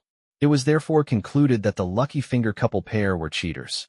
According to their modus operandi, there was a high probability that they hopped from casino to commit the crimes. Following the discovery, the casino that fell victim immediately notified other casinos about it. That was why the staff had initially approached the couple. From the moment they walked into the casino, their every move was under surveillance. When they magically hit royal flush again, the casino staff wasted no time to approach them. This time, the lucky couple would not be able to leave so easily. The high cheekbones employee had worked in this industry for more than 20 years, accumulating a lot of experience in that long time. Before being employed here, he worked at Macau and Las Vegas, and through the years, he had seen more than his fair share of characters walking into the casino. When compared to professional gamblers and cheaters, however, the young couple was tenderer than the new shoots just sprouting out of trees. This indicated that they had must have just started scamming casinos not too long ago. Such greenhorns were easy to deal with, he was sure. This time, though, he seemed to have made the wrong judgment. The woman's acting skills were obviously rather convincing, where she had been yelling and laughing all this time, trying to attract attention and put pressure on the casino. It might seem vulgar, but the staff had to admit that the crude and simple method was indeed very effective. Naturally, a large number of people began thinking that the casino was overbearing. It was undeniable that many underground casinos operated in such a manner. However, for those famous casinos that targeted tourists, they valued their reputation a lot. 40,000 euros might be a huge amount of money for the ordinary person, but for these big casinos, it was simply a drop in a bucket full of water. They desperately wanted to catch the lucky finger couple, but doing so would certainly affect their reputation. Such a small gain wasn't worth the loss. The woman's male partner was trying to show his strong side too, but he was a mediocre actor, looking guilty as if he had just committed a crime. The staff with high cheekbones was starting to get unhappy about the ever-increasing crowd that had gathered around them. He initially thought that as long as he showed up on time to catch the couple's cheating, this matter would be quickly resolved. However, things did not go his way. Even the results of the inspection showed that this particular poker machine was still intact and fine. The staff with high cheekbones had two choices at a time like this. He could either let the two of them leave the premises while the situation was still under control, where the casino would have to swallow the loss and minimize the impact silently, or he could insist that they enter a private room for further interrogation. The staff wished that he could frisk them right here, right now, but by doing that, he would surely expose whatever dirty little secret they were carrying on them in front of all the guests. Casinos tried to avoid using illegal methods like this unless it was a last resort. It was all in the name of protecting reputation, where they would try to make the whole debacle look more acceptable to the public eye. The best way to do this was to invite the two to a room, continue to exert mental pressure on them, and to keep going until through their psychological defense broke. This was especially true for the lucky finger man. The staff with high cheekbones was confident that he could make him confess within 10 sentences. In the end, though, he chose the third method. The staff with high cheekbones asked someone to bring a bottle of Bordeaux wine and presented it to the young couple. At the same time, he apologized and said, "We are so sorry. Our mistake has caused you unnecessary trouble. This is a gift from the casino. I hope you will have a good time here tonight." There was a look of surprise on the lucky finger man, while his counterpart snorted coldly. Mistakes were made. How can we still have fun tonight? The staff with high cheekbones smiled. I'm extremely sorry. If you do not wish to stay here any longer, you are free to leave at any time. Are you sure? The woman asked. Of course. We have neither right nor reason to keep you here. The staff with high cheekbones took 2 steps back and politely gestured to the door with both hands. You're always welcome to visit us again. Humph. I will never come back to this kind of place in my entire life. The woman in the camisole dropped the sentence and dragged her husband to get the money that they won. The pair grabbed the cash and stormed out of the casino in a mighty hurry. As soon as he got out, the lucky finger man in a flannel shirt and a silver watch heaved a massive sigh of relief. He could not help but start to complain. I told you to stop just now, but you insisted on playing another round of poker. Great. Now, we can't enter this casino anymore. After they walked to a place with no one around them, the woman immediately let go of her husband's hand. What are you afraid of? I know you well. With whatever little guts you have, you wouldn't come here again anyway, even if they didn't approach us. Best thank me because you gotta make some more money before you left. I should take more than 10% this time. You should pay me half the reward, she sneered. Half? Are you kidding? You didn't even do anything. All you did was pretend to be my wife to cover me. My partner and I did all the technical work, Flannel Shirt argued. You are just a bunch of nerds. If it weren't for your crappy acting, they would have never approached us. What's more, I have already made you almost 200,000 euros, and I still have less than 20,000 euros in my pocket. To be fair, I've contributed a lot as well. You just need to dress skimpily, show some skin, and laugh as loud as you can to attract the attention of the cameras and staff. Think about your previous job. You lost nothing in this job, growled Flannel Shirt, his eyes about to pop out their sockets. Chapter 383, Masked Man. The man in the plaid shirt provided a valid reason. We had an agreement before. You do know the work you did in 3 days paid you more than what you earned in half a year, right? Yes, but unfortunately, it's not enough, the woman replied. Not enough? What do you mean by that? Okay, I changed my mind. How about sharing all the money we made in the past few days? Otherwise, I'll tell the casinos what you have done. I believe they will be interested in your recent winning streak. The Mediterranean sea breeze wasn't that cold, but for some reason, the flannel shirt man shivered. Why are you doing this? Why? Because I need more money. But we had an agreement. Yes, you guys always like to talk about agreements and agreements.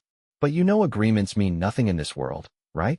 Whatever you've been doing, that breaks the game's rules too, right? But Flannel Shirt paused suddenly, and then a look of horror materialized on his face. Hey, is that necessary? I just want half of the money. Are you terrified, or what? An unfamiliar voice came from behind her. I'm sorry to disturb you. I wonder if you two are interested in enjoying the night view of Monaco. The woman turned around and saw a black Buick stopping behind her. The window of the passenger side came down, and a head poked out from it. The person was bald, and he did not look like he had good intentions. A mermaid tattoo was also on his neck.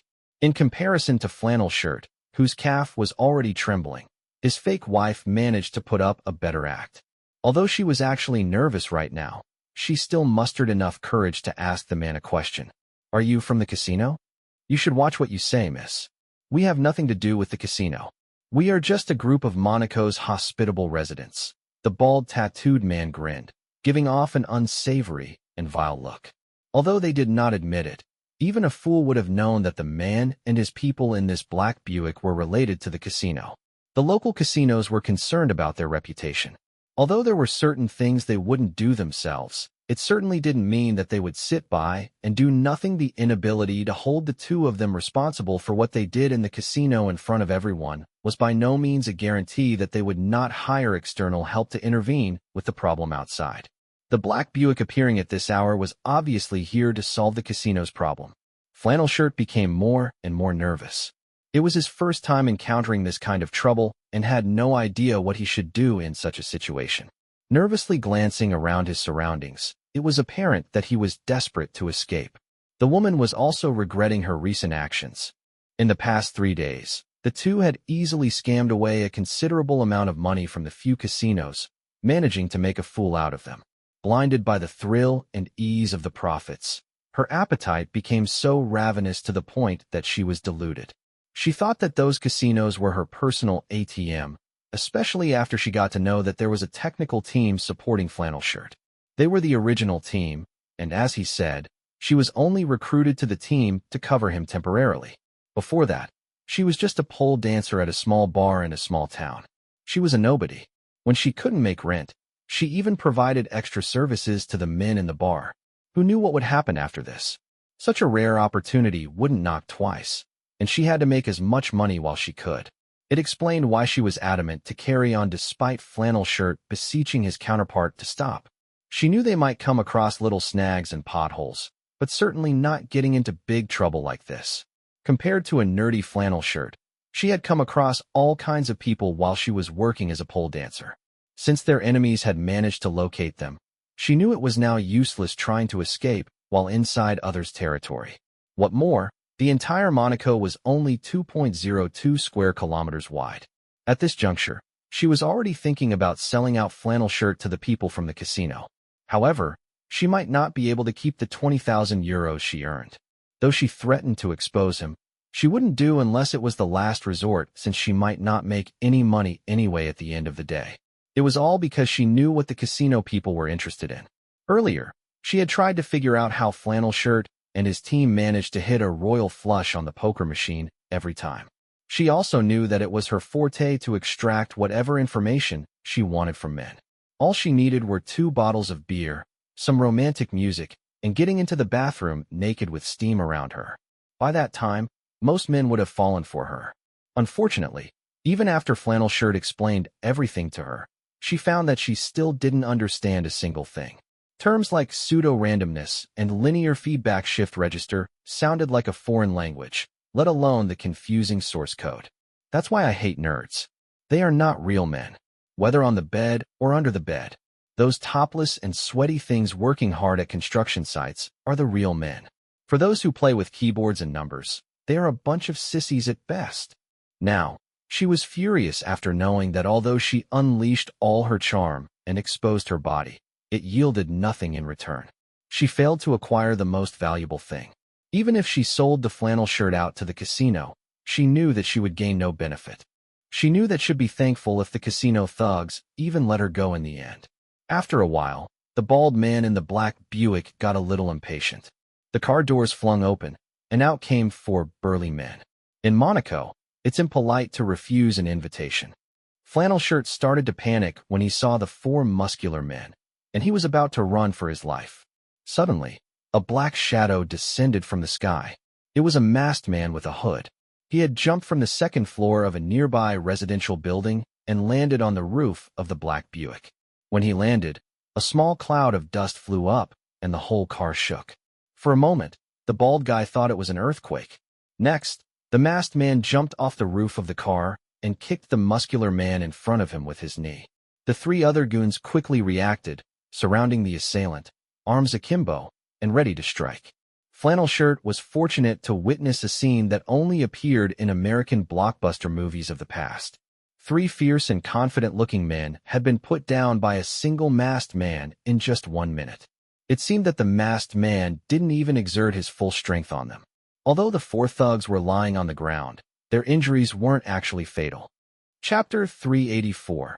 You might be able to defeat us. The background of this game was obviously related to the internet, and this was the first time Zhang Heng was given the liberty to choose one of two mission objectives that so drastically contradicted each other.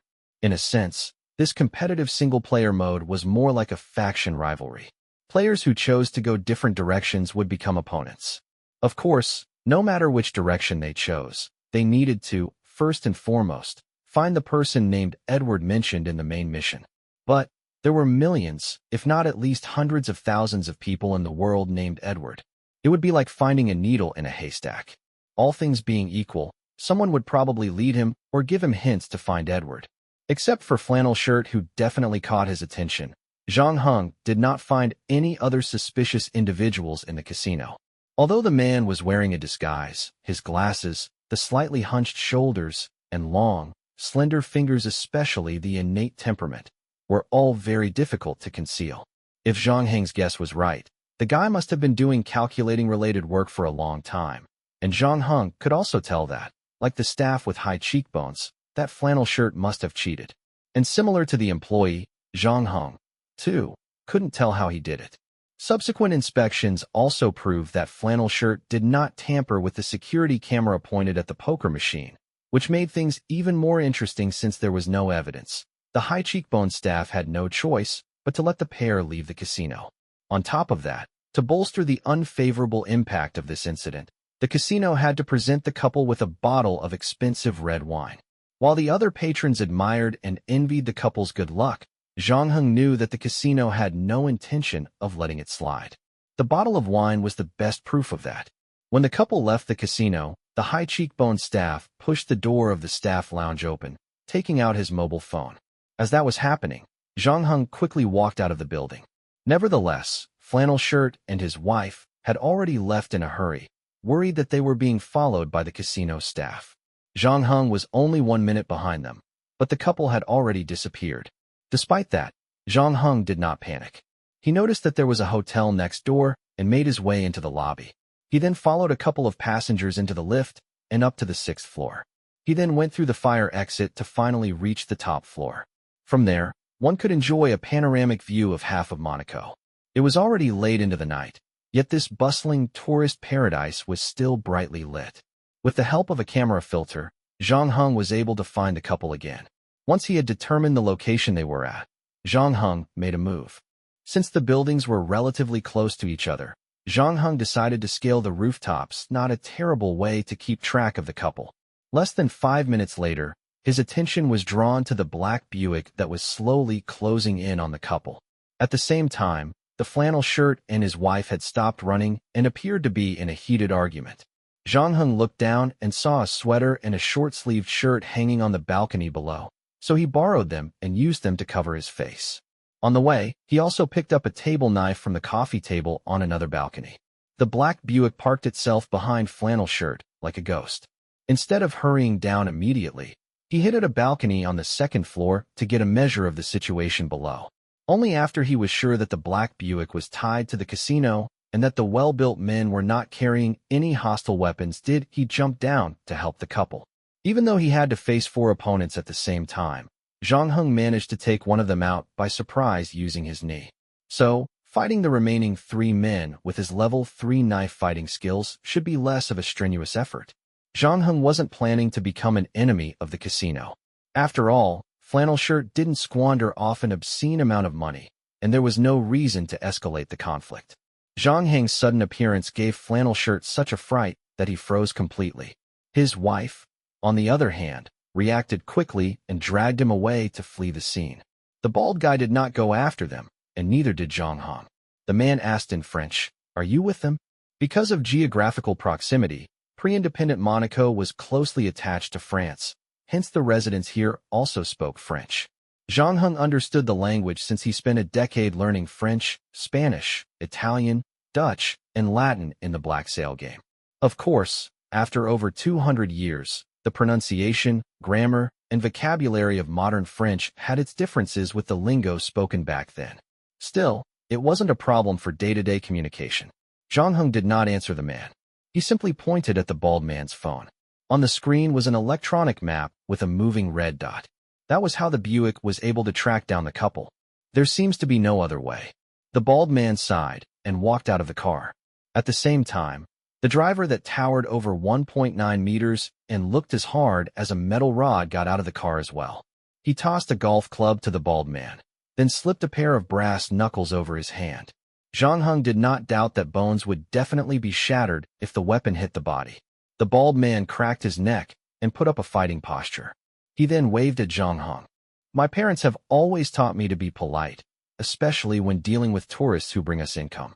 I have always been very polite, showing my gentlemanliness. But if someone comes to my house and fools around with me, I have to feel sorry for that visitor since I'll give him a taste of the other Monaco's magic."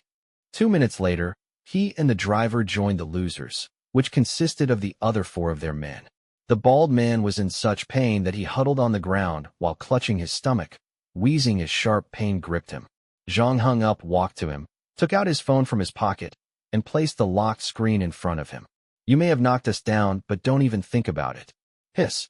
7588. Seeing that Zhang Heng was aiming a knife at his eyes, the bald man immediately gave up and told Zhang Heng the password. Although he was a professionally hired muscle, he wasn't that dedicated to his job to the point of giving up his only pair of eyes. Besides, Flannel Shirt scammed only 40,000 euros from the casino. This amount of money meant nothing to the establishment, and the only thing they were worried about was that the new confidence scam would spread like wildfire. By that time, the casinos would have gone bankrupt with many people using the same technique to walk out wealthy. "Thanks." Zhang Heng unlocked the phone with the password and took note of where Flannel Shirt and his wife were sitting. After that, he turned around and left. "You don't know who you are provoking no matter where you hide in Europe. We will find you," the bald guy yelled at Zhang Heng. The moment he said that, he saw Zhang Heng stopping and walking towards him. Immediately, the bald guy's face changed. "I was just kidding. Don't take me seriously. Send a message to the boss who hired you. I guarantee that I won't take any action against Monaco's casinos in the future, nor will I leak the secret technique to others. In exchange, you people must stop pursuing this matter," Zhang Heng said. Chapter 385. You guys don't have a choice, Waldo. We've been exposed. The casino has people watching us. They even sent someone in a car to abduct us. The guy was terrifying. I can tell from a glance that he's not a good person. Maybe they'll even kill us. In his panic, Flannel Shirt keyed in the wrong number twice, and when his trembling fingers finally got it right, he instantly started blurting out words into the receiver like a trigger-happy machine gun. "Calm down, man. Calm down," the guy named Waldo on the other end of the line said. "We're just making small money off the casinos. They're not going to kill us for a couple of euros. That's because you didn't see those guys." The leader was like a perverted, abusive serial killer. He even brought a whole group of Terminators and was about to haul us into their car. God knows what they'd do to us. I've seen movies like that. They will tie us up, electrocute us, and torture us like we're animals until we tell them everything we know. They'll even want to find out who I liked in primary school. Hey, Philip, listen to me. You need to calm down. It's just the way the casinos do things. They will shake you up and do everything they can to break down your psychological barrier, forcing you to slip up. But like I said before, they don't want to be involved in any kind of trouble unless it is their last resort. Speaking of which, if they found you, how did you escape? To be honest, I'm not sure either. Some guy that was dressed like the Green Arrow, except he didn't have any bow, suddenly jumped down from the building. It was like in the movies, it took him only 1 minute to take out all the casino guys. Justina and I escaped while they were fighting. Philip wondered out aloud. Did we just come across a superhero like Batman or Green Arrow? I don't know. But you're right. We should leave. Where are the both of you? Get to the hotel and pack up. We leave in half an hour. Waldo paused. His friend on the other side of the line wasn't responding. Philip, are you still there? Philip hid his phone behind him when he saw the masked man walking toward him, feeling no more relaxed than when he was facing the bald guy. The one who had taken down 4 guys in one breath was right in front of him, not the black Buick. It could only mean that this person must have defeated the bald guy and his casino entourage. Justina put on a brave face. What do you want? The money we earned from the casino? She asked boldly. When Zhang Heng heard this, he stopped in front of Justina. Instead of showing fear, she stuck her chest out. Those assets weren't too bad at all. Though she only worked in a small town, Justina never thought herself as lesser or worse off than those in the big cities. The only thing she lacked was an opportunity, which was why she was desperate to make money. She believed that only with enough money could she escape that little backwater town and move on to a bigger stage. So, if possible, she wanted to keep the money even if she had to sacrifice something else for it. However, to her surprise, the masked man was neither interested in her bag of money, nor was he drooling at her cleavage, of which she was very proud of. Instead, he reached out and took the bottle of red wine from her. The moment Zhang Heng got hold of the bottle, he threw it down, spilling the blood-red liquid all over the ground. There was an overbearing smell of wine in the air. Justina felt herself wince. Even if she did not drink the bottle, she could have sold it for 200 to 300 euros. What a waste. Something so valuable was so blatantly and thoughtlessly chucked like that. The masked man, on the contrary, did not seem to think so. Zhang Heng bent down and picked up something he was looking for among the broken pieces of glass. It turned out to be a waterproof miniature tracking device that was stuck inside the bottle, concealed by the label outside. Unless the bottle was destroyed, no one would ever notice it. Zhang Heng then proceeded to toss the tracking device and the phone that the bald man used to track it into a nearby dumpster. It finally dawned on Philip that everything Zhang Heng had done up until now was all in the name of helping him. He was about to say something, but Zhang Heng spoke first. Where do you live? We are staying at the Port Palace Hotel, but we were just planning to leave. We're about to pack up and leave, Philip answered. Zhang Heng's accent sounded a little strange, but considering his Asian descent, Philip did not overthink it. Good. Lead the way, Zhang Heng said. Huh? Are you coming with us? How would I know that you don't have other intentions? Don't get me wrong. I'm grateful that you saved us, but it doesn't mean that we'll just trust you right off the bat. I've watched a lot of movies, and I'm not attacking you personally, but bad guys usually approach the protagonist by pretending to be friendly. Then, it would turn out that they were actually hiding sinister secrets. You have no choice, Zhang Heng answered. Okay, I understand. Zhang Heng's sharp reply made Philip realize the gravity of the situation. So, he nodded obediently and led Zhang Heng to their hotel. The hotel wasn't very far from the casino. Naturally, given that it was actually Monaco we're talking about here, even the furthest place was not that far away. Soon, the 3 of them arrived at the door of the hotel. You have to get rid of that thing on your face, or the guests in the lobby would become suspicious, Philip reminded. Zhang Heng made no comments, simply asking for Philip's room number. He then followed the couple to take the elevator upstairs. Justina kept giving Philip the look, but the latter only gave Zhang Heng their real room number. In the room, Waldo had already packed up, and when he saw Philip, he heaved a sigh of relief. Thank goodness you guys are back. When the call cut out, I thought of calling the cops. There's no train to Nice at this hour, but we can drive. I've just hired a car. Waldo, Philip interrupted his partner, shaking his head. About that, we might have an extra passenger. What do you mean by one more passenger? Hold on. Did you hook up with some chick in the casino? But how is that even possible when Justina is with you the whole time? Since when could you still attract women? What does she look like, and how old is she? Waldo, it's a guy and... Oh my God, he's right behind you. Philip's eyes widened. Chapter 386, Secret of the Slot Machine, Lu Yin. Zhang Heng introduced himself while patting the dust off his pants at the same time. Waldo and Philip gawked at him in shock. Waldo instantly snapped out of his bewilderment and stretched out his hand. You must be the one who saved Philip and the others. Philip mentioned you before. He seemed to be a lot more cheerful and talkative than Philip, and appeared to be in a steadier mental state as well. He wasn't too afraid when he saw Zhang Heng, but was instead excited.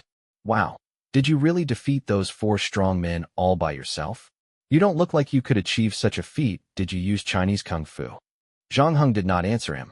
Instead, he looked at Philip, who was beside him. Are all your things packed? He asked. I have packed everything for you, Waldo said, pointing at the 2 suitcases at the corner. Don't worry, I've put your book, Louis, that you hid under the pillow into the luggage. Philip blushed when he heard what Waldo said. You don't need to emphasize it. Waldo pointed at Zhang Heng's mask again. Won't you remove that thing? Given the trouble you have just caused, I don't want my face to be captured by surveillance cameras. A bright smile swiftly appeared on Waldo's face. Don't worry, the cameras here can't capture your face, he grinned. Oh, I forgot to tell you that we managed to hack the hotel surveillance system and installed a small program in it. All the videos that have our faces will be automatically deleted when we leave, Philip added. Who are you guys anyway?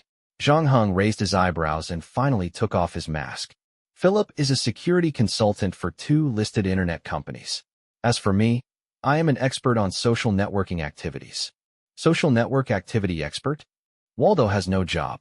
He lives in the attic of his mother's house, and all he does every day is scroll through pictures of beautiful women on Instagram and Facebook. He also finds ways to hack their computers and browse through their photo albums. Zhang Heng looked at Waldo.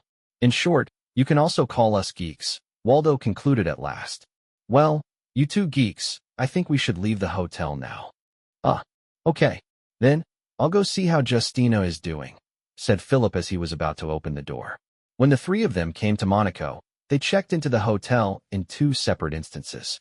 Waldo first got a single room for himself. After that, Philip and his wife got a double room. When they finally got the rooms to themselves, Philip and Waldo were the ones who took the double room, and Justina had the single room for herself. She will not leave with us, Zhang Heng said. Oh, is that so? Philip retracted his hand when he heard what Zhang Heng said. After a while, he couldn't help but ask, why? I heard your little quarrel. Quarrel? What quarrel? Waldo asked curiously. Philip scratched the back of his head. Justina has some disagreements with us. Well, she wants us to increase her salary, he muttered. I think the word threaten would be more accurate, Zhang Heng said. Waldo looked regretful. Damn, I really shouldn't have told her how we cheated. Actually, I don't think she can master your methods. Otherwise, she would have gone to the casino and spilled everything to them in exchange for rewards.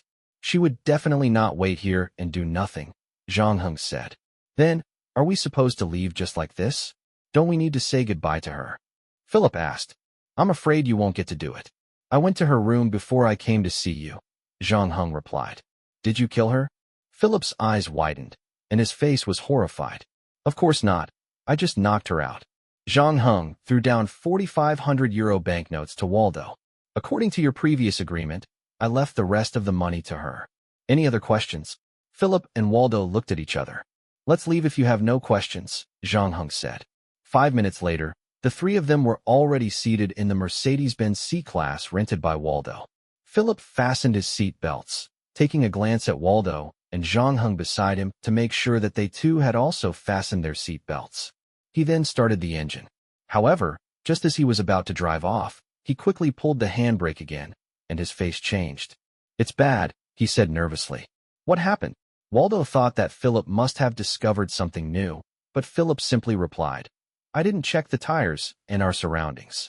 He then crouched down and went around the car to see if the tire treads were fine and that no kids were skulking at the car's blind spots. After the quick inspection, he came back in. Philip is this kind of person. Due to the nature of his work, he is usually more cautious. You'll get used to it once you spend more time with him, Waldo explained. Philip refastened his seatbelt, adjusted the position of the rearview mirror, before finally stepping on the pedal. The Mercedes slowly and inconspicuously crept out of the hotel parking lot at a humble 20 miles per hour. Waldo set his navigation system to Nice, the closest French city to Monaco. A well-known tourist town, they would only need 40 minutes to get there from here. The journey would also take them along a beautiful coastal highway. Unfortunately, it was night, and they wouldn't be able to see anything around them. Philip peeked at Zhang Heng in the rear seat from the rearview mirror. You didn't tell us where you wanted to go? Where should we drop you? I'd better start with you. Tell me why you wanted to scam so much money from the casino, and how did you do it? Zhang Heng inquired. Waldo did not say anything. As a social network activity expert, he had made it clear that he was a useless vagrant. However, when Zhang Heng took a second look at him, he deduced that Waldo must have come from a good financial background. Noticed how his expression hadn't changed much even when 20,000 euros was tossed to him. Philip, on the other hand, was the security consultant of 2 listed internet companies. He, too, should not be short of money as well. He was obviously the kind of person who would take no risks, and it was hard to imagine that he would risk getting targeted by swindling off such an insignificant amount of money. Philip and Waldo didn't answer Zhang Heng's questions. The two knew that they were no match to him, and besides, Zhang Heng did not seem to be a talkative person as well. They were anxious that Zhang Heng might kill them if they gave the wrong answers. After a while, Waldo said, "Well, let me answer your second question first. You know all casinos tell you that they do not control the machines, right? Whether you hit the jackpot or not all depends on your luck, so." Zhang Heng frowned. He had never been to a casino before, and his knowledge of slot machines only came from movies and novels. But this is actually impossible. Look, if the money that comes out of the machine exceeds the money that the player put in it, the casino will make a loss. However, if the slot machine pays out too little, they would probably not return to the casino. This means the casinos have to set a payout ratio. Larger casinos generally control their profit at about 5%, which means that when the sample is large enough, they will earn $5 out of $100 from one slot machine. By doing that, players will feel the thrill, and they will keep coming back to the casino. The casino, in turn, gets to keep some of the profit. Now, here comes the problem. If the results of each game are really purely random, then whatever payout ratio they set would be meaningless. Chapter 387. Not Interested Pseudo-Randomness. Yes, the core internal algorithms of slot machines all rely on one thing, a thing called a pseudo-random number generator. It's an algorithm used by the machine's designers to produce a random infinite number sequence. The sequence of numbers generated by the algorithm might look random, but unfortunately, the numbers you see are not really random. Immediately, Waldo became excited when he caught wind of the topic. He started to become talkative. What we have to do is very simple. First of all, we need to know how the random numbers in the calculation program within the slot machine and the cards displayed on the screen are correlated to each other. So what's its method, and how effective is this pseudo-random number generator in producing results? If you can master these things, you will know the secrets of a slot machine. To us, a slot machine is akin to a lady who emerges from the bathroom with no clothes on her. We can see everything crystal clear. Well, this metaphor is a bit vulgar, but you know what I mean. Philip nodded in agreement. Next, we need to write a deciphering program that takes into account the various variables that will affect the final result. When we go to a casino to determine the operating cycle of a slot machine, we can then use the deciphering program to predict the machine's operating status for the next few hours or even days. One thing to add, while we are in the casino, there must be strictly no interference. For example, if the machine gets restarted, we will have to recalculate the whole thing again. Yes, that's right. We chose video poker machines because they are the oldest models, and we hope that the random number algorithm within them is more straightforward. The poker game machines in these casinos are all produced at the end of the last century. Yes, the program inside is based on a theory put forward by Donald Knuth in the 1960s, using the Monte Carlo method, the so-called linear feedback displacement register. They employ the method to give out cards to the players. It's just retarded. I mean, the actual situation is actually not that simple. We found their source code in the patent office and bought a machine of the same model for research purposes. In order to figure out how the code works, Philip also wrote a disassembler. When all the preliminary research had been completed, we have managed to write a small program that allowed us to calculate the current status of the poker machine and how long before it churns out a royal flush. As for the last step, we just need to play a few rounds on the machine. I'm sorry, I've been dragging everyone back, Philip said guiltily. Acting too nervously at the casino, he had caused its employees to become suspicious of them. Supposedly, He was going to stop after he swept the last 4 casinos, but he could not stand Justina's babbling in his ears, and he finally agreed to hit one last casino. Unfortunately, the last stint caused a series of troubles for them. Although Philip and Waldo had somewhat escaped the casino's clutches, they still couldn't figure if Zhang Heng, sitting in the back seat, was a friend or foe. Clearly, he posed a larger threat to them right now. We can't blame you. From the beginning, we all knew that you weren't the most suitable person for this job. The time required to press the last button has to be precise. Among us, only you have been forced to practice piano by your mother since you were a child, which is why you can press it in 0.005 seconds. You can maintain your accuracy at about 50%, which none of us can do, Waldo explained. You have done well, he went on to comfort his friend. So, you have other companions? Zhang Heng asked. Well, although Waldo always avoided mentioning anyone else, he got too excited, and some words had unintentionally slipped out of his mouth. Unbeknownst to him, he had accidentally revealed something, albeit rather vaguely. Besides, Zhang Heng had also overheard the quarrel between Justina and Philip as well. He knew for a fact that there was a team behind them. But this time, the two seemed to uphold their loyalty to their team, and no one said a thing about it. Even Philip, who had been a little timid, took the initiative to say, "We can give you all the 200,000 euros we earned this time." Philip peeked at Zhang Heng in the back seat, but found that the latter gave no reaction. Zhang Heng wasn't interested in making money, because no matter how much he made here, he couldn't bring it back to the real world, let alone 200,000 euros. He would not even blink his eyes if 20 million euros were placed in front of him. He was satisfied as long as he had enough money to use here. We will share our technology with you, together with the small program to predict the cards you'll receive when you use the machine. With this, you'll be able to make a steady stream of money from other casinos, said Philip while grinning. I'm not interested in these things, Zhang Heng said. Huh. The two were surprised when they heard this. Zhang Heng only appeared after the conflict happened between Philip and the casino. This meant only 2 possibilities to explain this situation. Either he was staying on for the money or to learn their secrets. Apart from these 2 things, they had nothing valuable with them. Have you ever heard of a person called Edward? Zhang Heng asked. No. The two replied in unison while shaking their heads. You guys answered way too fast. Great. It seems I have found the right person, said Zhang Heng. Seeing how they had been found out by Zhang Heng, Waldo began to plead for their lives instead. Let us go. We've already told you everything we know. You misunderstood me. I am not your enemy. On the contrary, I want to join your team. Why? Philip's eyes widened. Just consider me a stranger who wants to uphold justice, Zhang Heng said. The system gave him 2 options to complete the main mission. One was to help Edward escape, while the other was to help Zero to capture Edward. In other words, there were 2 sides to this quest. Although Philip and Waldo still refused to admit that they had anything to do with Edward, it was unlikely that they sided with the opposition based on their occupations. That meant that they would want to help Edward out as well. Zhang Heng was in no hurry to choose sides, but as of now, the 2 were the only clues he found relating to Edward. He needed to get as much information about Edward as possible, and he could at least figure out the gist of the whole thing. And the easiest way to achieve this was, of course, to join the organization that the 2 nerds were in. He could also resort to violence, but Zhang Heng wasn't one to torture someone for a confession.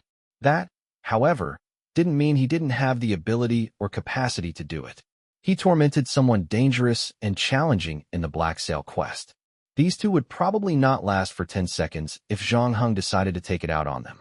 Judging by the current situation, he would just be shutting off alternate ways to complete the main quest if he were to do that. This wasn't something that he wanted to see. Philip and Waldo looked at each other when they heard those words. After a while, Philip said, it's not for us to decide. We have to ask others' opinions first. Chapter 388. You're right. Soon after, the 3 of them left Monaco and arrived in Nice, a beautiful coastal city located in southeastern France. Zhang Heng used the free time to check on his character panel briefly. Name, Zhang Heng. Gender, male. Age, 19. Player ID, 07958. Rounds played, 5. Current game points, 659. Items in possession, infinite building block, B. Weather marbles, C. Filter lens, D. Paris arrow, D. Evil wall, D. Shadow key, E. Lucky rabbit's foot, E. Betty's shell, E. Hunter's blessing, F. Water-soluble metal, F. Skills, sailing, level 3. Swordsmanship, level 3. Language proficiency, level 2. 8 languages at general communications level, Lego assembly, level 2. Archery, level 2. Wilderness survival, level 2. Driving, level 2. Car tuning and repairing, level 2. Marksmanship, level 2. Aerospace, level 1. Piano, level 1. Skiing, level 1. Rock climbing, level 1. Assessment. Player is a Lego master, with slightly better luck than most people, and has a higher chance of encountering enemies. He's protected from shadows, storms, and evil thoughts, and can predict and change the weather of a particular area. In addition to extensive sailing experience, the player is also skilled at handling knives, arrows, and firearms. Player can drive cars, fly aircraft, spacecraft, and other vehicles. He is also able to adapt to the wilderness, and with his abundant skill reserves and excellent combat effectiveness, he stands out among players. Even though the new year had passed, Zhang Heng's birthday was a month away, explaining why he was listed as 19 years old on the character panel. At the beginning of the 5th game, Zhang Heng had 695 game points. Then, in the Apollo training camp, he earned another 154 points, but spent some of it to identify several items. After that, when he removed the Leviathan's egg from Peng Jiating's body, he used up 100 points. After identifying the infinite building block and exchanging 50 points with the central bank, he was left with 659 points. In terms of accessories, he had added the infinite building block, weather marble, filter lens, and water-soluble metal to his collection.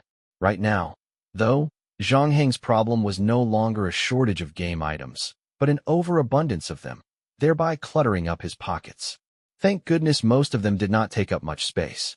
Except for the Paris arrow, everything else could be pocketed. If new game items were to keep coming in, he would have to give up some of them. Similar to sailing, his engineering skills, aerodynamics, physics, and material sciences were all compounded into aerospace skills. When he successfully piloted the lunar module, his aerospace skills had been upgraded to level 2, but he was too focused on the task at hand to notice it then. The only thing was, this skill wasn't exactly handy for everyday use. On top of that, he had also gone from worthy of continuous attention to stands out. Zhang Heng's brows furrowed. As the game progressed, he seemed to be encountering an increasing number of supernatural beings and wondered if this was in any way related to his evaluation. He couldn't tell if it was a good or a bad thing, now that more eyes were on him. On the other hand, Philip and Waldo finally got in touch with their team and briefly explained the situation. About 15 minutes later, they received a reply from the other side. Philip hung up the phone and said to Zhang Heng, "The rest of the team agree that you can join us, but..." Zhang Heng cocked an eyebrow. "But you must prove that you're here to help and that you're not our enemy," said Waldo. "How?" "I just got the news that one of our friends had been captured. If you can save him, we'll welcome you to the team." "Edward?" No, not Edward.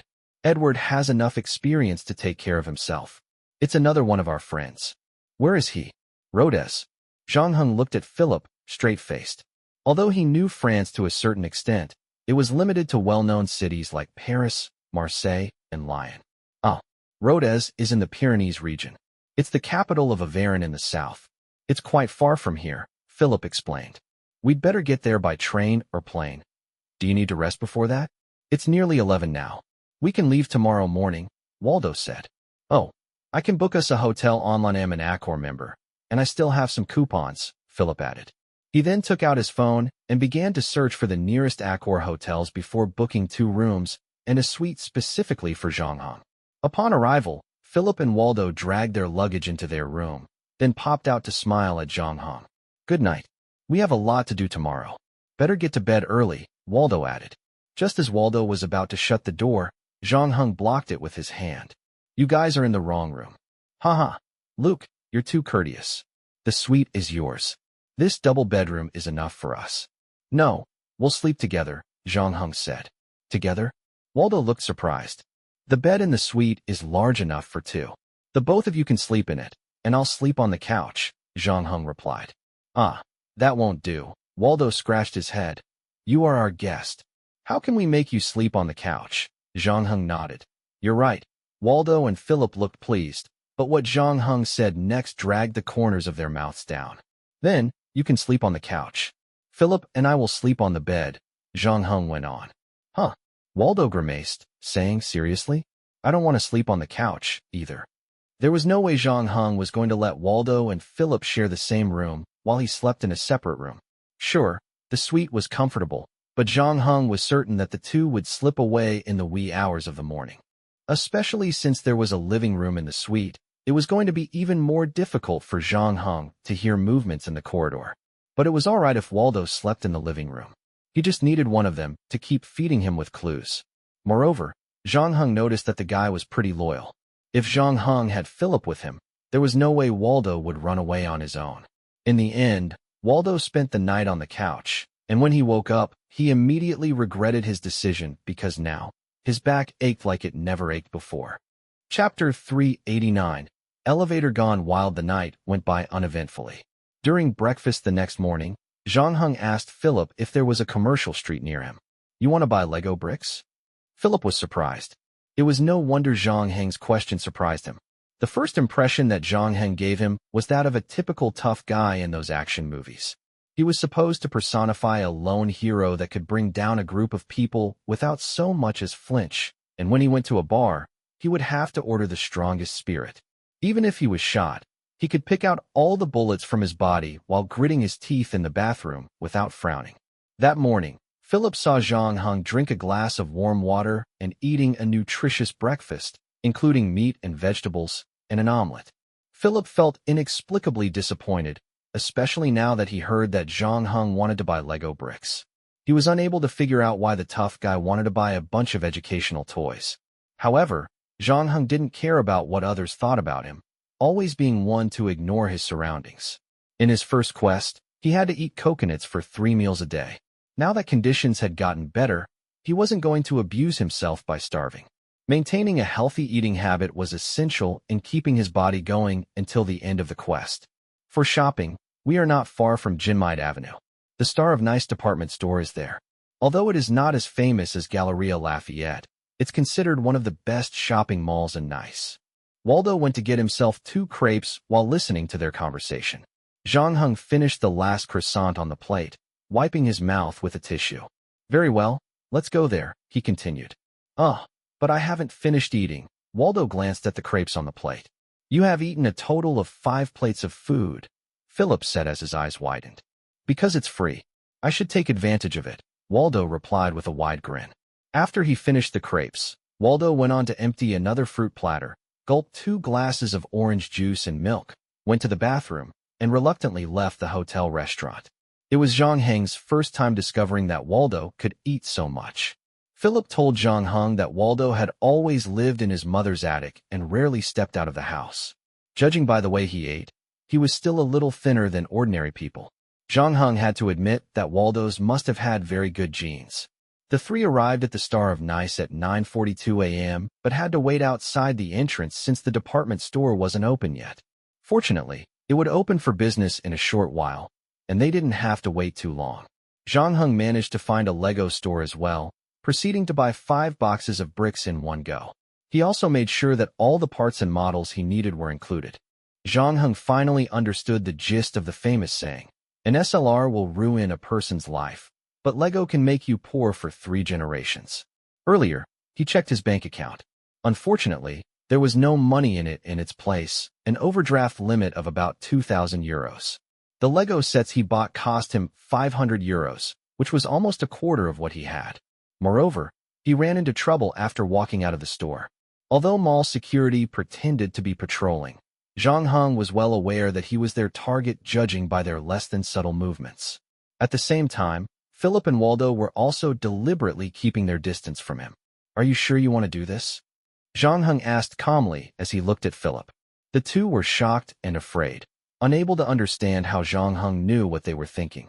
Waldo, on the other hand, attempted to put on his best act. What did you say? Zhang Heng opened a box of bricks, quickly picked out a handful of parts, and put them in his pocket. He then threw the remaining 4 unopened boxes bricks to Philip, saying, help me take care of these for a moment. Philip was confused.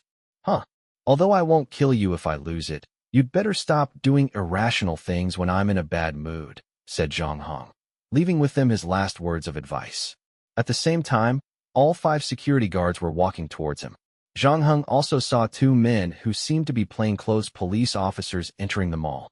While he was unprepared, one of the security guards reached out to grab Zhang Hong's arm. However, he managed to dodge it easily. Immediately, the guard's companion charged toward him. Zhang Hong did not want to fight the entire group of security guards at the same time, knowing that it would be hard for him to win if they all attacked him at once. So, after taking out one person, he ran as quickly as he could. He sped to the elevator that wasn't too far away, managing to get in just in time. However, as he was descending to the lower floors, the elevator suddenly stopped. After a second, it started to operate in the opposite direction, causing its passengers to be thrown to the ground and screaming in fear. Seeing that Zhang Hong had escaped the security guards, the 2 plainclothes finally uncovered their identities and rushed toward their target. Meanwhile, Zhang Hong saw a bunch of shopping bags scattered on the floor. The rest of the people in the lift were still trying to stand up and get a hold of the situation. In the end, he had to give up on this route. At the same time, after this incident, he also realized that he had underestimated the team behind Philip and Waldo. It now appeared that they could not only turn a casino's poker machine into their ATM, but they could even hack through electrical equipment. Of course, appliances like elevators weren't connected to the internet, and that wasn't how they did it. Zhang Hong remembered 2 elevator maintenance crew when the mall was opened just now. In other words, they must have been ready for battle since the beginning. When did they start? During breakfast? Speaking of which, Waldo had gone to the bathroom halfway after he overate for breakfast. Did he use that opportunity to contact his team? No. It should have been earlier. He must have contacted his team when he was alone sleeping on the couch in the living room last night. That meant the other party had one night to prepare for the fight. However, he only proposed to come to the Star of Nice in the morning. Waldo must have taken the opportunity to go to give his team the updated location in the toilet.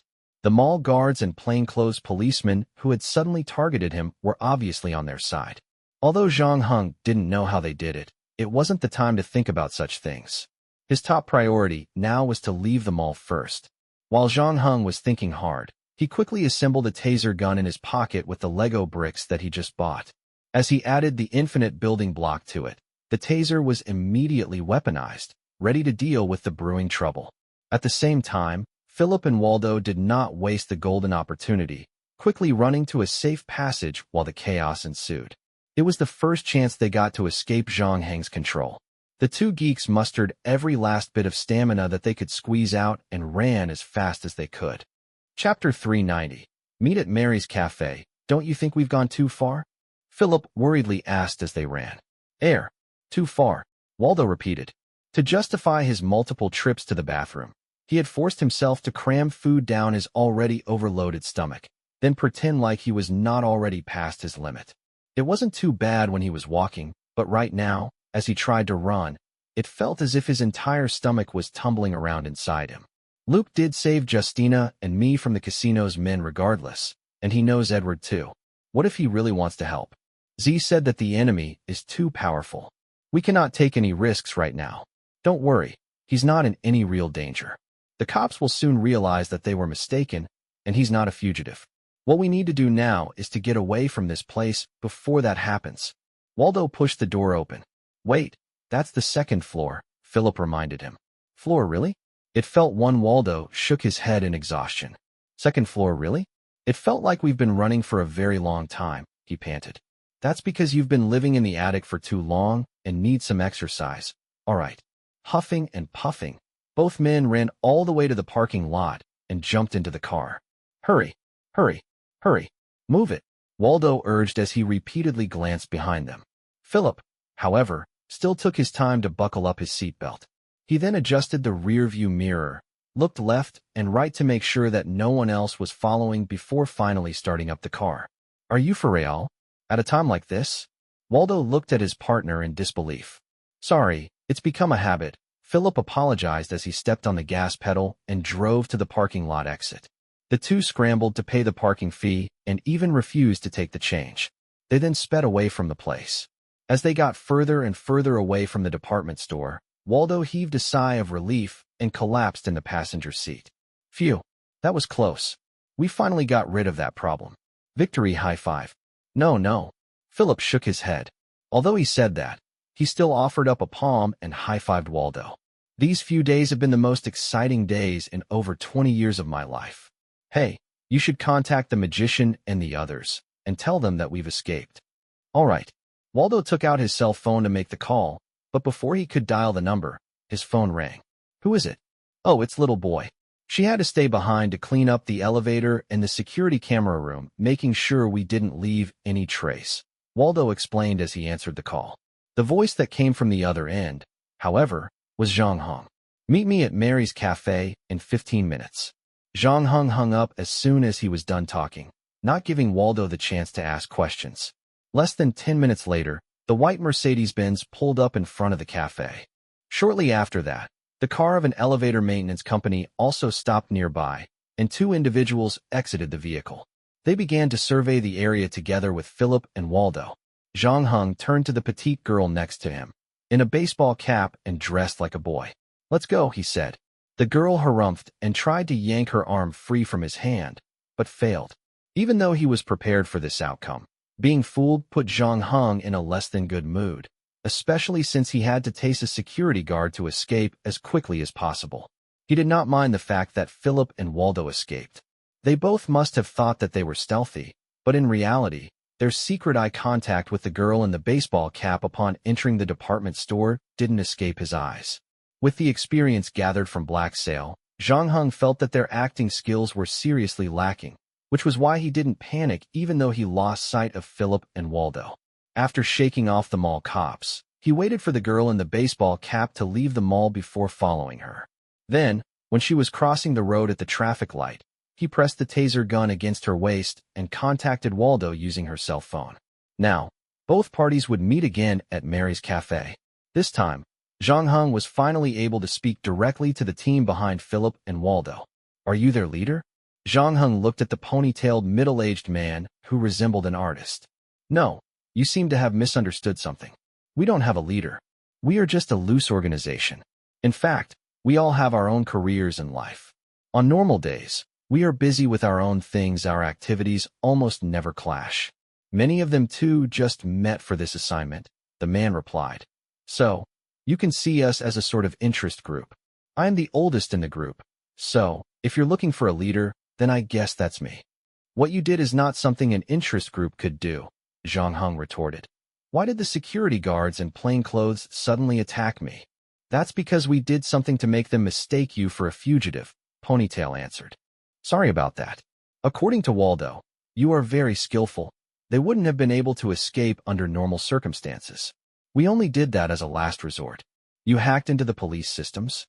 That would be too much trouble.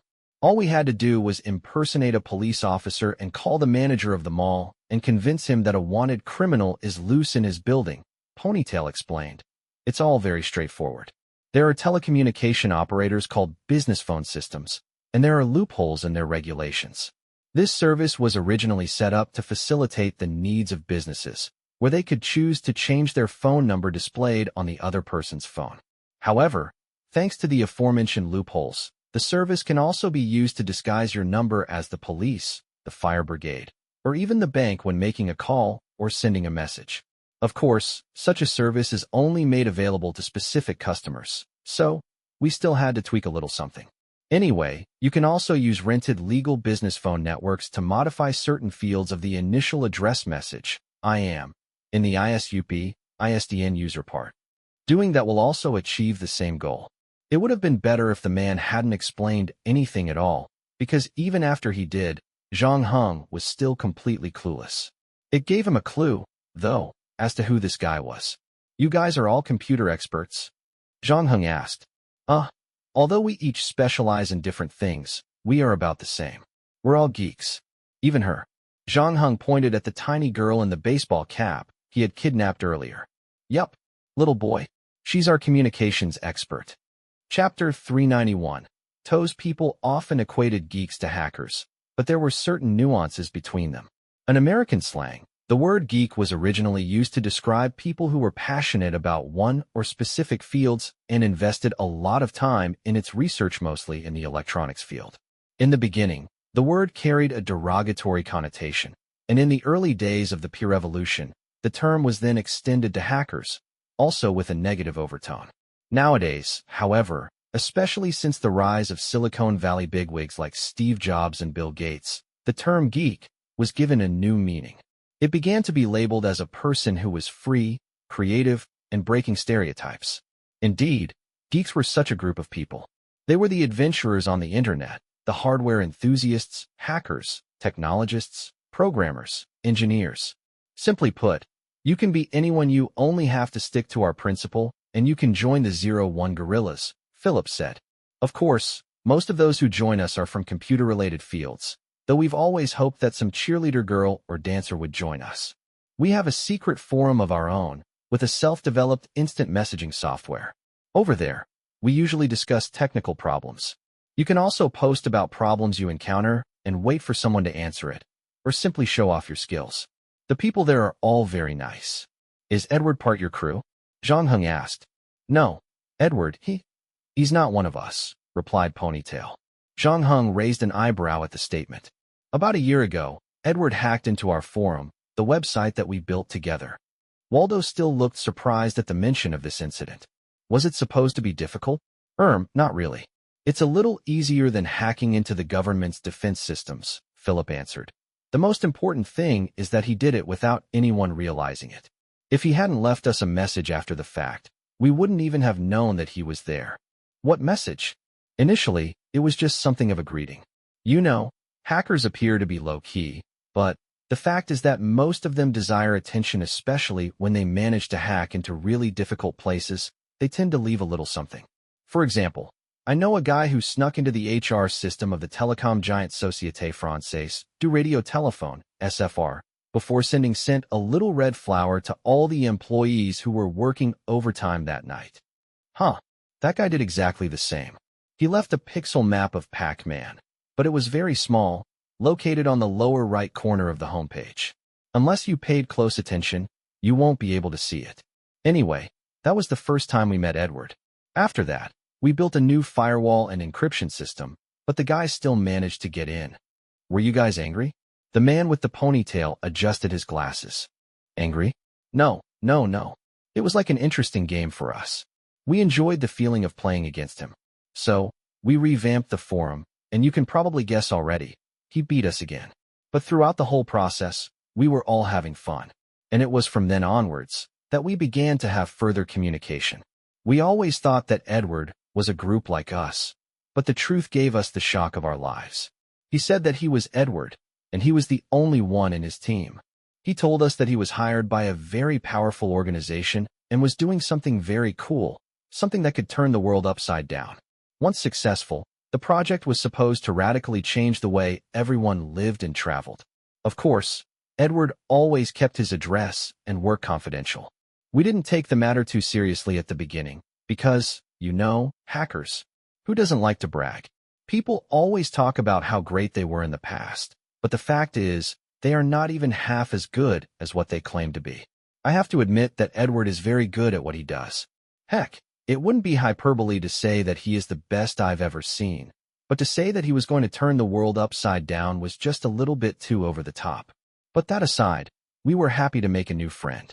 From then on, Edward would often drop by the forum and blow his own trumpet, occasionally relaying recent happenings.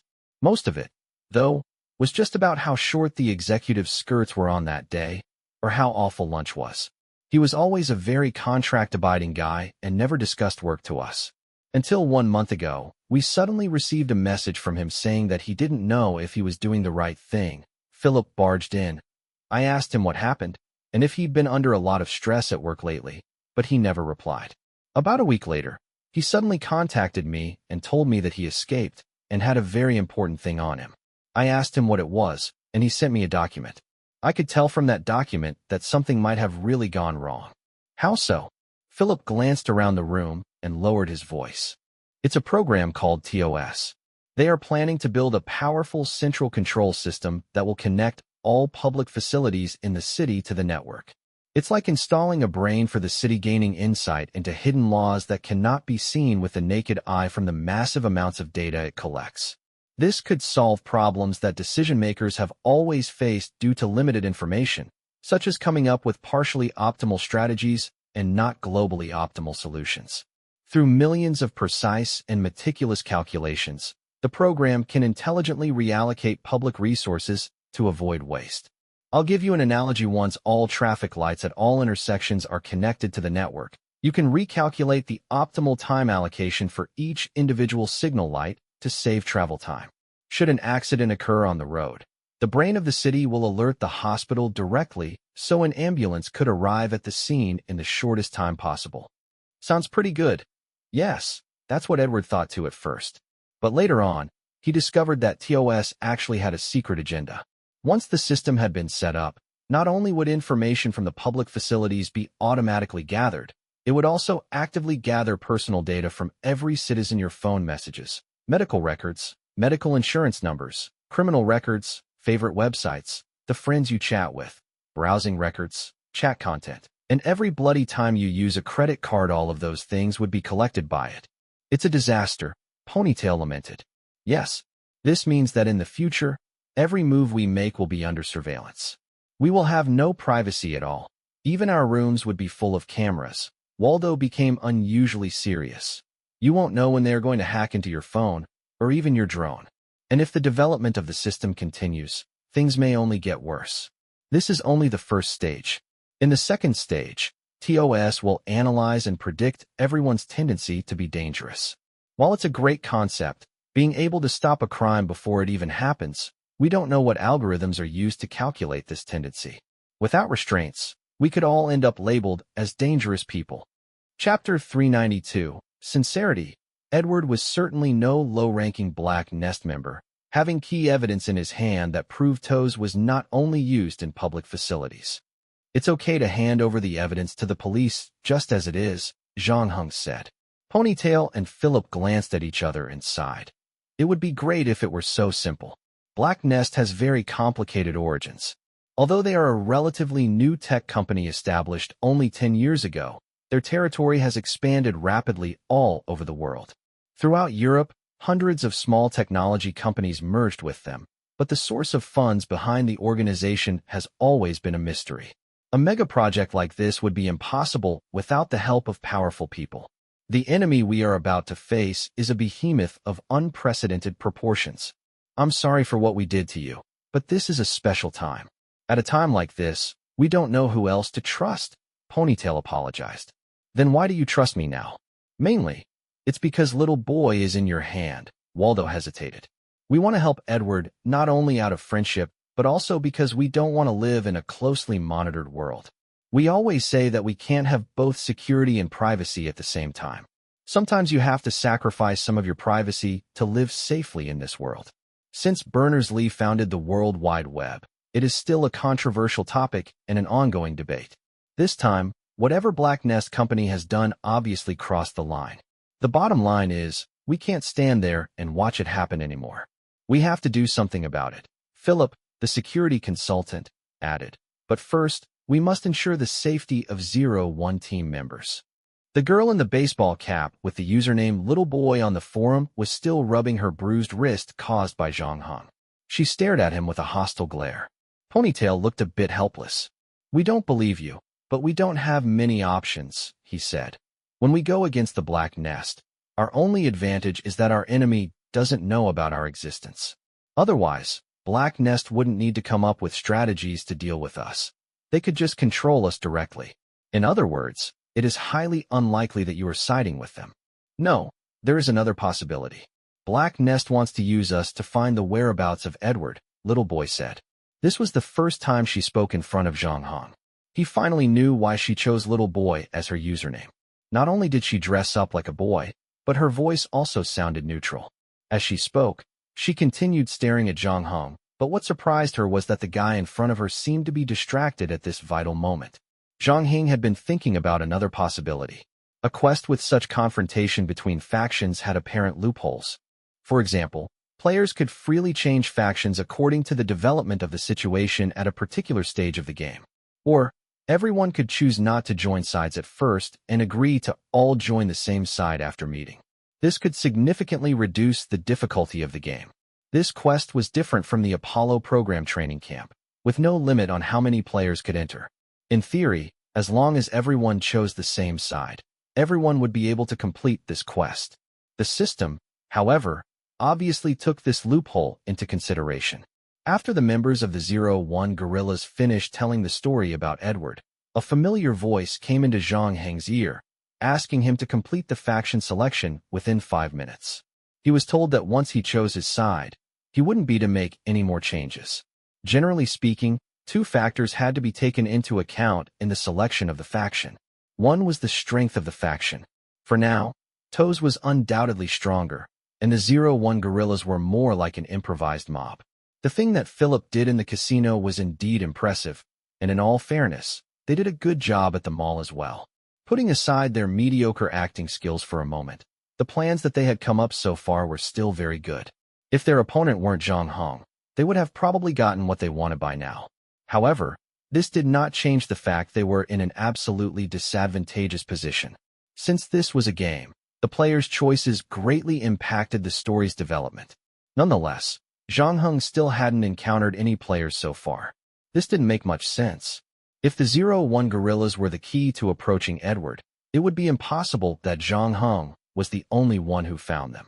He also didn't think that crossing paths with Philip and Justina in the casino was out of pure luck, especially after the conflict between the two and the casino staff at that time. Although many people in the casino noticed the incident, he was the only one who caught up with Philip afterward. Taking into account the 2 factions given by the system, Zhang Hong could confirm that the players' starting points significantly differed from each other, and the clues that everyone encountered had to be different as well. Since players were given a limited time to choose a side, it prevented players from selecting the same faction after the discussion. In other words, it was easy to choose a side, and Zhang Hong did not need to think about other players too much. Putting my problem aside, if you can't just call the police, how do you plan to stop Toes then? Zhang Hong asked Ponytail. Edward has contacted several prominent media outlets and famous international documentary directors. He wants to disclose the evidence he has on hand, but it will certainly cause him massive problems. The only reason why he hasn't been found by the Black Nest yet is that he knows them very well, and he's managed to hide himself well too. For now, the Black Nest still has a gentle attitude towards him, and they hope that he can return to them soon. They value Edward's talents very much, but everything has a limit, and he's not completely indispensable to them. The successful launch of Toes will always be their priority. Once they discover what Edward's true intentions are, they will not hesitate to treat him as a serious threat. Our task is to ensure that the news can be successfully published, and at the same time, help Edward avoid the Black Nest hunters. Ponytail hesitated, but since he had revealed so much, it did not make much sense to keep the rest of the information from Zhang Hong. So, he decided that he would tell him everything. After that, though, he looked at Zhang Hong nervously. You told me that you have one more friend, not Edward, and he was supposed to be arrested. Is it true, or did you say that just to get rid of me? Waldo scratched his head. It is a half-truth, and we do have a friend who is in trouble. Our next plan is to rescue him, but not in Rhodes. We wanted to use fake news to get rid of you. Zhang Hong pondered for a while and looked at the people of the 01 guerrillas in front of him. I know that there's a lack of trust between us after what happened earlier, but since we will inevitably continue to work together in the future, allow me to show you my sincerity. Chapter 393. Team members. Waldo's mod was the best on the plane. Usually, he would not step out of his house, spending most of the time nestling in his mother's attic. What he needed to do in this operation was very simple. As long as he arrived at the casino before Philip and Justina, he would need to use the pinhole camera hidden within a magazine to record how the poker machines worked.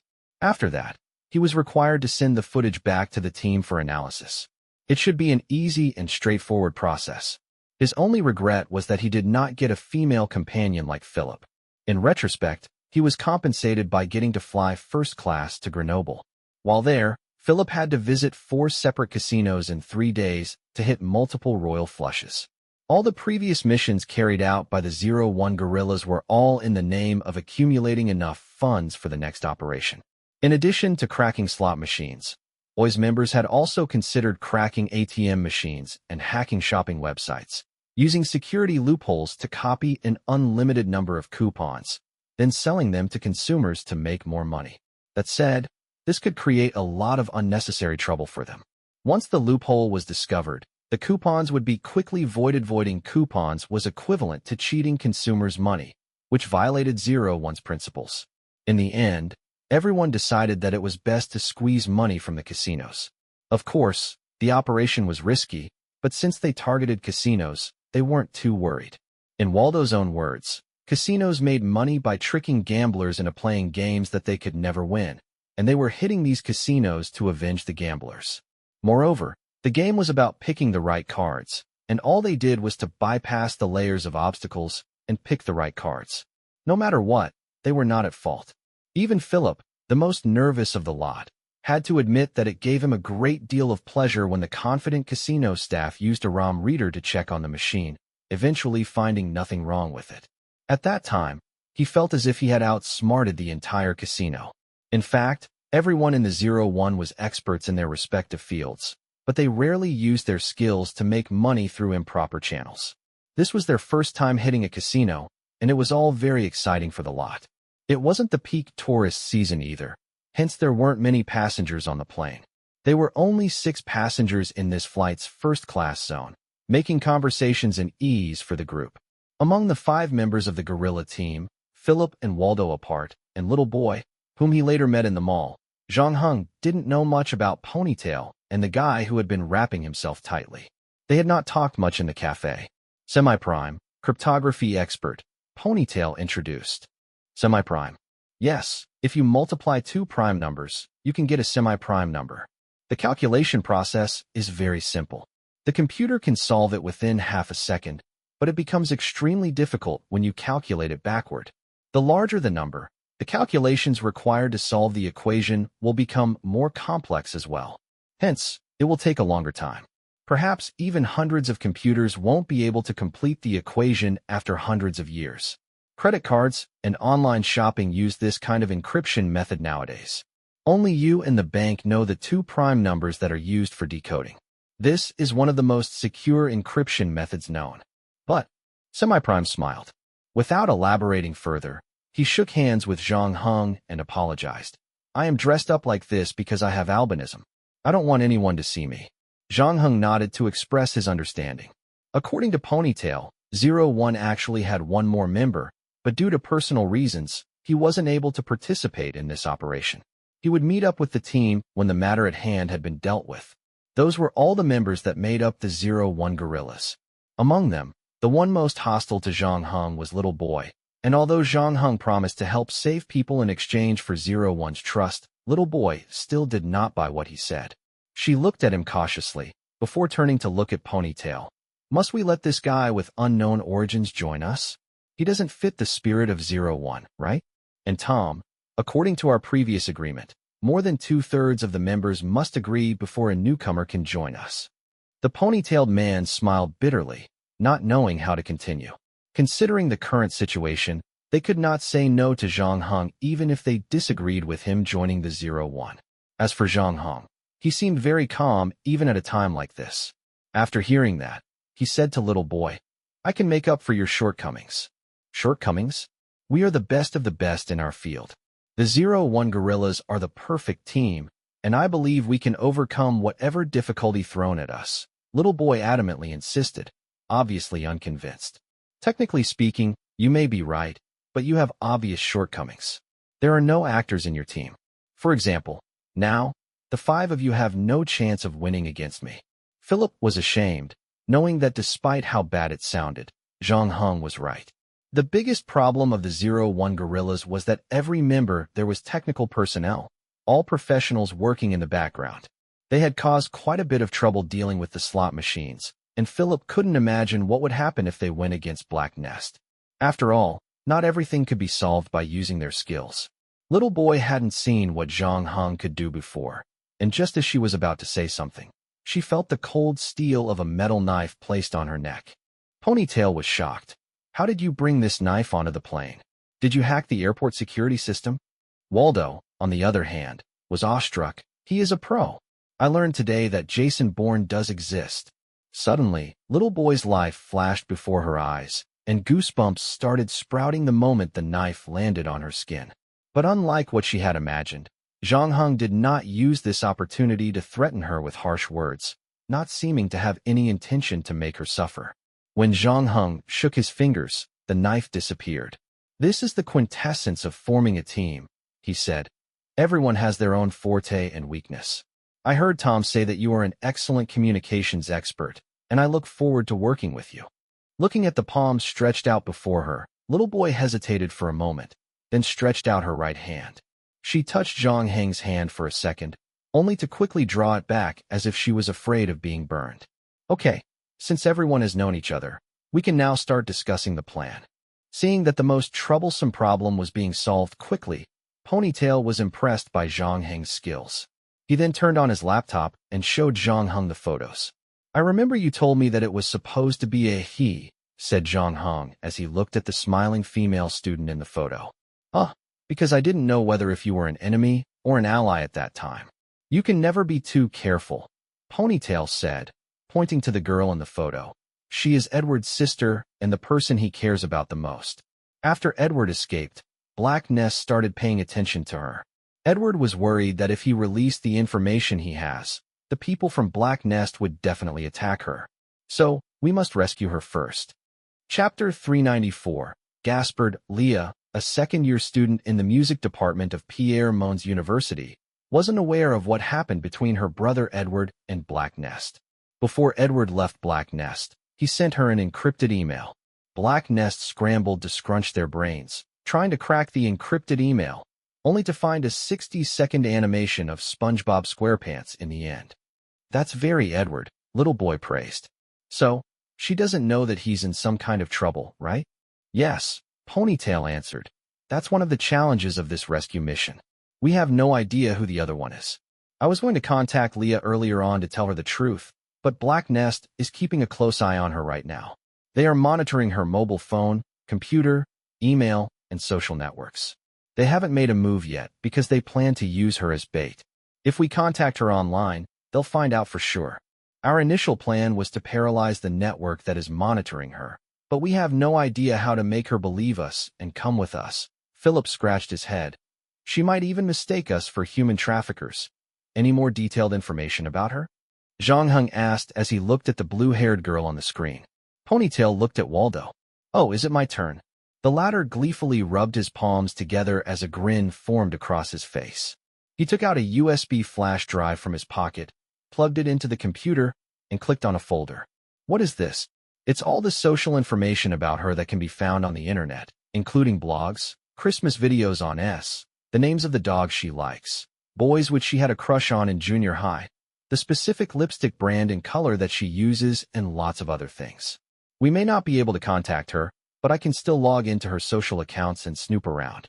Instead of accessing the data he was given, Zhang Heng asked Waldo, "Can I learn how to do that too?" "Of course. I have dozens of ways to hack into social accounts, some of which don't even require much knowledge about computers," Waldo said, brimming with confidence when it came to his area of expertise. Little boy simply snorted. She had just changed her attitude about Zhang Heng because he took the initiative to make peace, but now that she heard he was interested in hacking social accounts, her opinion of him took a sudden plunge. Fortunately, Ponytail coughed and interrupted the conversation. You should discuss this in private later. Let's just focus on what we need to do now." Zhang Heng did not object to that, himself needing to learn how to hack so he could continue to investigate the matter that had happened 17 years ago. It was not urgent, though, having only been less than a day since the game started. Zhang Heng spent the remainder of his time on the plane sifting through information he could find about Leah. By the time they landed, he had a general idea of who she was. "Disguise as Gaspard?" Ponytail exclaimed. "Yes, Gaspard is one of Leah's closest acquaintances. The two met in an online music group a year and a half ago and had sent each other thousands of emails and tens of thousands of text messages. Each of them regards the other as their best friend, and most importantly, they have also never met each other. Leah may not believe us, but Gaspard, on the other hand, could coin up a reason, and she would end up leaving with us." "That's not a bad idea," but it's not going to easy to execute, Philip said, subconsciously tugging at his hair. He could not imagine how he could disguise himself as Gaspard. Leo would most probably peg him for a sham before he even had a chance to speak. The other members of the 01 Guerrillas might be better actors, but they too had their limitations. Finally, after a long silence, Zhang Heng said, "I'll do it." The lemonade Waldo was sipping on nearly escaped his mouth. "You'll do it? You're Asian. You're the least likely candidate. Has skin color been a topic of discussion in their emails and messages?" "Hang on." Waldo typed in the keywords and found that the pair had discussed living conditions of ethnic minorities and their musical styles, but had never talked about their skin color. "That may be so, but you don't look French at all. And do you know anything about music? If the topic surfaces, your cover will be blown." "I've played the piano, but I don't know much about French pop music," Zhang Heng replied. "But don't worry, there won't be a problem tomorrow." He then glanced at his watch. 20 hours had passed since he started the quest, and based on the game's rate of time flow, he had another 10 hours before he had to enter a parallel quest. There, he would have nearly a year, enough time for him to assimilate with the French and also learn more about pop music. On top of that, there were the 01 Guerrillas backing him up in terms of the logistics. The plane soon landed at Grenoble Airport. Waldo stretched lazily and reluctantly got off from the first-class seat he was in. Once they had disembarked, he and Semi-Prime went through the formalities of renting a car, while Ponytail went to pick up the luggage. Philip connected to the Wi-Fi to deal with a few days' worth of accumulated work, leaving Little Boy with Zhang Heng. She made it clear that she wanted no conversation with Zhang Heng as she plugged in her earbuds and started up a game on her console. Surprisingly, she was playing a very old game. In fact, one might even call it antique. It was Tetris. The game was invented in 1984 by a Russian named Alexei Pajitnov. Players could shift, rotate, and place various blocks to form a complete line. When that happened, the line would disappear and the player would be granted points. It once took the world by storm and was popular among all ages. Little Boy had obviously made some changes to the game's program. Typically, the game's difficulty would increase over time, but the one she was playing started at the most difficult level. The blocks fell from the top like a storm. Little Boy was completely focused, her fingers flying all over the screen, dragging, dropping, and shifting the blocks into place in mere microseconds. This was one level that put the player's eyesight, speed, and thinking to the ultimate test. Little Boy lasted for about 2.5 minutes before eventually losing. "Can I try?" Zhang Heng asked. Little Boy hesitated for a minute, tempted to tell him off, but remembered the Ponytail's instructions before he left. He had told her specifically not to get into conflict with Zhang Heng. Finally, she reluctantly handed the game console to Zhang Heng. Chapter 395, Easter Egg. "Oh, you people are playing this game." The checked baggage from first class were the first to come rolling out on the conveyor belt, which was why Ponytail returned to them reasonably quickly. He saw Zhang Heng holding the game console in his hand and smiled. "This is a traditional game of 01. What is our highest score again?" he asked. 697,216 points. Little Boy spelled out the numbers sternly. "Philip won it. This is not fair. He's a piano player, and his fingers can surely move faster than ordinary people. My best score is very close to him, though. I can't do it anymore. I keep coming in last. The speed of my fingers and eyesight are not my forte," Ponytail said. "My best record is only 200,000 points, but fortunately, I have Semi-Prime with me. Luke has played piano before as well. He might be able to challenge Philip's score." Little Boy did not say anything to bring Zhang Heng down this time, afraid that the mysterious knife would find itself under her neck again. Judging by her less than satisfied expression, she obviously disagreed with that statement. To kill time, Zhang Heng had also played Tetris before when he was a kid. During the first round, Zhang Heng lost really fast. Lasting less than 10 seconds, he only got himself 100 points. However, with the help of this losing round, he started to familiarize himself with the buttons and rules. He performed much better in the second round, although lasting only 20 seconds. He got a total of 3,000 points. The score had Little Boy raising her eyebrows. Even though she didn't like Zhang Heng, she had to admit that his results were impressive for a newcomer. The members of 01 were good enough to compete with each other, and most of them could achieve a high score in the game. When they first started playing it, they were also confused by the game's mechanics. However, Zhang Heng was not satisfied with this result. His hand-eye coordination was not recognized as a skill by the system. The reason why it was not displayed on the skill panel, but it was thoroughly put through its paces and had improved greatly during the LEGO quest. During that period, his speed of assembling bricks had reached an astonishing level. He now knew all the LEGO parts by feel and could assemble simple objects with his eyes closed. The Tetris blocks, on the other hand, began to drop faster as the level increased. Similar to LEGO, once familiar with the game, mastering it wouldn't be too difficult. So just 10 minutes later, Zhang Heng, who had only played 6 games of Tetris, had a score tied to Ponytail. Zhang Heng used the most common method employed by Tetris masters. He first stacked the blocks high enough, before clearing them all in one go. With that, he would be able to garner the highest score possible. This method greatly tested one's speed, eyesight, and mental state. To make matters worse, Zhang Heng's ears were continually bombarded by system prompts as he was playing. Achieved 5,000 points on Tetris's highest difficulty, plus 3 game points. Visit your character panel to learn more.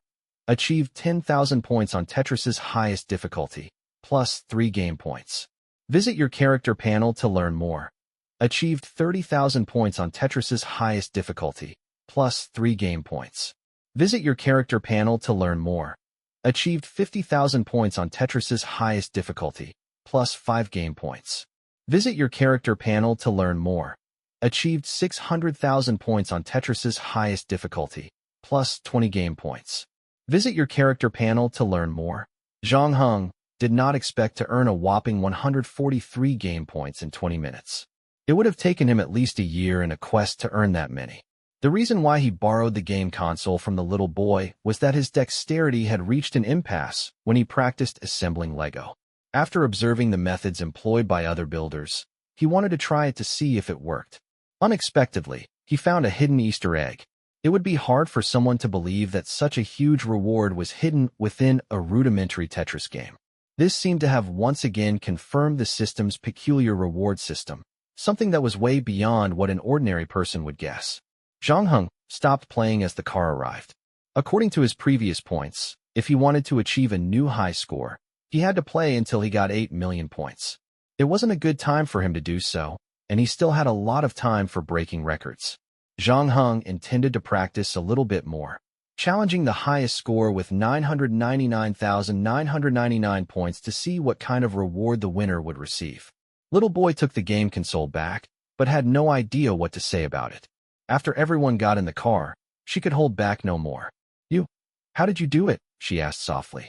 "I practiced with LEGO," replied Zhang Heng, having no intention to hide the method he used. Little boy raised her eyebrows. It was no secret that Zhang Heng carried LEGO bricks with him all the time. Hence the answer made perfect sense. Later, Zhang Heng gave her an impressive demonstration of how to assemble a panda in 1 minute. Of course, he didn't use his infinite building block. Little boy was greatly moved by Zhang Heng's demonstration, and judging by her fascinated looks, she planned to go to a LEGO store to get her own set of bricks. "Let's get to the hotel first, and then I will assign tasks to everyone. We need to choose a good time to execute the plan, and we will also evacuate immediately once we got what we came for. When that happens, I will book an air ticket for Leah. We also have to travel on the highway. Lastly, the team funds are now being managed by Semi-Prime. You can all ask him for the equipment and tools you need." After that, Ponytail turned to look at Zhang Heng. "Do you need anything else?" "I can handle myself," Zhang Heng said. His infinite building block was enough to deal with most situations. Hence, to prevent others from suspecting him, he chose to do the remainder of the preparations by himself. Ponytail nodded in reply. As soon as they were done talking, everyone saw a red Ford overtaking them before abruptly slowing down with malicious intent. Semi-Prime, who was at the wheel, gasped in shock. Subconsciously, he tried to change lanes, only to find the steering being firmly held by someone's hand. As if that wasn't enough, Semi-Prime realized a Citroën pulling up to their side at high speed, drawing very close to their car. If he had changed lanes just now, his Renault would have collided with it. The sly Ford ahead of them abruptly braked again, its rear lamps lighting up for a split second before it accelerated once more. "What is going on? Are these people from Black Nest? They have found us. How is this possible?" Philip groaned in horror and distress.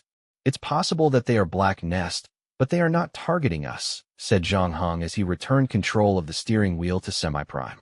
While he spoke, the Citroën continued to speed up, chasing the red Ford. A thrilling pursuit on the highway had begun, courtesy of the two cars. It seems that we are not the only ones who are eyeing Leah, Zhang Heng said. He was mentally prepared for a situation like this, playing competitive single-player mode after all. It was about time he ran into other players. Chapter 396, Sit Tight. Is there anyone else targeting Leah? Ponytail asked in surprise. Has Edward contacted anyone else other than you? Asked Zhang Heng. About that. Edward only told us that he needed our help. Philip scratched his head. But then again, with his character, there's a possibility that he has prepared alternatives. After all, he has always believed in not putting all the eggs in the same basket. It's his investment philosophy. However, this is going to be troublesome. No matter who they are, they have obviously alerted Black Nest. They will definitely become more vigilant after this. This will greatly increase the difficulty of our operations in the future, and I'm afraid that the action plan we have just came up with will have to change again. A wry smile slowly appeared on Ponytail's face. Opportunities are rare, but since we've crossed paths, let's try to find out a little more about them. It would be great if we can collect some useful information, Zhang Heng said. Who? Black Nest or the person in the Ford? We need to know more about both, but we can't get too close. Otherwise, they might get suspicious. That shouldn't not a problem. I have a professional ultra-telephoto lens, and the photos can also be post-processed through software. But they've been gone for quite a while now, and I am afraid that we can't catch up with them, Ponytail said. I can still catch up with them at this distance. Let me drive, replied Zhang Heng. Huh. Semi-Prime was stunned. In 01, the only ones who could drive were Ponytail, Philip, and Zhang Heng. Amongst them, Semi-Prime had the best driving skills, naturally becoming the team's official driver. Although his driving skills were better than the other two, he was to be considered an average driver at most. You can drive? Philip was also surprised. After that, he saw that Zhang Heng and Semi-Prime had changed positions with each other. The moment Zhang Heng held the steering wheel, his entire posture changed as well. Little Boy was taken aback when she saw this. Before she could even say a word, Zhang Heng had already stepped on the clutch lightly and shifted into gear. Sit tight, he muttered. The engine roared as he stepped on the pedal, lurching the Renault forward like a prancing wild horse, and throwing everyone back to their seats under the powerful inertia. Not good. The road ahead is blocked, exclaimed Waldo, who was in the passenger seat.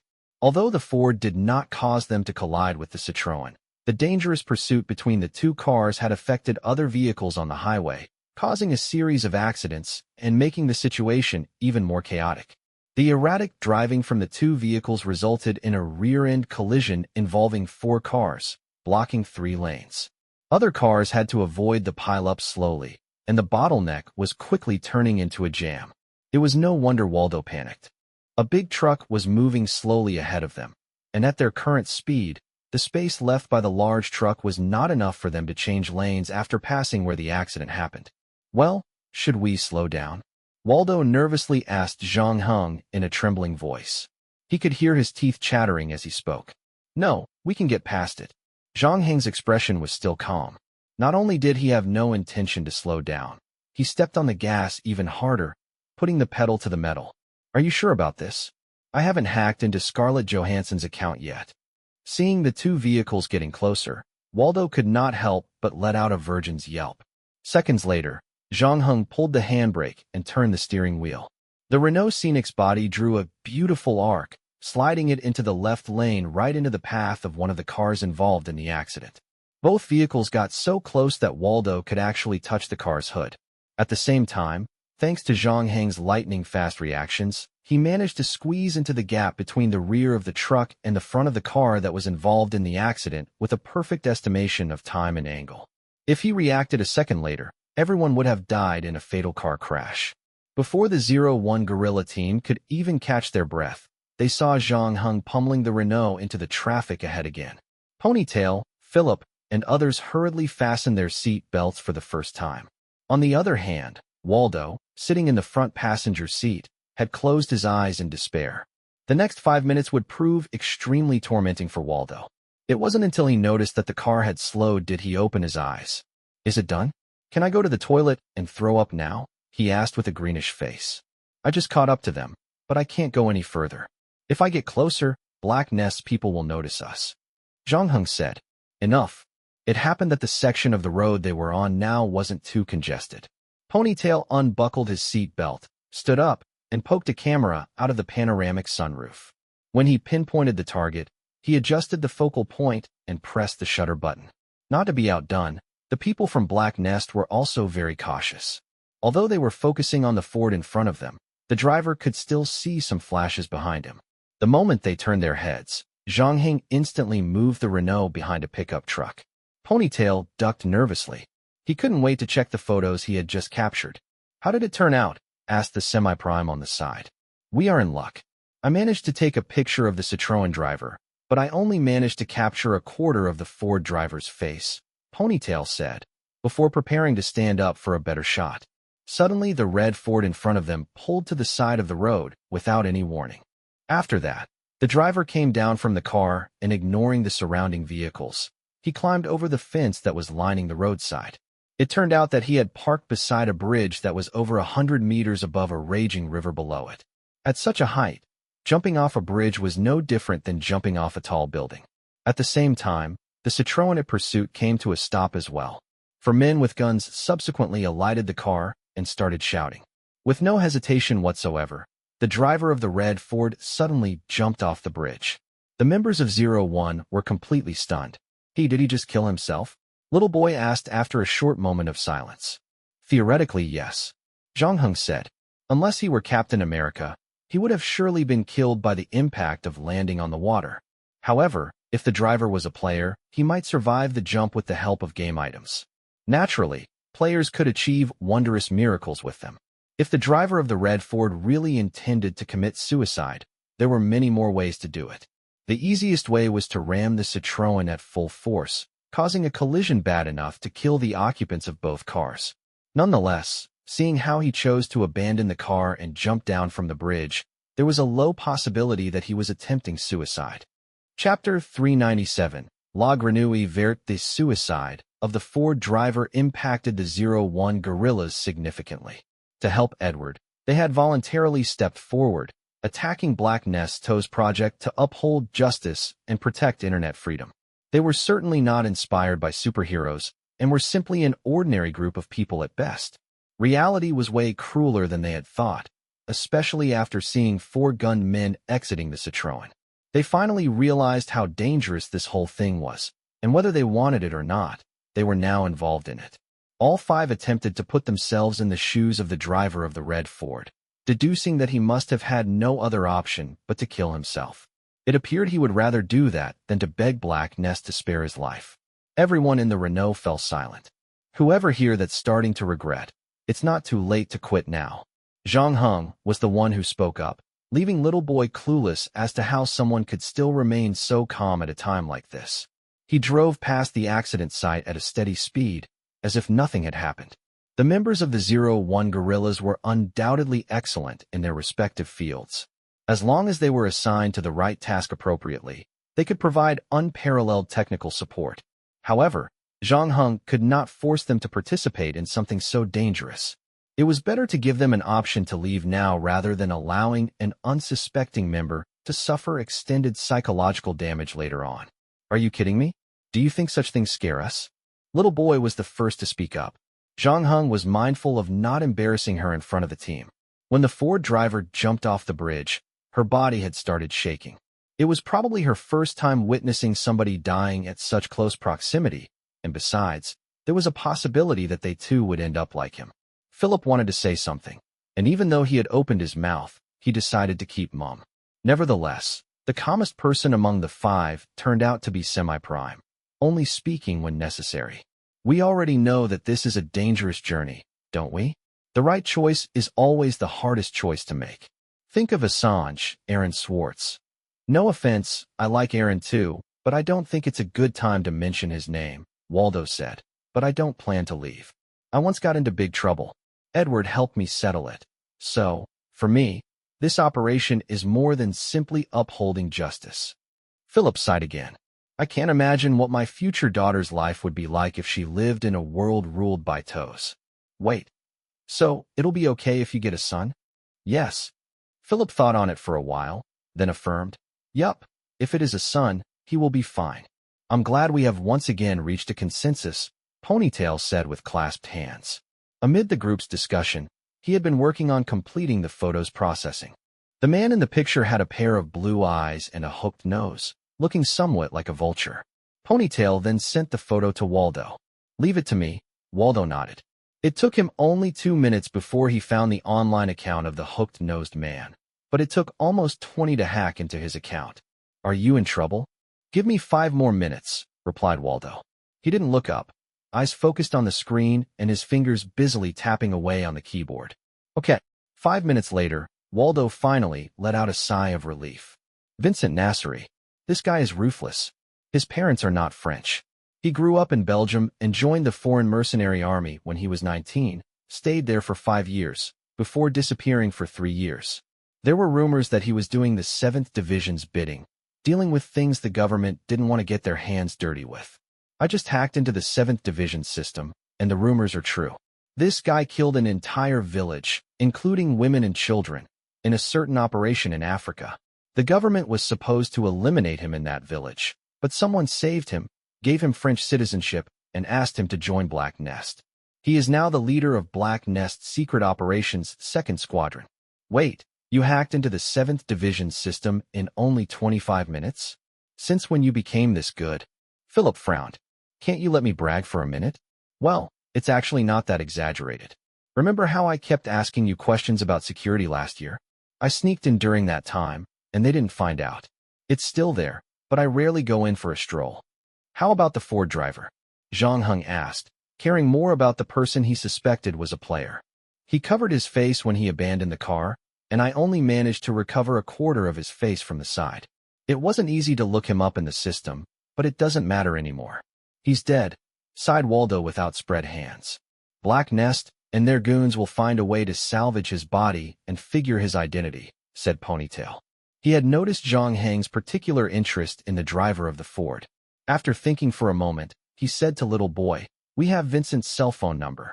Can you monitor and locate him? Little Boy nodded. He is not a technician, she added, which means he is not as cautious as us. I can locate and monitor him through an application that has location and voice permissions. Leave it to me. I'll deal with him. Is there anything else we need to do? Ponytail turned to look at Zhang Heng again. Thanks, but that would be all for the time being. Let's discuss the rest of the matter after I study to what extent Black Nest controls Leah. At the same time, the Renault Scenic also drove off the highway, pulling up to the hotel they had booked earlier. After dinner, the 5 members of the 01 guerrillas went on to purchase the equipment they needed. Zhang Heng chose to act alone. Since the enemies were extremely powerful, he had to tread lightly.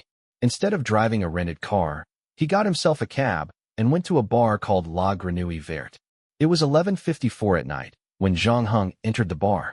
Having done his research before he came here, he knew that this is Grenoble's famous gay bar. It was also an extremely rare gay bar with mixed genders as patrons. Zhang Heng took a seat and ordered a beer. That was when a man with a cowboy hat came to him. He declined the man's request to have a drink together, secretly observing his surroundings. At 0:32, Leah and her choking to death band arrived. According to information collected by Waldo, the band would perform at La Grenouille Verte every Wednesday and Saturday night. As compared to the school, the complicated environment here was more suitable for Zhang Heng to hide. After a simple warm-up, Leah hugged her bass guitar, and amid cheers from the crowd, she walked up to the microphone. Instead of saying anything, she turned around to the drummer behind her before hugging and kissing the blonde girl. Chapter 398. Split the work. Zhang Heng wasn't startled by Leah and the drummer's passionate kiss. Based on the data Waldo collected, Zhang Heng got to know that Leah was bisexual, meaning she was attracted to both men and women. In junior high, she had a boyfriend who was the captain of the football team. He was her first love. 2 months later, however, she found out that her boyfriend was cheating on her with a girl from the cheerleading team. Amid the tumultuous heartbreak, she gradually realized that she was also attracted to girls.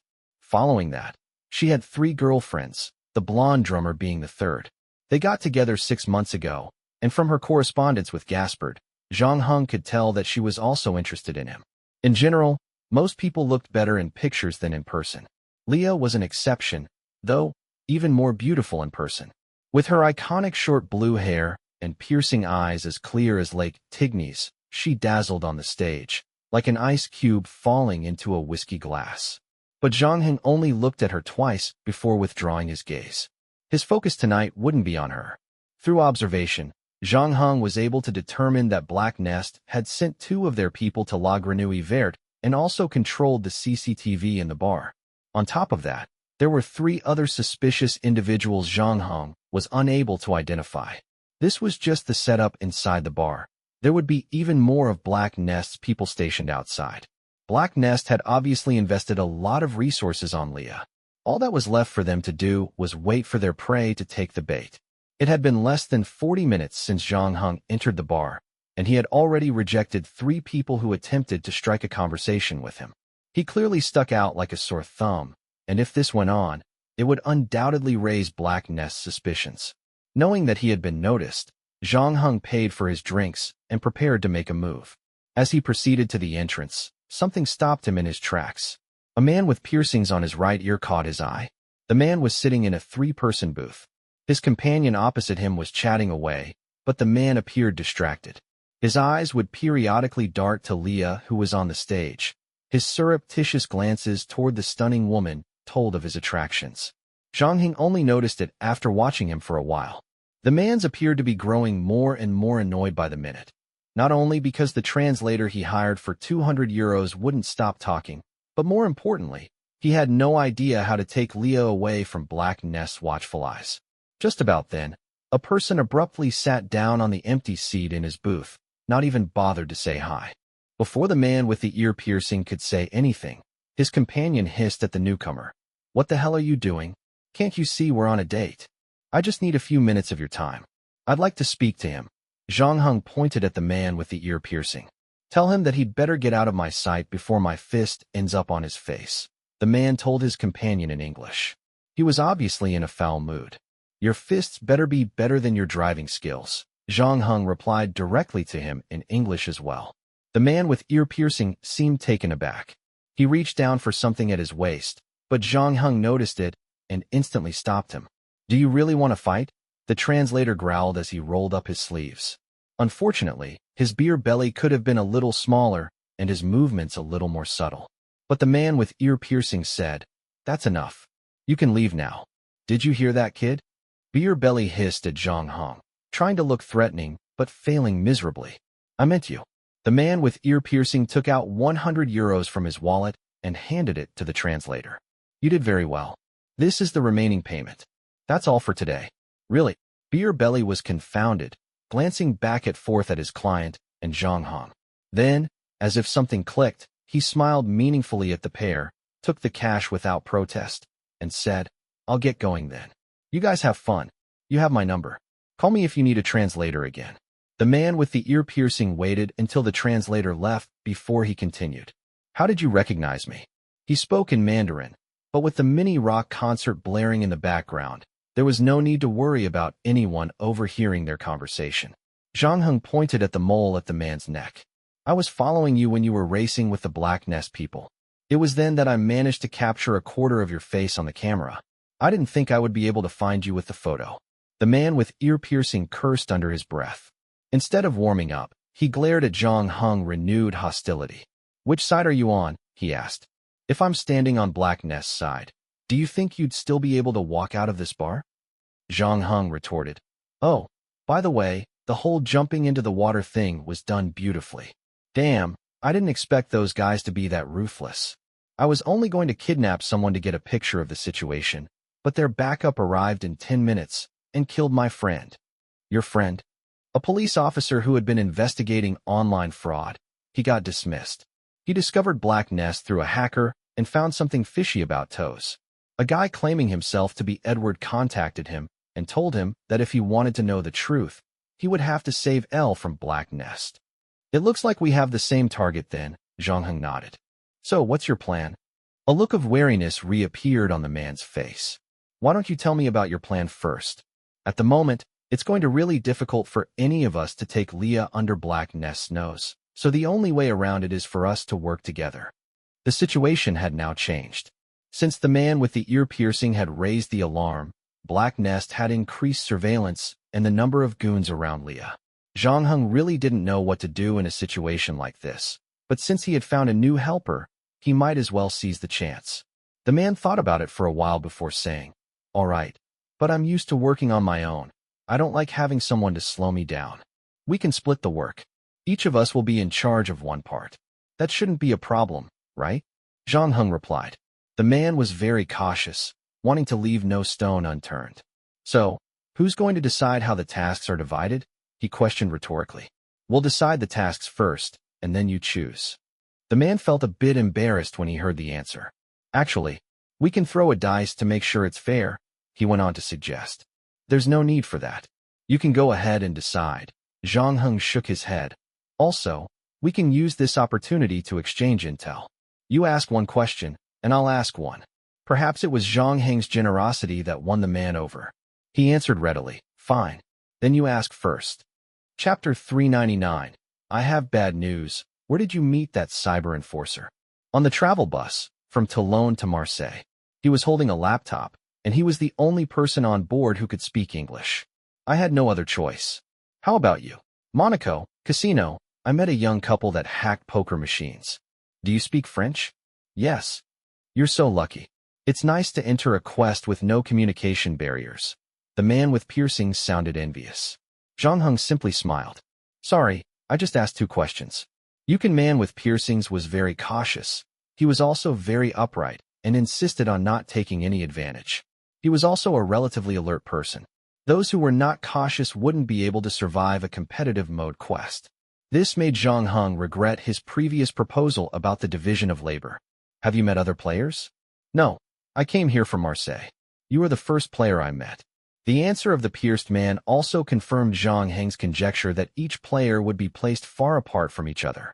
It basically eliminated the possibility of them meeting before the faction selection process. The skin color of every player in this quest was also different. Piercings was a typical white man, and it was only by coincidence that Zhang Heng got to keep his original skin color. Hence, it wasn't realistic to recognize a player by skin color. You said you kidnapped someone from the Black Nest. What did you ask him? I wanted to know how many people from Black Nest were assigned to capture Leah and how powerful Black Nest's forces in Grenoble are. For the first question, the person that I captured didn't have clearance to know about it. He only told me that those secrets were in the hands of a man named Vincent Nasseri. As for the second question, Black Nest's armed forces in Grenoble are not as powerful as I thought they would be. However, they can ask the police to help them when it is necessary. I abandoned the car on the bridge because I was worried that they might notify the police to set up a roadblock. Then he thought for a while and asked, "How much do you know about Edward?" Not much. I only know that he is an important R&D staff member of TOS. He is supposed to be very skillful, but no one has seen him before, and there are no photos of him either. He said that he would contact us after we rescue Leah. My situation is similar. Piercings concurred. If you know where this guy is, force him to hand over the evidence to you. After that, you can tie him up and bring him away to complete the main quest. We don't need to go through so much trouble. I have no further questions. Do you have anything else to ask? Zhang Heng said. How do I contact you? Piercings asked. Oh, my phone. Before Zhang Heng could finish, his phone screen suddenly lit up, and he received a message. I am little boy. Please tell me you are not with the man in the picture. Zhang Heng looked down and saw the piercing's somewhat blurry face in the attachment. In the photo, he was holding the steering wheel with both hands. There's bad news, Zhang Heng said. What's wrong? Piercings frowned. Your face was indeed blocked when you jumped off the bridge. But remember how you said that Black Nest could make use of Grenoble's police force? Your face was captured by a high-speed camera. Damn, Piercings was shocked. By then, Zhang Heng had already sent out a text message. Hold Vincent off a little longer. 3 seconds later, Zhang Heng received a reply from the little boy.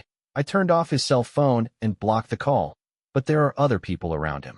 You can use another phone to request the photo from the police station and send it to his subordinates. Optimistically, you still have 20 seconds to leave the bar. We have to go. Zhang Heng put away the phone and said. The two got up one after the other, attempting to slip out of the bar unnoticed.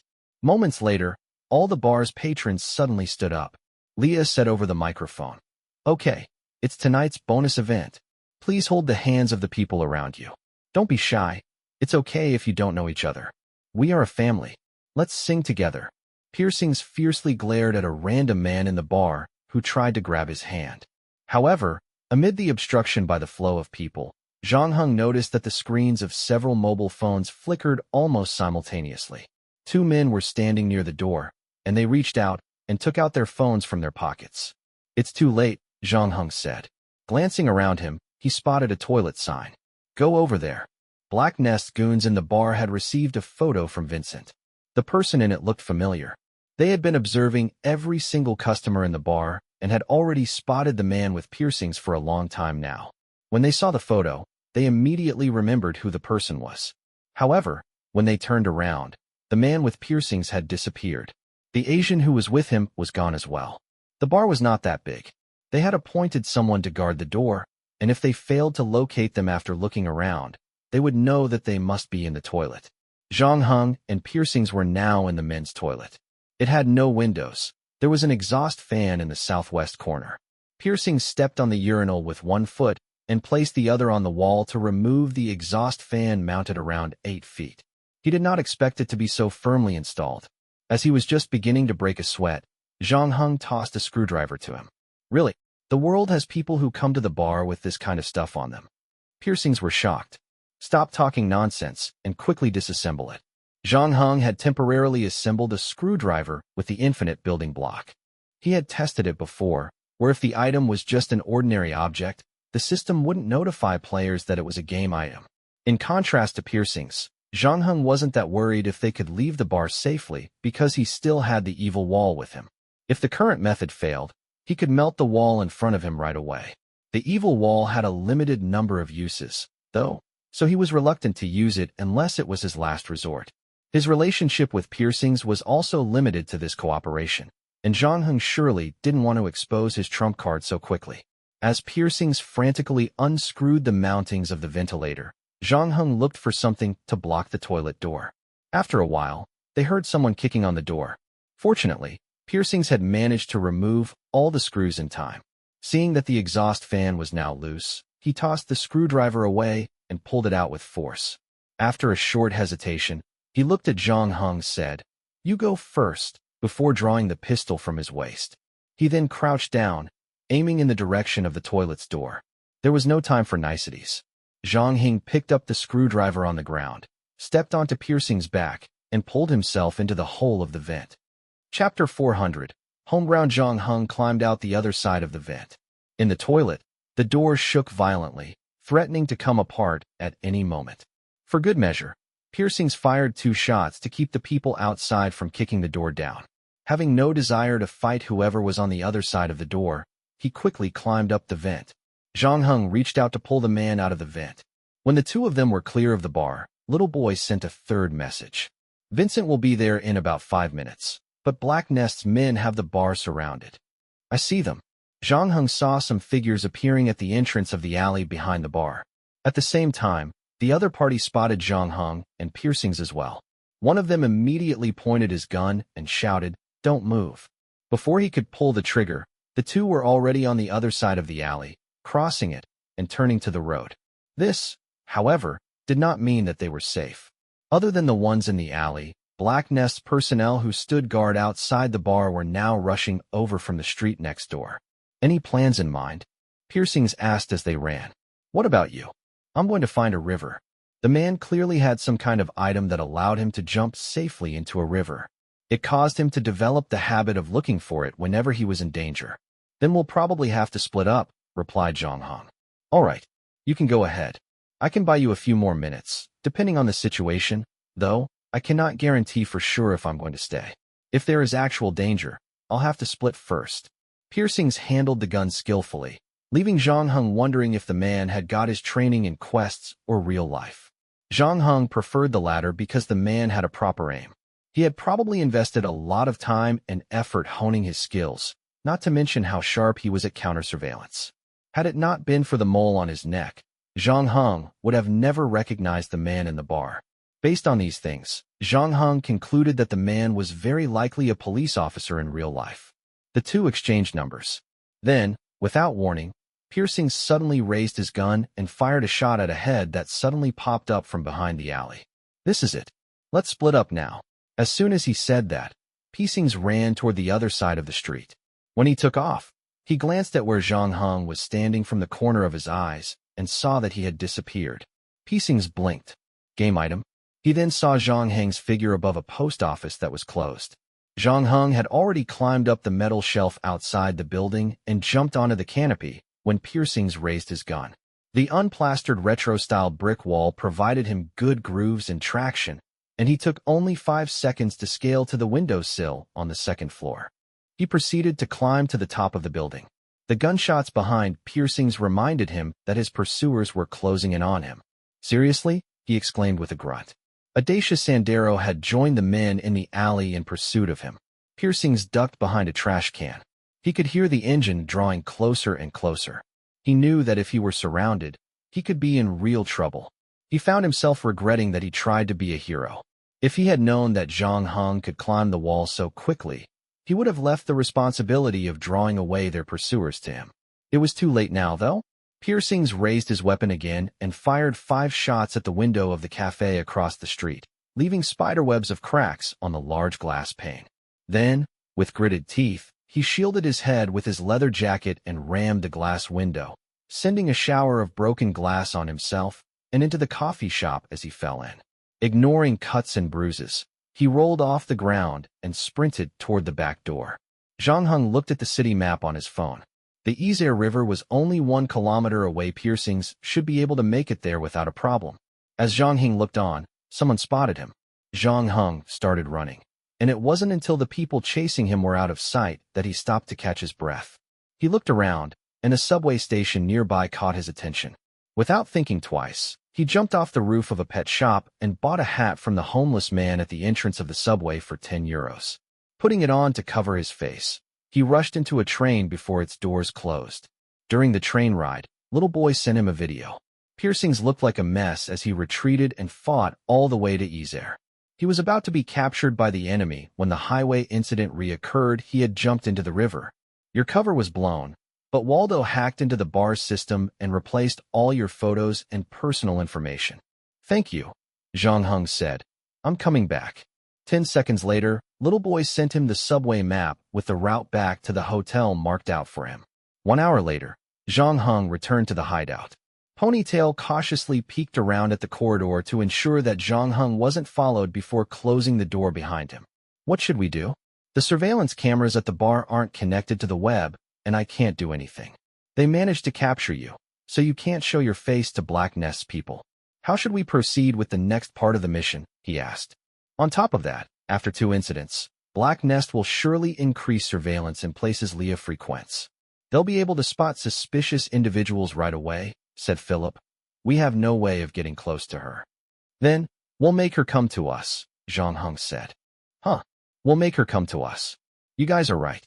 If we allow Black Nest to be always a step ahead of us, there's no way we can win," Zhang Heng said. "So, we need to set the operation in our own hunting grounds." "I get it now." Waldo nodded. But after a while, he scratched his head and continued. I understand what you mean, but could you explain it to the others?" Zhang Heng pulled up the map of the city on his phone and pointed at a place in the north. "There's a ski resort here, about an hour's drive from Grenoble. After what happened, they will be sweeping the city for the guy who jumped into the river and me. We don't have to face them head-on and avoid them by hiding out there. At the same time, we can do the right preparations, turning the ski resort into our home ground." "You're right, but you've overlooked one problem. All of Leah's communication devices are under Black Nest surveillance. They're just waiting for us to contact her. The moment we do that, the first people you'll see here will be Black Nest's secret task force. If we don't contact her, though, she will never come to this ski resort. You see, it's like a paradox.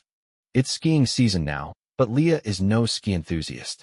You can count on both hands the number of times she went skiing," Waldo said. "If we wait for her at the ski resort, we might not even see her after 2 years."